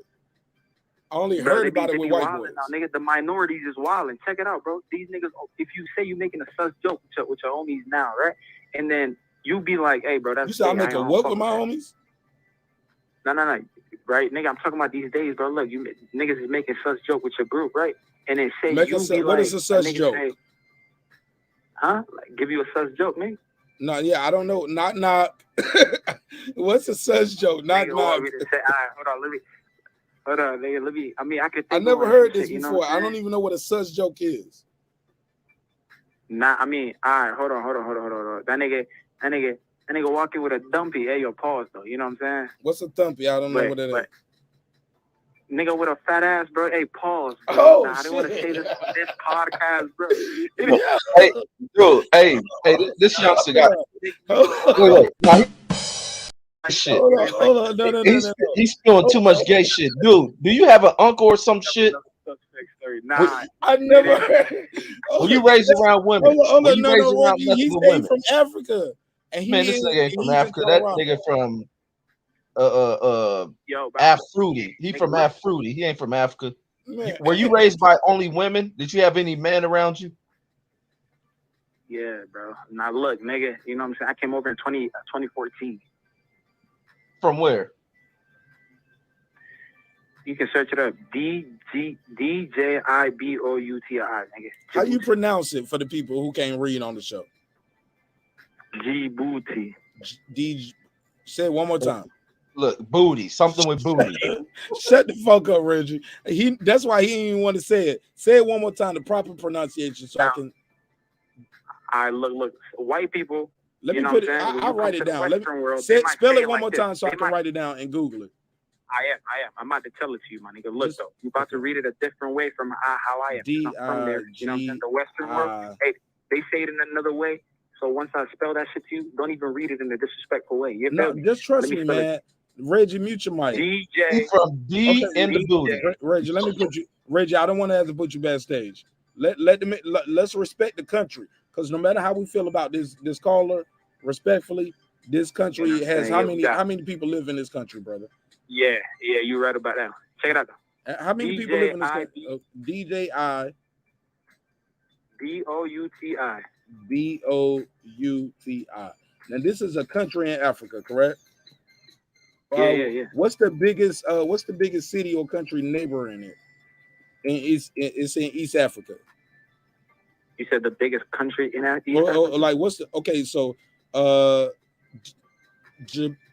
what is silent in this? Djibouti, right? Or is it Djibouti or Yeah, that's Djibouti? We call it Ain't that like the capital of South Africa? Djibouti as well, bro. Djibouti has a population of almost 1 million people, 988,000 according to the World Bank, and I guess they know because they getting their motherfucking money, the World Bank. So respect to them, it's a very small country in East Africa. Yeah, that's very small. It's like very. If I would have said like, it's bordered by Ethiopia, Somalia and in the south, Ethiopia. Yeah. Look, man, look, like we joking with you, but we ain't gonna joke with you about the name of your country. Like this is still a black show, so we ain't gonna pick on you too much about that. I know it's hard to resist, guys. Leave it in the chat in the comments, but damn, man, can we at least get about 2 or 3 off? Hell yeah, man. All right, go ahead, Reggie. Get your 2 or 3 off, and then we gotta leave. Why out of all places you gotta come from some shit with a D in the front and a booty at the back? I mean, dude, you really need to become delivered. You need some male guidance, man. Or did you leave that country because you was coming out touching on boys and they kicked you out that motherfucker? All right, now that got serious. That got real dark right there. Hey, look, it gotta get Reggie, dark. Hey, Reggie. Hey, look, Reggie don't turn into Terry Silver from the Karate Kid. Like he don't went from nice guy to sinister. Like, look at him over there fucking himself up right there. Real sinister. Go ahead. He got all them Colorado white girls and he rubbing on his homeboys and shit. Getting piggyback. I don't even. Look, hey, we ain't fresh and fit out here, bro. I don't fuck with no white girls. Listen though, bro. You know what I'm saying? I got a question for y'all. Y'all walking down the street with your girl, bro, and then there's another man walking, right? I mean, you got to know if that other man is handsome. You know what I'm saying? Because you got to be a competition. If he's a competition or not, it ain't gay. It's just knowing if another nigga is handsome, bro. Now it ain't like that. You know what I'm saying? No, I don't. I don't know what you're saying. I need you to elaborate further. So let's say I'm walking. So you say I'm walking with my wife. You walk. And I'm walking down the street. Say what? Yeah, they're like you at a bar or something, and then I'm with my girlfriend. I'm with my wife. Who am I with? Yeah, you with your. It doesn't matter, bro. You with your girl, nigga. I'm with my wife. I'm married. So there you go. So I'm married. I'm with my wife. Go ahead. Yeah. Now you go. You will probably say some shit like, "I know my wife. She wouldn't." I ain't say nothing. I'm waiting for you to give me the scenario. Like, tell me who walks in the room. And what happens? Like, go ahead, stay with your scenario, because you said a handsome guy, right? So you with your wife. How about this? You with your wife, and a boss ass nigga like me walk in the room. Go for it. What happens next? Like you know what I'm saying? Nigga, I'm gonna be like, say like I'm like 19, but I'm like 5'10". You know what I'm saying? You walk in looking like nigga. I'm 6 feet tall, hell, right? and I'm older, but I got some money. I'm popular. Yeah, I'm successful. I got a cool ass channel. I can make your girl a YouTube star next week. Yeah, nigga, that's what I'm saying. I'm walking. I'm not gonna walk away from my bitch in front of you, nigga. I'm not leaving her lacking. You know what I'm saying? You would be wise, now, sir, because I'll fuck her. Right. Unless your bitch is one of these niggas in his bed with you. Respectfully. Right, he got his that nigga. But no, I'm joking with her. But my thing is, my brother, what I'm trying to get to is, I don't give a fuck who walk in the room when I'm with my bitch. And who do you think is handsome, or who do you feel comfortable or uncomfortable with? Okay, I ain't on my push-up game, my nigga. I got a home gym that I walk right past every day to come to this studio. My nigga, but I don't give a fuck if The Rock Johnson walk in the room. If my bitch want to walk across the street to go over there and suck his dick in the middle of Times Square, so be it. That she better leave with that nigga too, and vice versa. Like, if she think I'm about to just, like, my nigga, like, I don't base my relationship on how another nigga look. Like, that sounds very insecure. It sounds like you have some let me say this. It sounds very insecure, and you might have some insecurities because by your logic it sounds like you was gonna go suck his dick first. Because if I don't do it, my bitch gonna do it. So I gotta, you know what I'm saying? Like, my nigga, you sound crazy. Fuck that nigga. And if she want him, she gonna have him. Vice versa. If he want her, he gonna be able to take her. If he's that nigga, right? But 9 times out of 10, that nigga don't want your bitch anyway. I mean, listen, nigga. I kill myself before I bag a tutor, nigga. Hold on, you'll kill yourself for what? Before I bag a tutor, my nigga. What's a tutor? I don't know what that is. That's new slang for me. What's that? A thought, bro. You'll kill yourself before you bag a thought. Yeah, now look, nigga. I'm not. Do you know sometimes you don't know they thoughts until you already don't bag it though, right? Yeah, you said most definitely. Nah, I'm going back to what he said about the insecurities, my nigga. You know what I'm saying? Yeah, but that's not insecure talking about how another nigga look based on, and you basing your relationship based on how another nigga look, and if he popular, if he got money, he's successful, he can put your bitch on tomorrow. So you insecure about it. My nigga, I'll leave him on the island with him for however long it takes. When we find him, if either the island is populated, he dead, she dead, whatever. But my nigga, I ain't gonna be up there sitting around thinking like, ooh, I'm gonna be worried about her being alive, but I ain't gonna be thinking like, he gonna fuck my bitch. My nigga, like, and you like, oh, bring her in the bar. Like, my nigga, okay, bring her in the bar. Like, you sound like the nigga who don't want a bad bitch because you scared you gotta fight for your love every weekend. My nigga, like, if the bitch is for the street, she for the street, nigga. If the nigga want your bitch and he macking on your bitch, a nigga gonna mac on your bitch. Some niggas gonna do it in your face. Some niggas gonna do it at the workplace. It's gonna be your homies. You gonna go to jail. You might die. Regardless. If a nigga want your bitch, he gonna get your bitch. Bro, I got a homeboy right now, and it took a lot of niggas in our circle to start fucking with him again. Because after one of our other homies died, he was fucking with this bitch in less than 3 months. Less than a year, they was married and got a baby. And then they don't build a whole nother family. And now he raising the other homie kid. At some point, you gotta let that shit go. But like, well, damn, he did marry the bitch and he is raising his son, and now the kid about to graduate from high school. You know what I'm saying? How long are you mad? Because you get what I'm saying? Like, so we had to let that shit go. But when it first happened, you like, damn, that's the homie fucking the other homie's baby mama. And he just died. Man, you can't trust.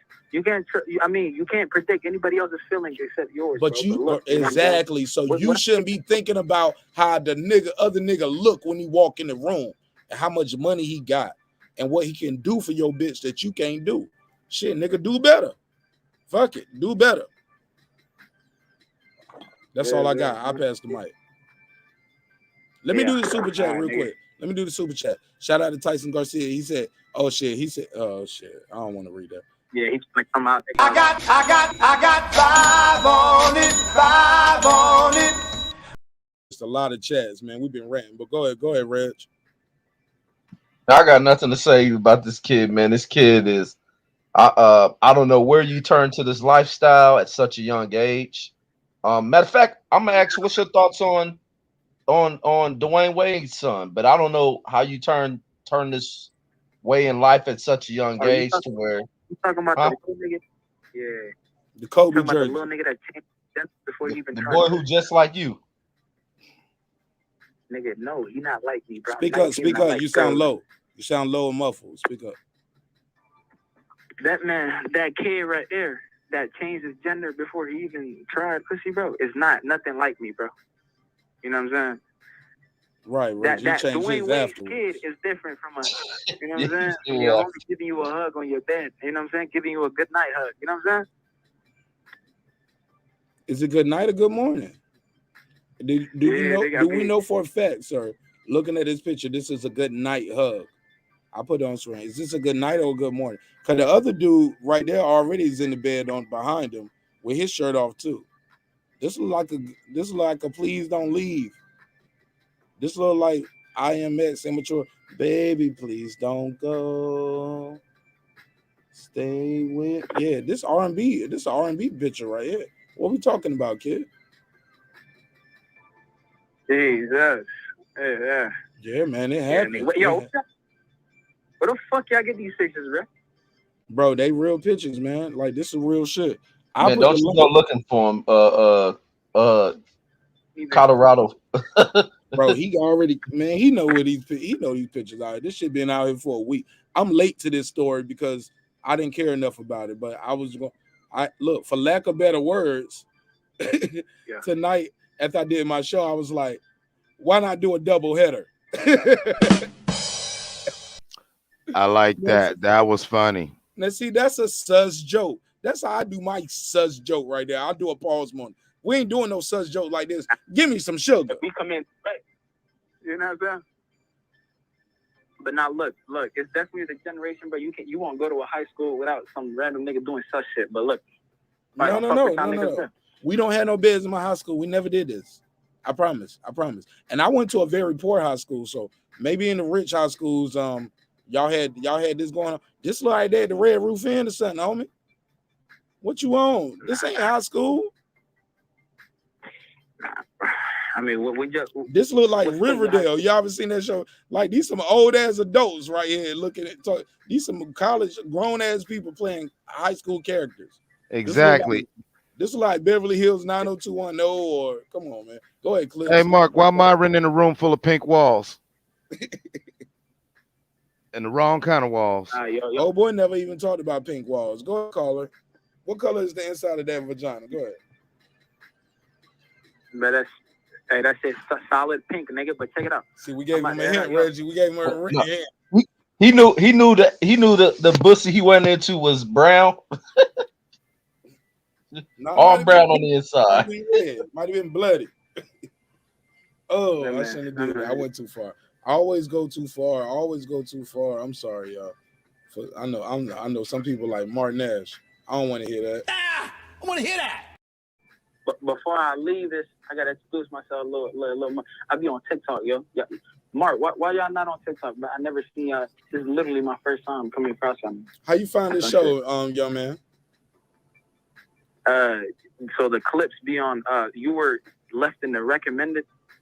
Your live was sitting there randomly after watching the Fresh and Fit show.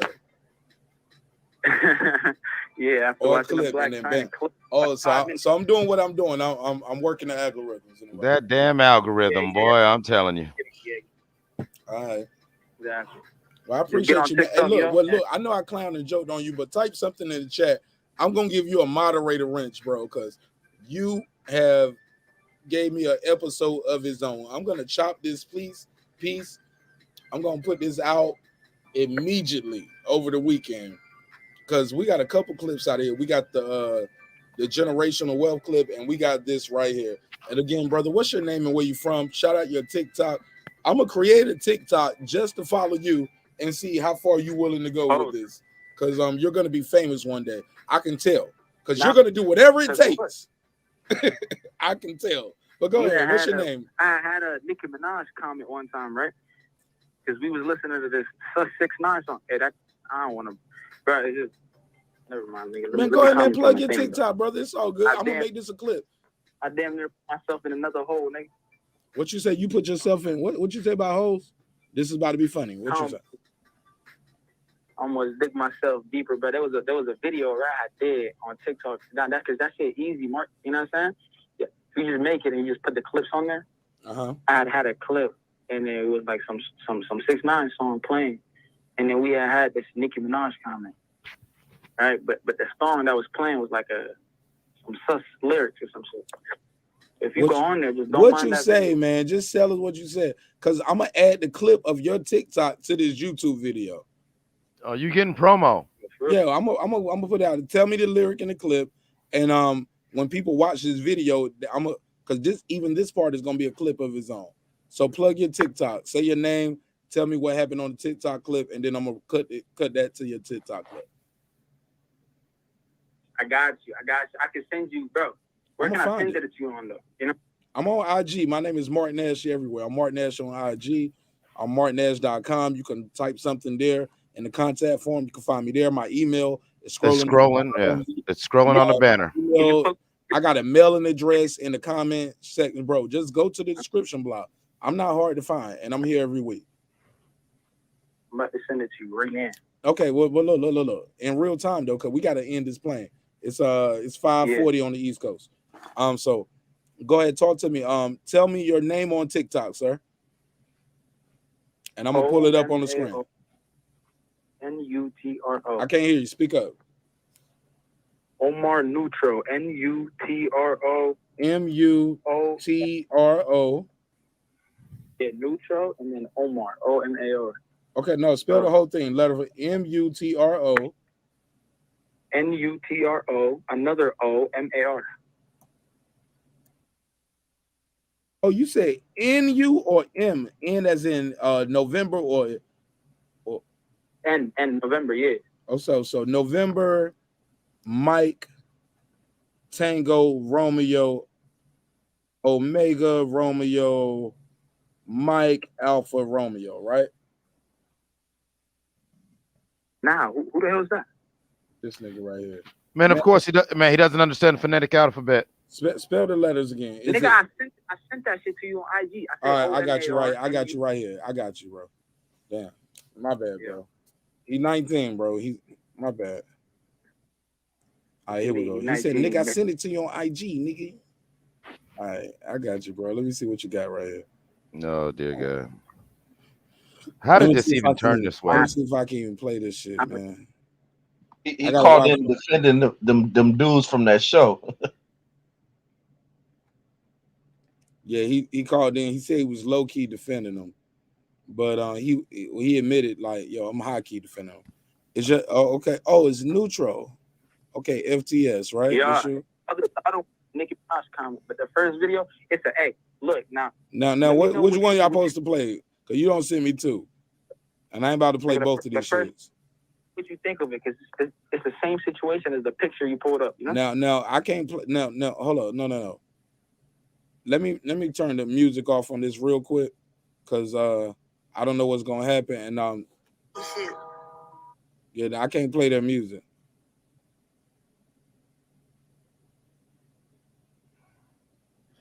Man, oh man, it's a brave new world. Nah. Now I can't play this because of the music. Now, which guy are you? Are you the guy in the red or the sweatsuit?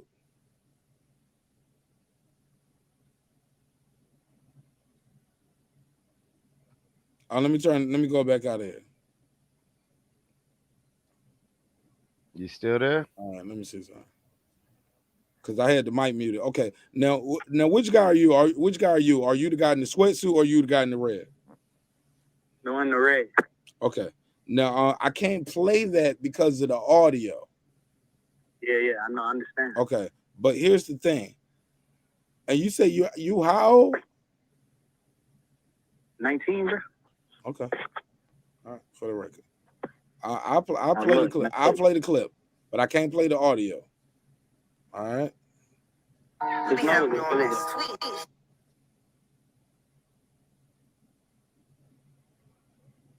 man. What we So about let me go to this clip. Now, this is your IG, and this is how we're going to end this one, all right? But this is your IG.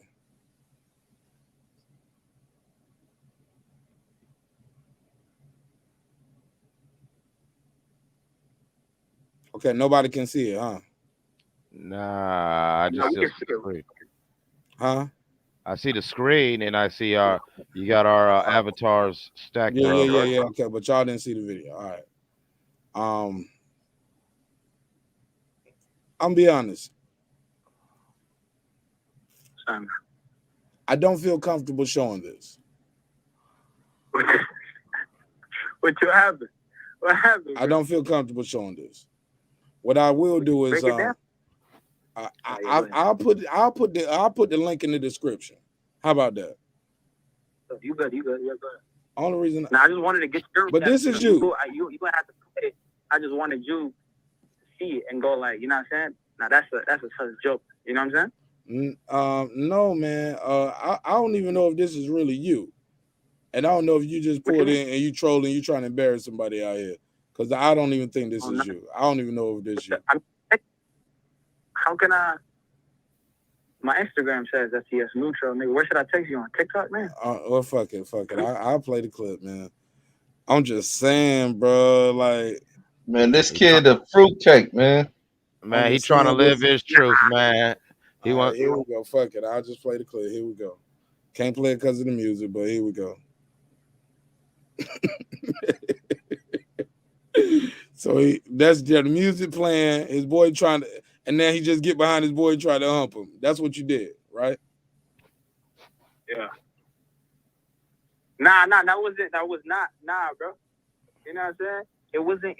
I wasn't even supposed to touch the nigga. He just turned around. You know what I'm saying? But wow. Even if you see that, you can see this generation's reaction type shit. You know what I'm saying? Even it was like a K on there. The niggas was, you know what I'm saying? They realized the shit like the games and the joke. You feel me? Only thing I realized that you probably like penis, but hey, man, go ahead, young man, do your thing, bro. Live your life, brother. It's your love. There ain't nothing wrong with him being happy, man. Bro, and that don't mean he like penis. Man, like you said, something is wrong with this kid, man. He just like to dance. He just having fun. He do piggyback rides. He give piggyback rides. He living his life. He's living his best life. He happy, man. Yeah, why that nigga? You ain't shooting up no schools and shit like that. There you go. I'm proud of you. Ain't shooting. You getting good. You graduated. That nigga ain't out here trying to take my wife purse. Young man graduated, hopefully in college. You know what? I ain't even. So yeah, more for me, young nigga.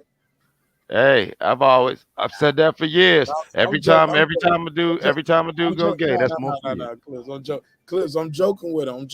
We want people to be I'm not even talking about him. I'm talking in general. Anytime I do that, that don't bother me. That's more for me out here now. Absolutely. Nah. Well, go ahead, call. Go ahead, call it. It's dirty. You know what I'm saying? Say it again, bro. Leaving me out this. Hey, my boy. Say it again, bro. I'm always be there to share it with you, bro. Because nigga, I ain't gay. You know what I'm saying? There are more for you. Share what with me, sir? The bitches, bro. What you? Oh, nigga said more for me because you. Oh yeah, I want you to share that dance with me. I want you to be like, yeah, I'm cool. I just need one dance. You know what I'm saying? Like, I'm joking with you, but come on, man. You know, so look, let me ask you this: how does why did your homeboy push you away? Because he right after the video, that man started laughing. He like, don't do that shit again, bro. Hey, I'm in the chat, y'all. All right, Reggie. Yeah, we about to end this. So why did your homeboy think this? Like, why your homeboy like he pushed you away, and what made you do that, and what made him push you away? I mean, look, if I would have, you know what I'm saying? As soon as the video started, you know what I'm saying? I think we was just supposed to lip sync to the song, no cap. But I had done the action for the virality. But you know what I'm saying? We had a joke too. You know what I'm saying? Right after the camera, brother was laughing. But that's like a nigga. But it's all just jokes, is what you saying. This just jokes. So one day, 20 years later, somebody will take that clip of you. That's what you saying. 20 years later, this could be you. That clip, Mark. Somebody takes that clip. In my mind, when I was making that clip out, in my mind, I was like, bro, Whoever takes that clip, my nigga, they can suck my dick. I don't give a fuck. For the reason them niggas are taking it. You know what I'm saying? They Straight taking up. it. It was just a joke, and it got taken out of context.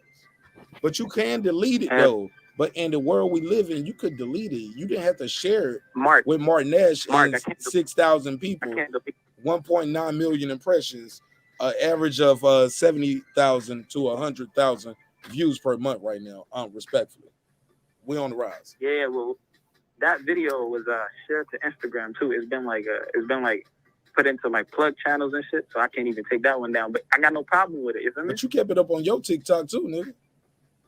You shared it with me. You know what I'm saying? You could have acted like it didn't exist. You got it up. Like Yeah, you're proud of this. You know what I'm saying? I'm just letting you know. You know what I'm saying? At the end of the day, And that's all I'm saying, man. Live your life though, bro. If that's cool with you, that's cool. If it's just joking, that's just joking. But you can't say that guy is just joking, right? You don't know that. But I get where you're coming from. You saying, hey, somebody can take that clip of me out of context. And I'm glad you shared that with us, because when you first started, like we assumed that, like Brandon said, you got something out there that's questionable and you trying to seek validation. I'm gonna let you know, you are not wrong. And you, if you like, you just joking with your homeboys, you happy, live your life, homeboy. Like, just know some people are gonna take it out of context. Once you put it out there for the world, it's for the world to interpret. Fair enough, right? Yeah, and you don't have to prove nothing to nobody neither. Let's be clear. Be comfortable in your own skin. Exactly. Nah, yeah, you're right. I mean, that's what I'm gonna leave with. That's what I'm gonna leave with. You said I don't know what happened in their situation. Like after that picture, them niggas might have fucked. Pause. Nah, we ain't got to go all the way there. We ain't got to say probably, coulda, shoulda, woulda. Let's just stick to you and your situation. Stick to you and your situation, and let's because some would say the same about you. Your look, they say a picture is worth 1,000 words. A video is worth how many then, brother? You're right. Oh gosh, bro. Hey, cause that's you. Have a good. You know what I'm saying? Picture. Somebody was like, man, he pushed the camera. I was like, man, you know what? Come on, man. Let us wait till we get in the room first. Can you wait till we get in the room? Like, you know what I'm saying? Be careful when you throw them stones in your glass house that you just sent in your own exposure video. I can't believe this. We got a video about somebody getting exposed, and then somebody call in and say, I'm exposing myself. My brother, I gotta let you go, man. That ain't no exposure. Nah, it's a joke. But, nah, man, welcome home, man. You got somewhere where you can be yourself and be free, all right? We're gonna have fun, bro. But yo, only on YouTube. Only on YouTube. Yeah. Like, nigga, don't be up here trying to hit me with that with the Pretty Ricky. Grind on me. No. Hey. Nah, I ain't with the shit. Nah, that's the shit. I'm gonna be silence. Nah, respect. Yeah. But thank you, man. Homies. Hold up, plug. I ain't even hear what he said. Plug your TikTok. Let me get him out of here, man. Go ahead, plug your TikTok, homie. Omar Neutral, bro. OMARNUTRO, bro. Y'all have a good night, bro. God bless, man. God bless you. Hey, man, don't be a stranger, all right? Welcome home. Yeah. Hey, shout out to Omar.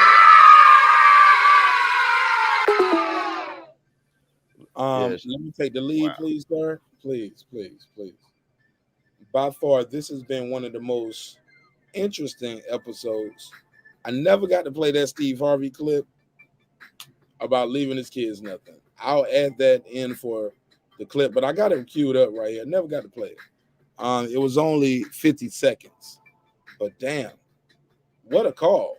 Shout out to Omar Neutral. Omar Neutral. Or should I say, ow. Clips, what do you think of the call? A hell of a call, right? Oh, wow. I was like listening and I was just being quiet until I couldn't no more because I had to keep reminding myself, he a young man. He out here. And I had like all these jokes in my head and I'm like, I knew he was young. I'm not going to do it. Like, That's why I'm glad he's not playing the video because he looked younger than 19 to me. But he on the record saying he 19. He 19. Nigga. Yeah, man. And hey, I don't know what the moral of the story is for all this. I don't. All I can say is, as far as the original topic of what this show was about, all I gotta say is I see that there was some validity to my Oh, suspicions. it all came full circle, didn't it? Yeah, yeah. Oh yeah. God don't make mistakes.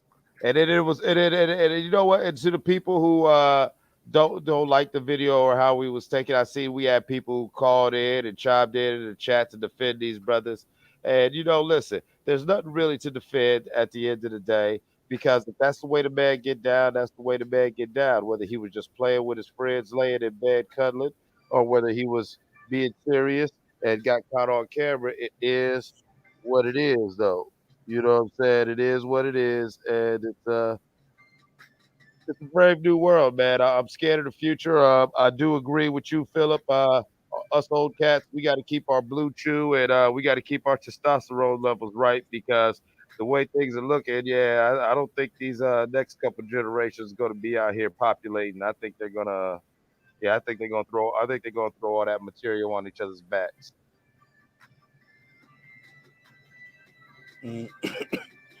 Look, a lot of these comments I can't even put on the screen, man, out of respect for the culture. That is the culture that always comes for Dave Chappelle. Bro, fuck getting a strike. They'll take that channel down in one day if I put some of these comments up. But they're not even blatant, they're not threatening. It's just people making their jokes. Because but someone be like, hey, you think it's funny. I was born this way. All right, well, shit. Don't get mad at me for cracking a joke on God. Then the shit. Get mad. Look, you get what I'm saying, bro? Like, Well, here's my thing. When someone says okay, they well, born this way, look, I if laugh. you Look, I laugh at a hippopotamus platypus. What you call it? Like the platypus shit with the. Yeah, I laugh the at weird. duckbill platypus, yeah, duckbill Yeah, platypus. yeah, duck. Yeah, I laugh at that. I laugh at a skunk that, and I laugh when I see the skunk is using his defense mechanism. He farts on you and you run away. It's the most amazing shit God ever created. And that's what the gays can do. They can fart on my channel and just take it away. They can take the biggest lion away. Uh-oh, you beefing with the gays? You out of here, nigga. like, That so I fast. gotta leave them alone. I can't put these comments up here. Cause bro, some of these comments. Oh shit, oh shit, oh shit. Literally. But go ahead, Clips. I'm sorry, go ahead. And we gotta end it. Yeah, man. Hey, listen, man. To everyone out there, man, listen. Live your life. To thy own self be true. And just know that it's a brave new world with social media. I know people want to just do things and post little videos and flicks up for a laugh or whatever. But when they up there, they up there. And that just doesn't go for social media. I mean, little pics that you texting people and you do it all like that. Yeah, them shits get out there. And here's the thing: if they're out there, they're out there. I ain't gonna judge nobody, but at the same time, hey, if we have evidence to the contrary of what you're trying to portray yourself as, don't get mad if motherfuckers ask their questions or if motherfuckers take them videos and thumbnails and do a show like this, because we are in a world where, you know what, all that information is accessible, man. The internet is undefeated and it's forever. All right, man. Well, with that said, we're gonna end it right there. Shout out to my guy Clip. Shout out to everybody pull up. Remember, dreams require sleep. Goals require effort. Go down and get your goals and definitely live out your dreams. It's your man Marq breaking beats. Go to marqnash.com and get some merch. All right. Put in the promo code Nash27 and save yourself 15%. 15%. 15% on all the merch. What can I say? Been a hell of a show. This has been very awakening in a lot of different ways. Shout out to everybody out there doing their thing. Let me put the promo code on the screen so y'all know what I mean when I say these things. There we go. Nash27, Nash27 is the promo code. I love y'all. Hope you love yourself. And even if you don't, guess what? God loves you. And so does the whole neighborhood. Let's run the outro. I'll see y'all on the next one. Peace. Plug your channel, plug your channel, plug your TikTok, your Twitter, your IG, plug anything you got to plug and promote, put it in the chat right now. I'm going to run the long outro. There you go. This is my passion. This is what I love to do. But some days, sometimes, I'm just like you, man. I hate this job. Damn, I hate this job. Damn, I hate this job. Damn, I hate my job. Damn, I hate this job. I'm just like you. Damn, I hate this job. Man, I hate this job. Man, I hate my job. From a good dream I wake, sun rays on my face, planning out my day, hoping this ain't the one that I catch a case. I feel so good, I feel so straight. My manager keep calling me saying, hurry up, you late. Hurry up, you lay off. Y'all, man, I hate this job. Man, I hate this job. Been trying to play it cool, but it's hard to play it off. I've been hanging on to this bullshit, cause my car still ain't paid off. I know I'm on my way up. My boy just got laid off, so y'all, man, I hate this job. Man, I hate this job. These hoes is so ratchet. These niggas is so sneaky. Y'all don't even really pay enough for y'all to only pay bi-weekly. I'm trying to double up my cash. Take this job, shove it up your ass. Yo, man, I hate this job. Sometimes I wanna say, walk in and slap my boss. This shit is getting hard. Damn, I hate this job. Gotta make it out of this struggle, bruh. And I don't really mean to take it out on you. You just a customer, but damn, I hate this job. Damn, I hate my job. Damn, I hate this job. Damn, I hate my job. Damn, I hate this job. Damn, I hate this job. Damn, I hate my job.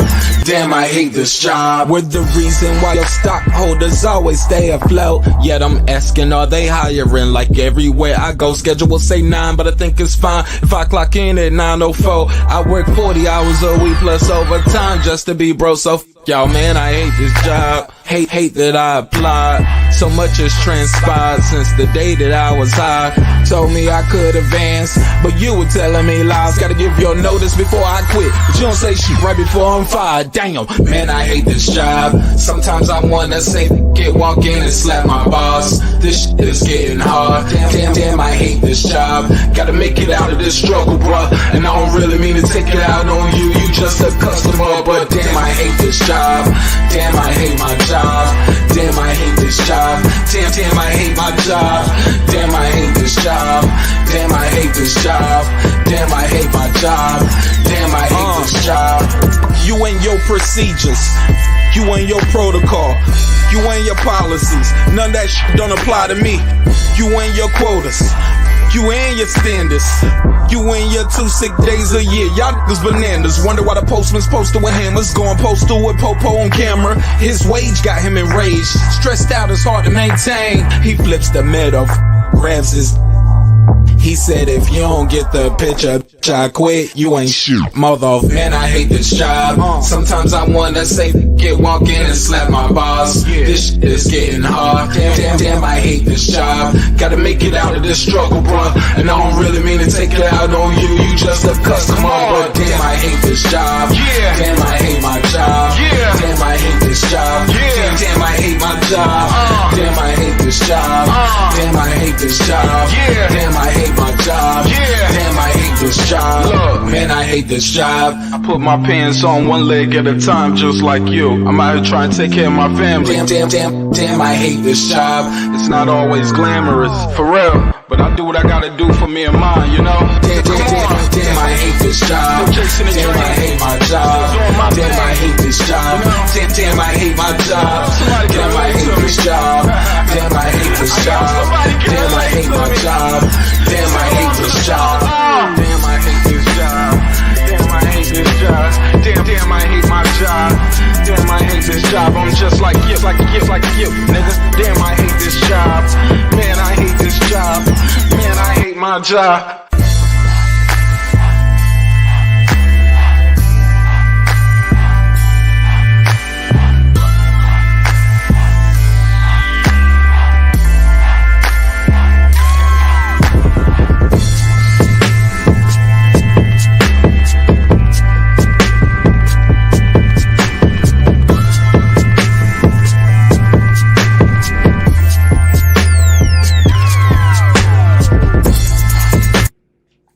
The views and opinions expressed in this program are those of the speakers, commentators, experts, and or the host.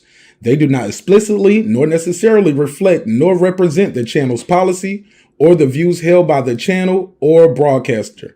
The broadcaster or its channel cannot be held accountable for all or any views expressed during the program. Basically, if I didn't say it, don't come for me. You come for the person who said it. And please don't sue me for somebody else's words. With that said, let's start the show, motherfucker. This that squad sound.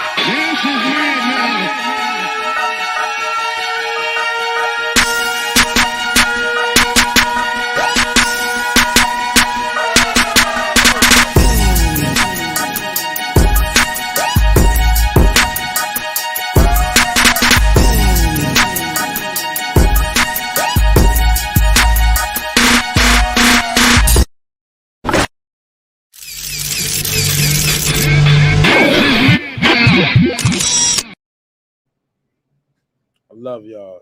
See you on the next.